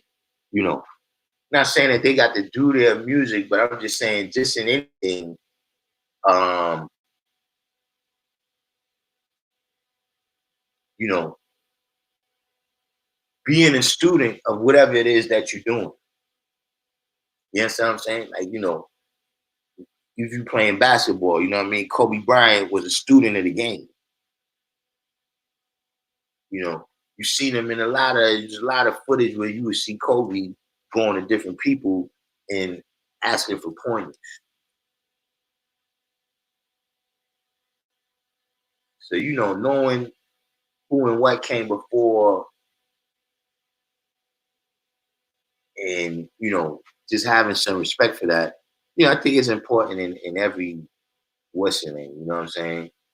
But, you know, I don't know necessarily that that's going to change their music, you know what I'm saying? See, I'm gonna leave you alone, D Christian. D, we can't talk like that, man. Uh, Styles 793rd says Styles P reinstituted the New York sound by constantly grinding his own mixtapes, branding music along with local producers like my man Benny Idol from the P's. When him and Currency did their thing, and also opened up markets in depth for both. You know, yeah, Styles P, he never strayed away from the New York sound. You know, I wouldn't say he reinstituted it, but he was one of the people that I'm talking about. How many people remember the beef between the Locks and 50 Cent? When 50 Cent actually had the Locks drop from the label because he was making more money. You understand what I'm saying? And then, like I said, once he came in, you know, first of all, his music in and of itself, you know, had a Southern flair on it, you know, but then when you just look at just the numbers, just on the arithmetic basis, like, okay, you put out Lloyd Banks and Tony Yayo from New York, but then you put out Young Buck, The Gang, you know, Spider Low, what's the other guy? You know what I'm saying?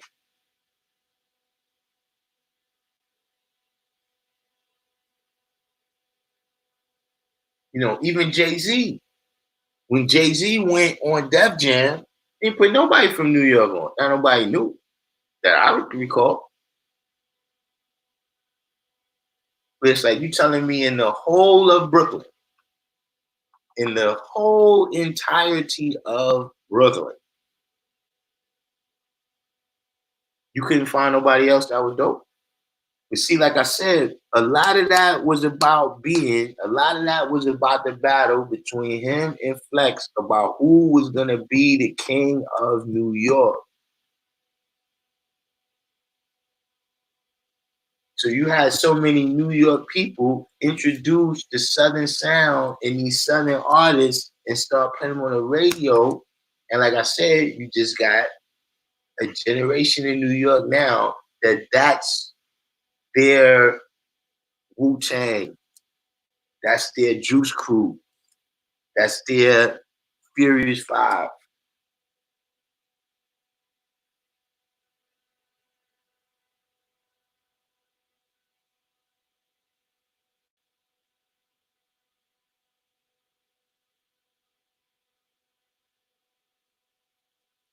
Young brother named GP Beat Bangers. Y'all heard of him too. I haven't I don't know if I heard, but I know this name.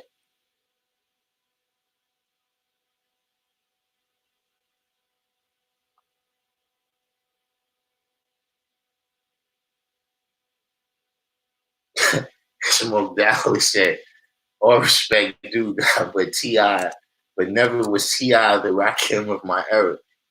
Listen, man, in 2000, 2001, he was referred to as the king of the South.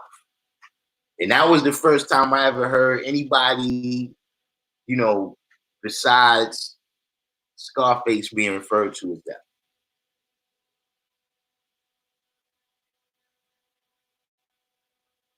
You know, and there was people eating it up.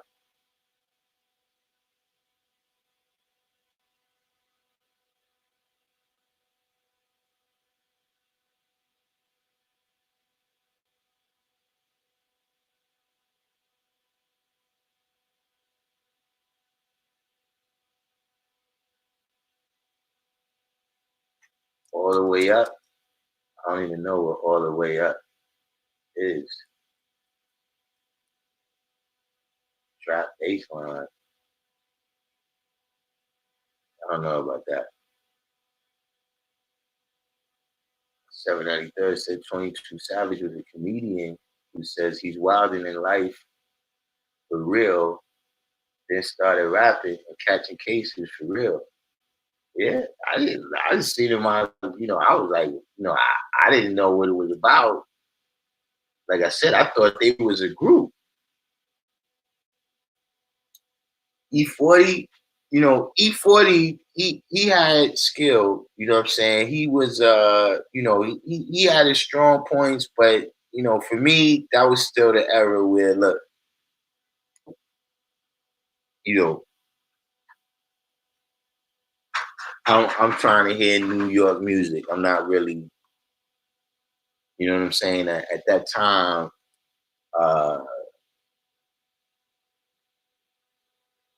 I just wasn't in the E40. You know what I mean? He's one of those artists too. There's certain artists that I never particularly was fans of theirs, but when I see the impact that they had on other people, like believe it or not, I wasn't a huge Tupac fan. You know what I'm saying? But when you look at the impact that he's had on the world, you can't deny that he was great. You know what I mean? So, put E40 in that category. 793rd said the Baduisms won't turn him. I don't know, man. The Baduisms, we've seen some it's a couple of people haven't been the same after experiencing the Baduisms.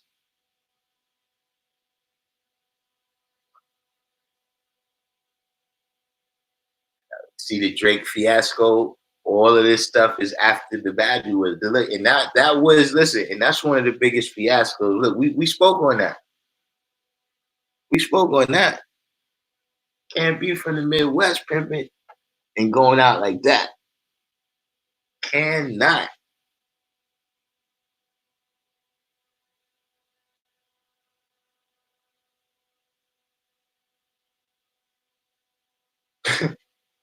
Fly Phrase said more power to the youngest, but I don't rock with none of these dudes y'all talking about.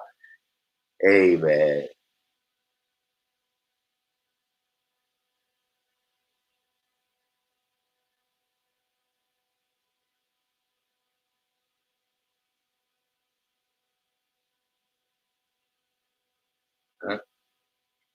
Yeah, smell good, pretty much. That's what I'm saying.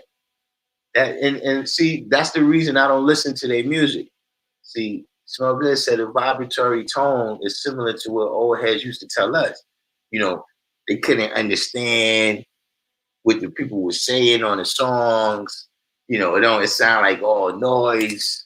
You know what I'm saying? They stealing from old music. That's one of the reasons why I don't listen to their music, because I don't want to tell them that. I don't want to have to tell them that. That's how I see it. You know what I'm saying?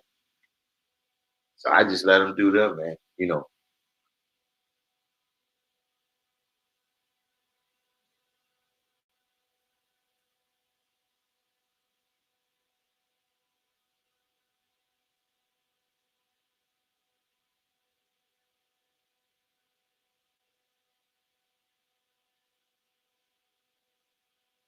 Wow, process.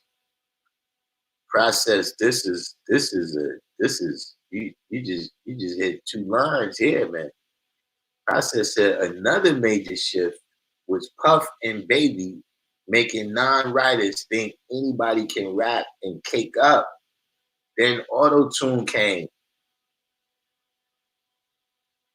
I I gotta agree with you there, man. And and that's something that I think is unique to hip hop, where hip hop is like the one thing that you kind of can't tell people that they bad at. Like if a person thinks that they great at basketball and they get on the court and they get their shot blocked every time they go up, and they get dunked on 100 times, and then you say, "Look, man, you're not good." They can't accept that. But a person that could make 200 horrible hip hop records, and if you tell them they're not good at it, you just a hater.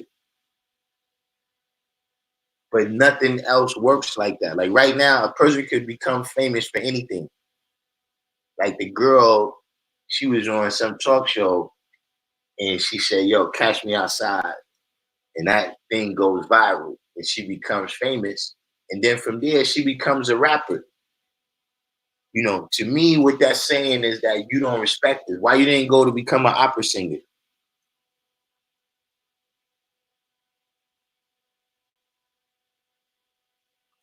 That's because the perception is that making hip hop is not really a skill.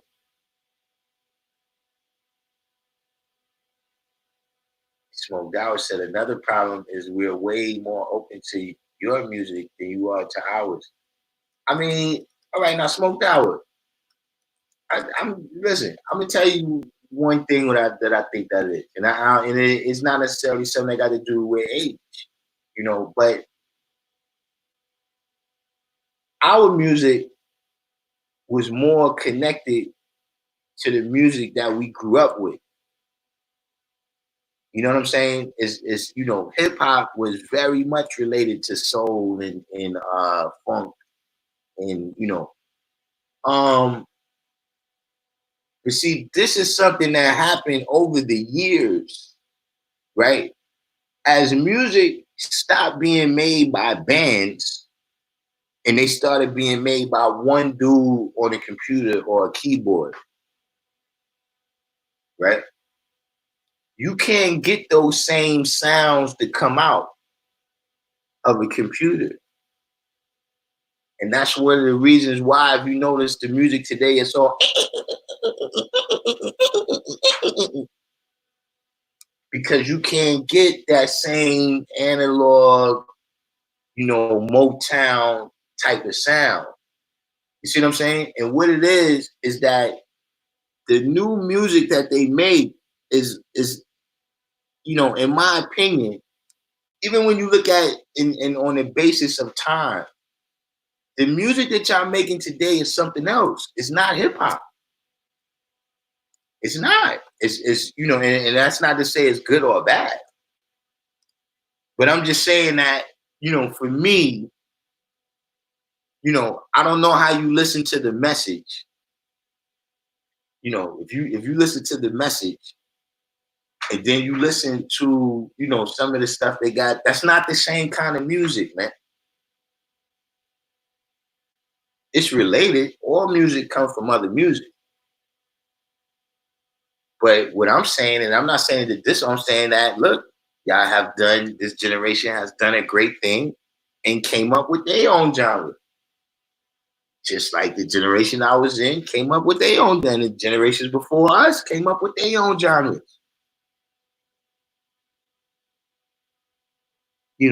Soul is related to jazz, but it's not jazz. And so to a certain degree, in my opinion, it would be easier to classify like, okay, this dude is great at what he's doing. And I'm gonna tell y'all something. That's something that's done by the mainstream, in my opinion.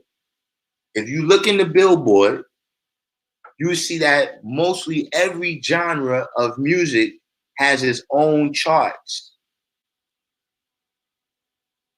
But hip hop has always had to share the chart with at least R&B. But generally speaking, all the black music is on one chart. So you competing with people that's not even doing what you're doing. Big Daddy Kane shouldn't be competing with Whitney Houston.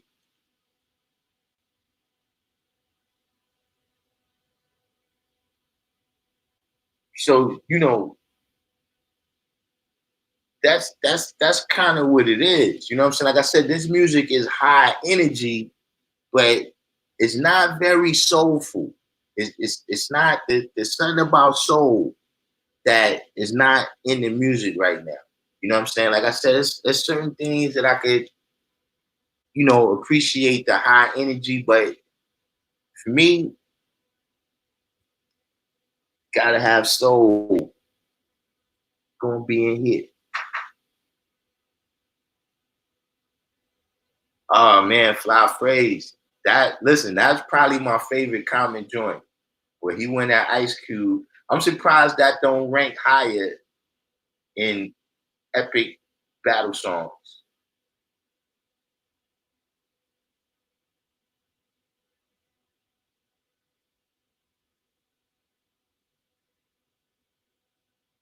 You said Kendrick would be a star if he 2006, not 1996.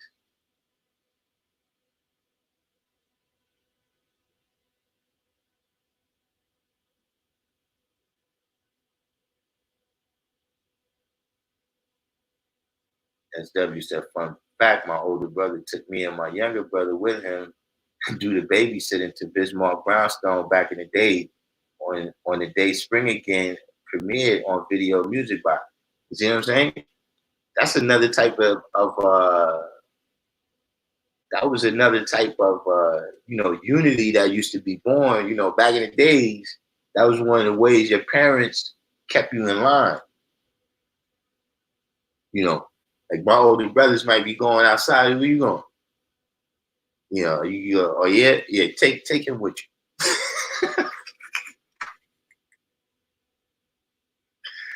You see, we was platinum because I wasn't no rat. You take me wherever. When I get back, yeah, we just went to the store and back. As W said, Biz was on the phone with MC Light.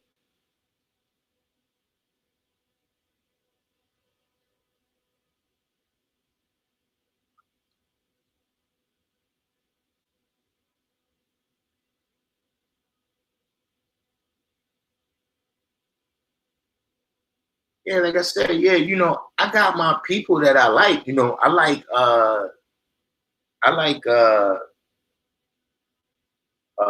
Montana from 300. You know who I like?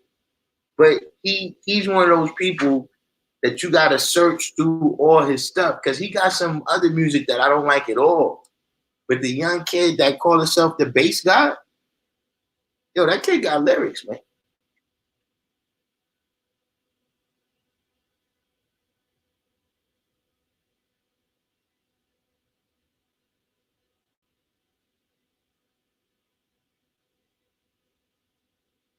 So good said there are talented artists out there. They need the knowledge and how to apply it wisely through sound. Is how I see it. You know what it else is too? Yeah, shout out to Manolo Rose. I ain't see the brother in a minute. You know what I'm saying? But yeah, I see. You know, out of a lot of people that say they 5%ers, Manolo Rose be on the set, and I didn't even know who he was. You know what I'm saying? But I started seeing him. You know, he did. Yeah, Turn This Mother. That was that Hammer song. Nobody want to hear that.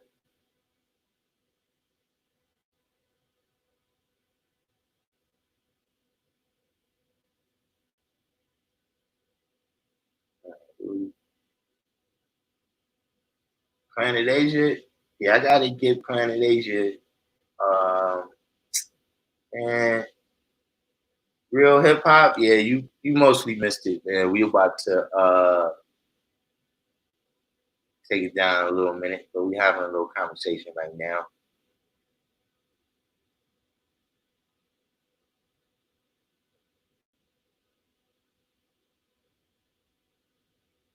Yeah, Manolo Rose. Yeah, that's the guy.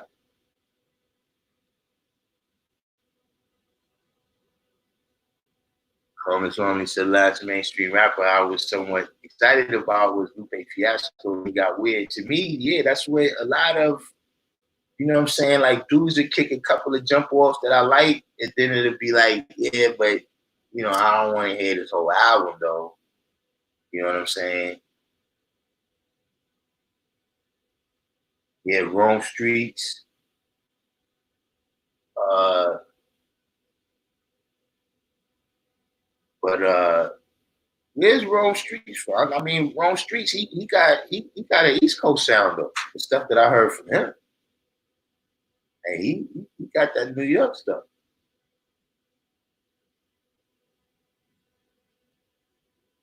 Yeah, that's what I said, man.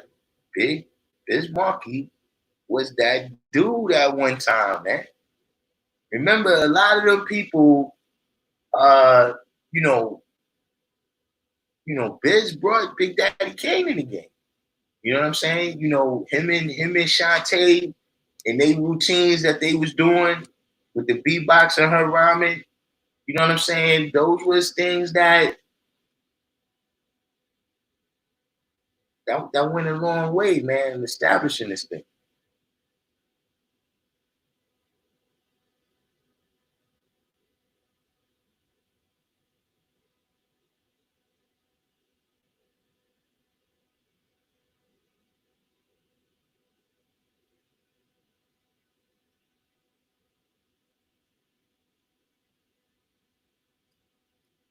When you see cats starring in Issa Rae movies, it's quiet for the booth.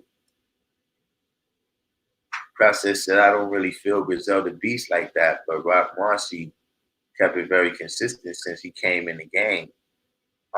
Yeah, a lot of people, for whatever reason, they don't like the Griselda beats. I think is that they got like they kind of do a lot of loops. You know what I'm saying? And they don't take a lot of different elements from different places. You know, some of these beats don't have drums. You know, which is, that's their sound. You know what I'm saying? But I do, hear different people saying that.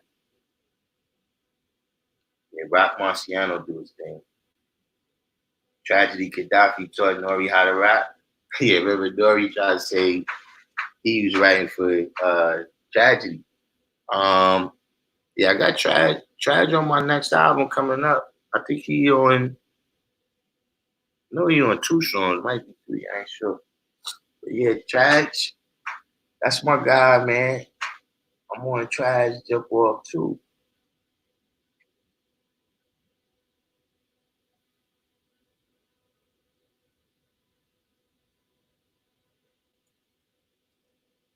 Some people discredit and shun anyone who says, nah, I mean, you know what I'm saying? You feel me? Hey, yo, bruh, more than one time in conversations, what's that called?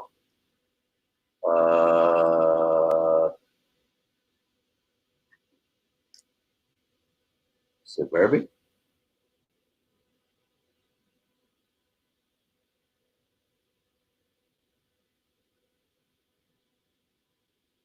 Comments on me. Yo, you know something? I agree with you on that. I didn't really, Beanie Siegel was somebody that I thought came along over the time. You know what I'm saying? When I first heard him, I didn't think that much about him. But as time went on, yeah.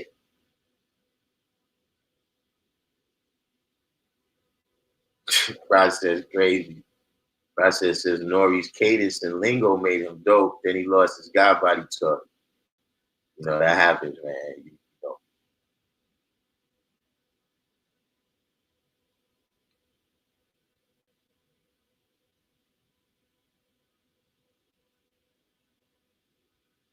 Heist Life is the younger guy from Pelon. Oh, Heist Life is younger guys from Pelon. They be at the school in somebody class. I think Sav Kills was their mentor coming in.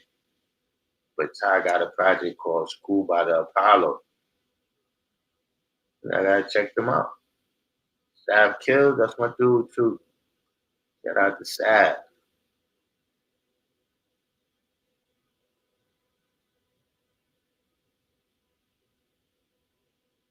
Planet Asia? Yeah, I got Planet Asia on my album. I gotta get Planet Asia. I gotta get Planet Asia on the more jump offs, man. Right now, things is this drought is it's affecting my distribution right now. You know what I'm saying? Fat Beats got things on hold until this I guess this lockdown is over, whatever the case may be, man. But yeah, Planet Asia, yeah, he get busy. I didn't really know about Planet Asia and the Cali Asian Days. I ain't really sure what the Cali Asian Days was. The first thing I knew about him was I just heard his name. I first heard the name. I'm like, yo, I'm not really. And then somebody's like, nah, it's the guy. Like, get out of here. And then eventually, though, I met the guy. That's the guy right there, without question. But yeah, I gotta get some. I gotta get some beats out to Planet Asia so we can work on some more stuff.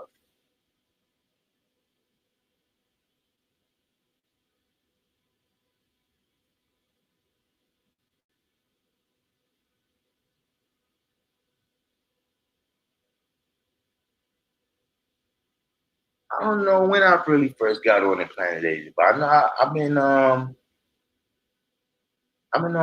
for a long time.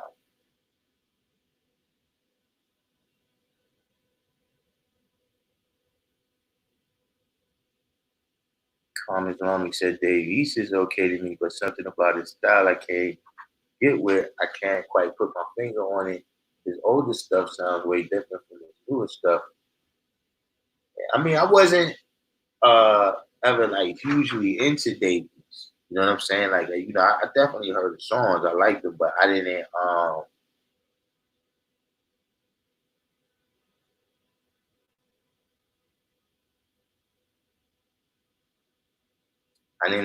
I was. It's not like I had his album or something. Like you know what I'm saying. But yeah, I liked his early stuff.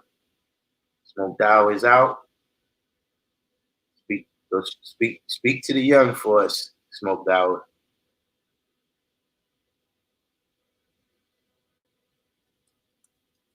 Yeah, Power of Love. That's the guy's name. Apollo Brown. Yeah, Apollo Brown is nice. I don't know.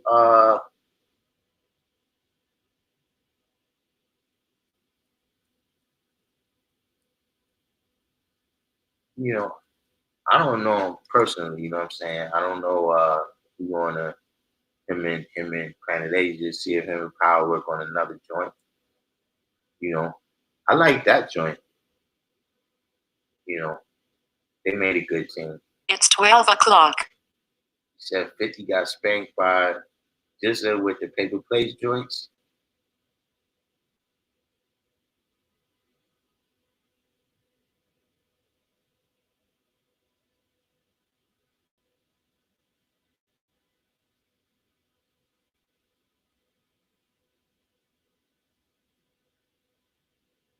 Yeah, the locks was going.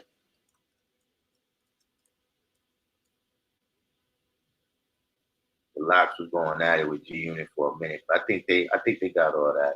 What's the name?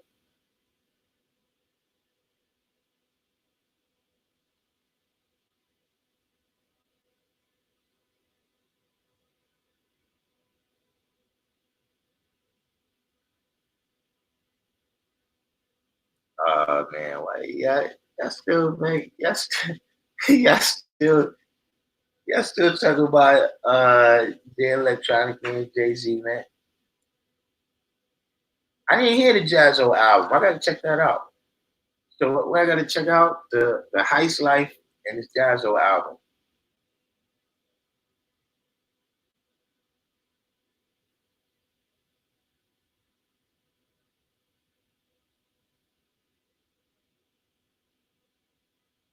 Process said it's kind of like how some people consider Pop Flow New York on West Coast beats.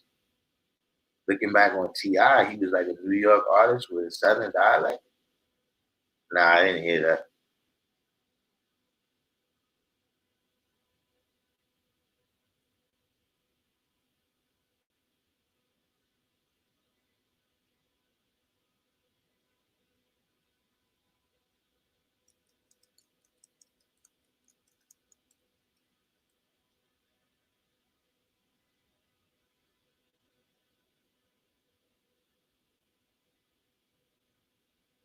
Yeah, that's true. A lot of people did jump on the Pac and Biggie bandwagon. You know what I'm saying? You know, I think it ends up being something cool to do. You know what I'm saying? You know, just look, even with this new stuff, you know what I'm saying? You know, rather it's Nipsey Hussle or, you know, Triple X, all these different people, you know, Pop Smoke. And it's like, yo, if y'all supported the brother like this when he was alive, you know, this would be looking totally different.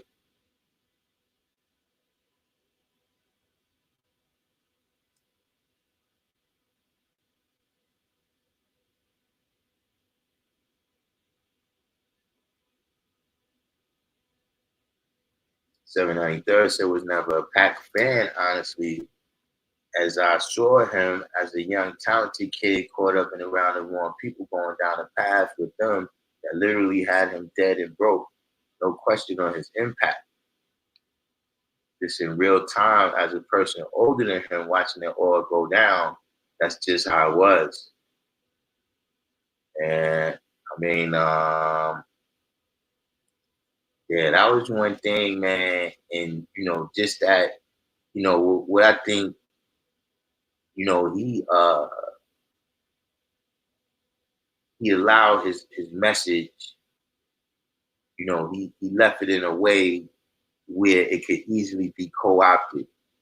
You know what I'm saying? Where, you know, he started out, you know, much more positive. You know what I'm saying? You know, his first, the Tupacalypse Now album, you know, wasn't on no gangster stuff. You know what I mean? And I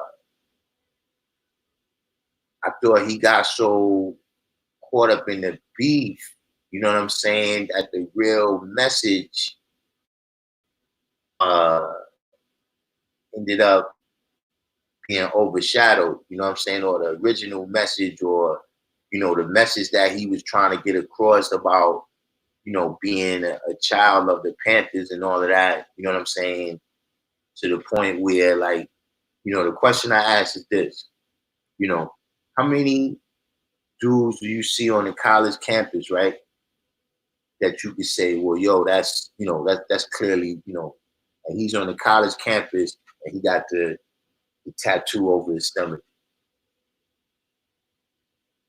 You know what I'm saying? Or he's going around saying thug life or something.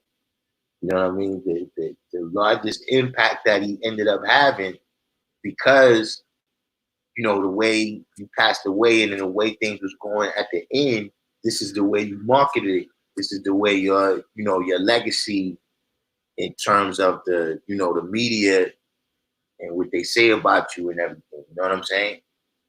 So that you know, like for me as an individual, you know, it was Tupac that really, you know, like I knew it was gangs, but he kind of spelled it out. You know what I mean? Like things that I never would have known or nobody would really have known unless they went to the West Coast. Tupac kind of spelled that out. The same way Biggie kind of spelled that out for the drug game. Like if you didn't know what a kilo was before you heard Biggie, you knew what it was after.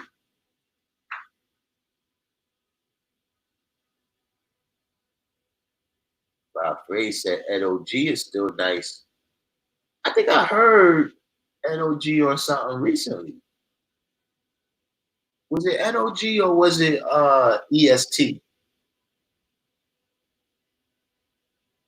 It was one of them I heard on something recently, man. But yeah, Ed OG with that Got to Have It. You know, we didn't get so much into his whole career, but he definitely smashed it with that I Got to Have It.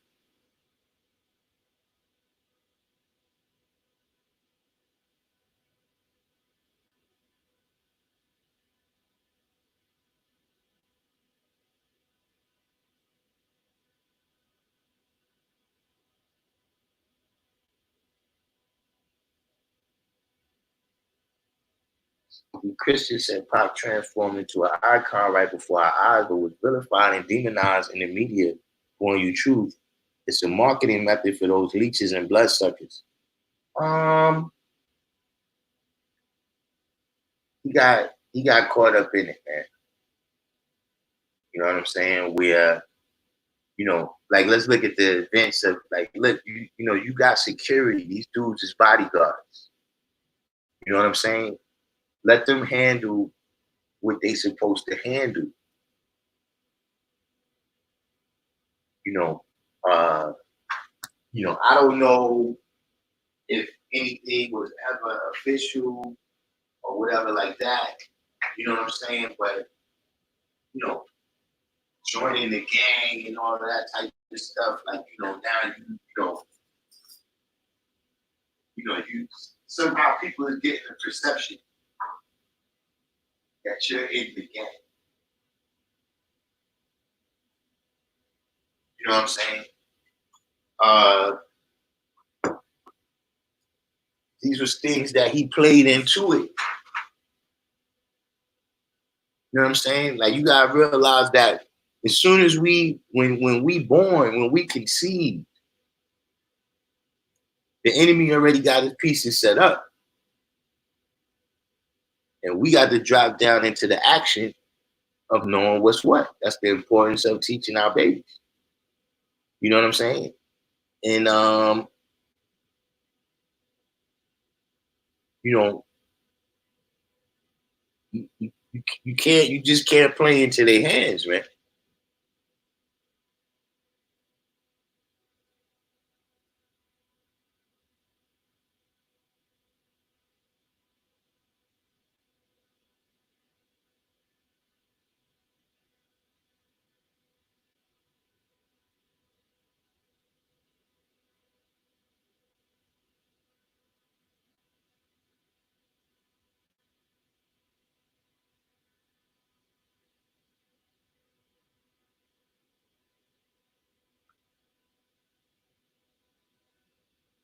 Dave Lucy D said to me, Dave East fell off after the bomb mixtape he had.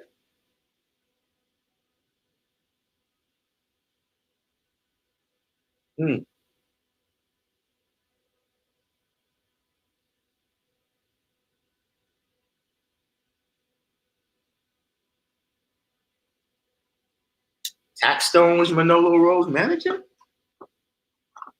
I didn't know that.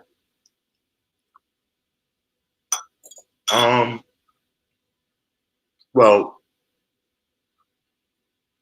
the odds don't seem too good on that.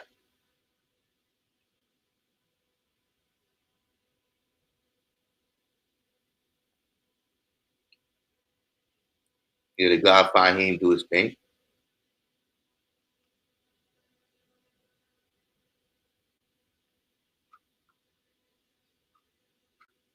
And I'm telling you, the bass guy got lyrics, man.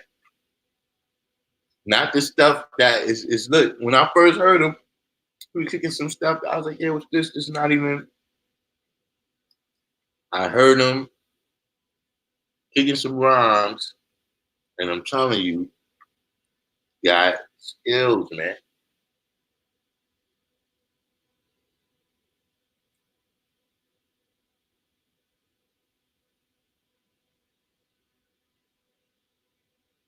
Yeah, Fly Freddy, yeah, Taxstone's locked up. So that's what I'm saying. I don't think he's managing them right now, you know. I mean, possible, but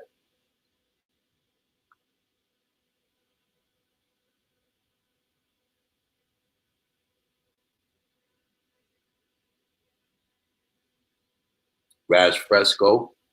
Raz Fresco is up in Canada, right? I was born, came in.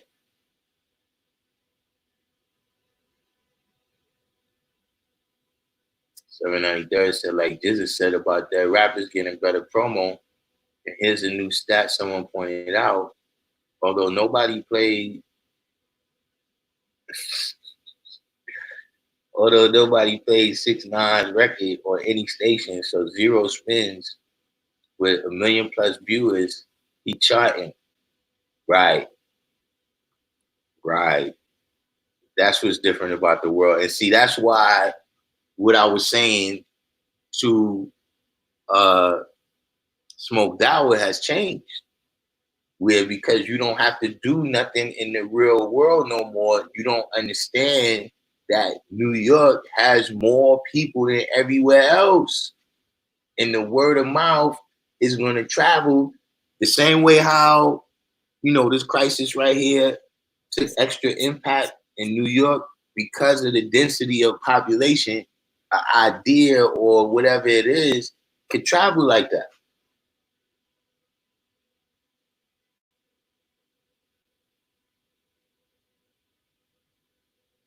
But now, like you said, you get on here and half of the people not even tuning into you really because they like what you're saying or they want anything to do with it. They tuning in to see the car wreck. Just to see what you're gonna do.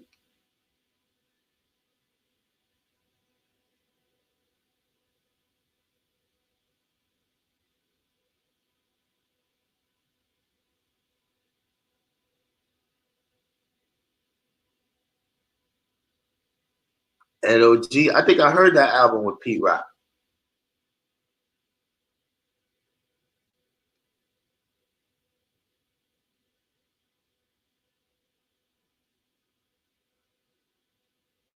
What? Praise God, the same kid that was telling people.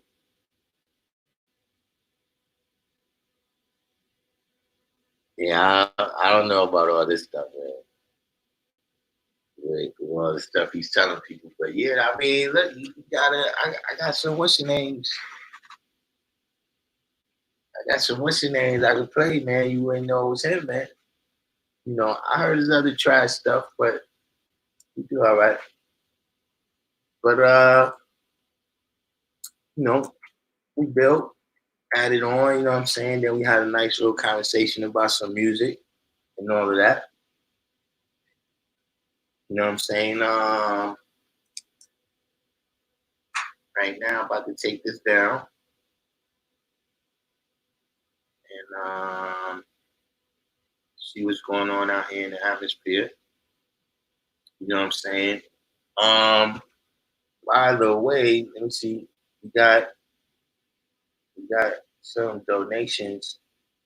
So we had $606 right now in our Random Jews investment fund. So that's going good. And tomorrow we'll be back on. Let's see. I guess. Well, let me see what's going on. If we could get the officer that's gonna come on and give us that perspective. So let me try to coordinate with him. And if sometime tomorrow, I'll put the heads up of when I'm gonna be on.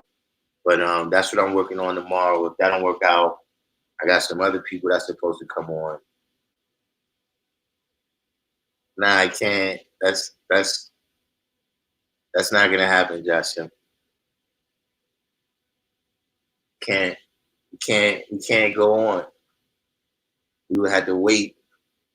We would have to wait until someone put $1. Can't go on with $666. You know. And shout out to all the people that subscribe. You know what I mean? I'm almost up. I got quite a few new subscribers today. Shout out to y'all. Welcome to the channel.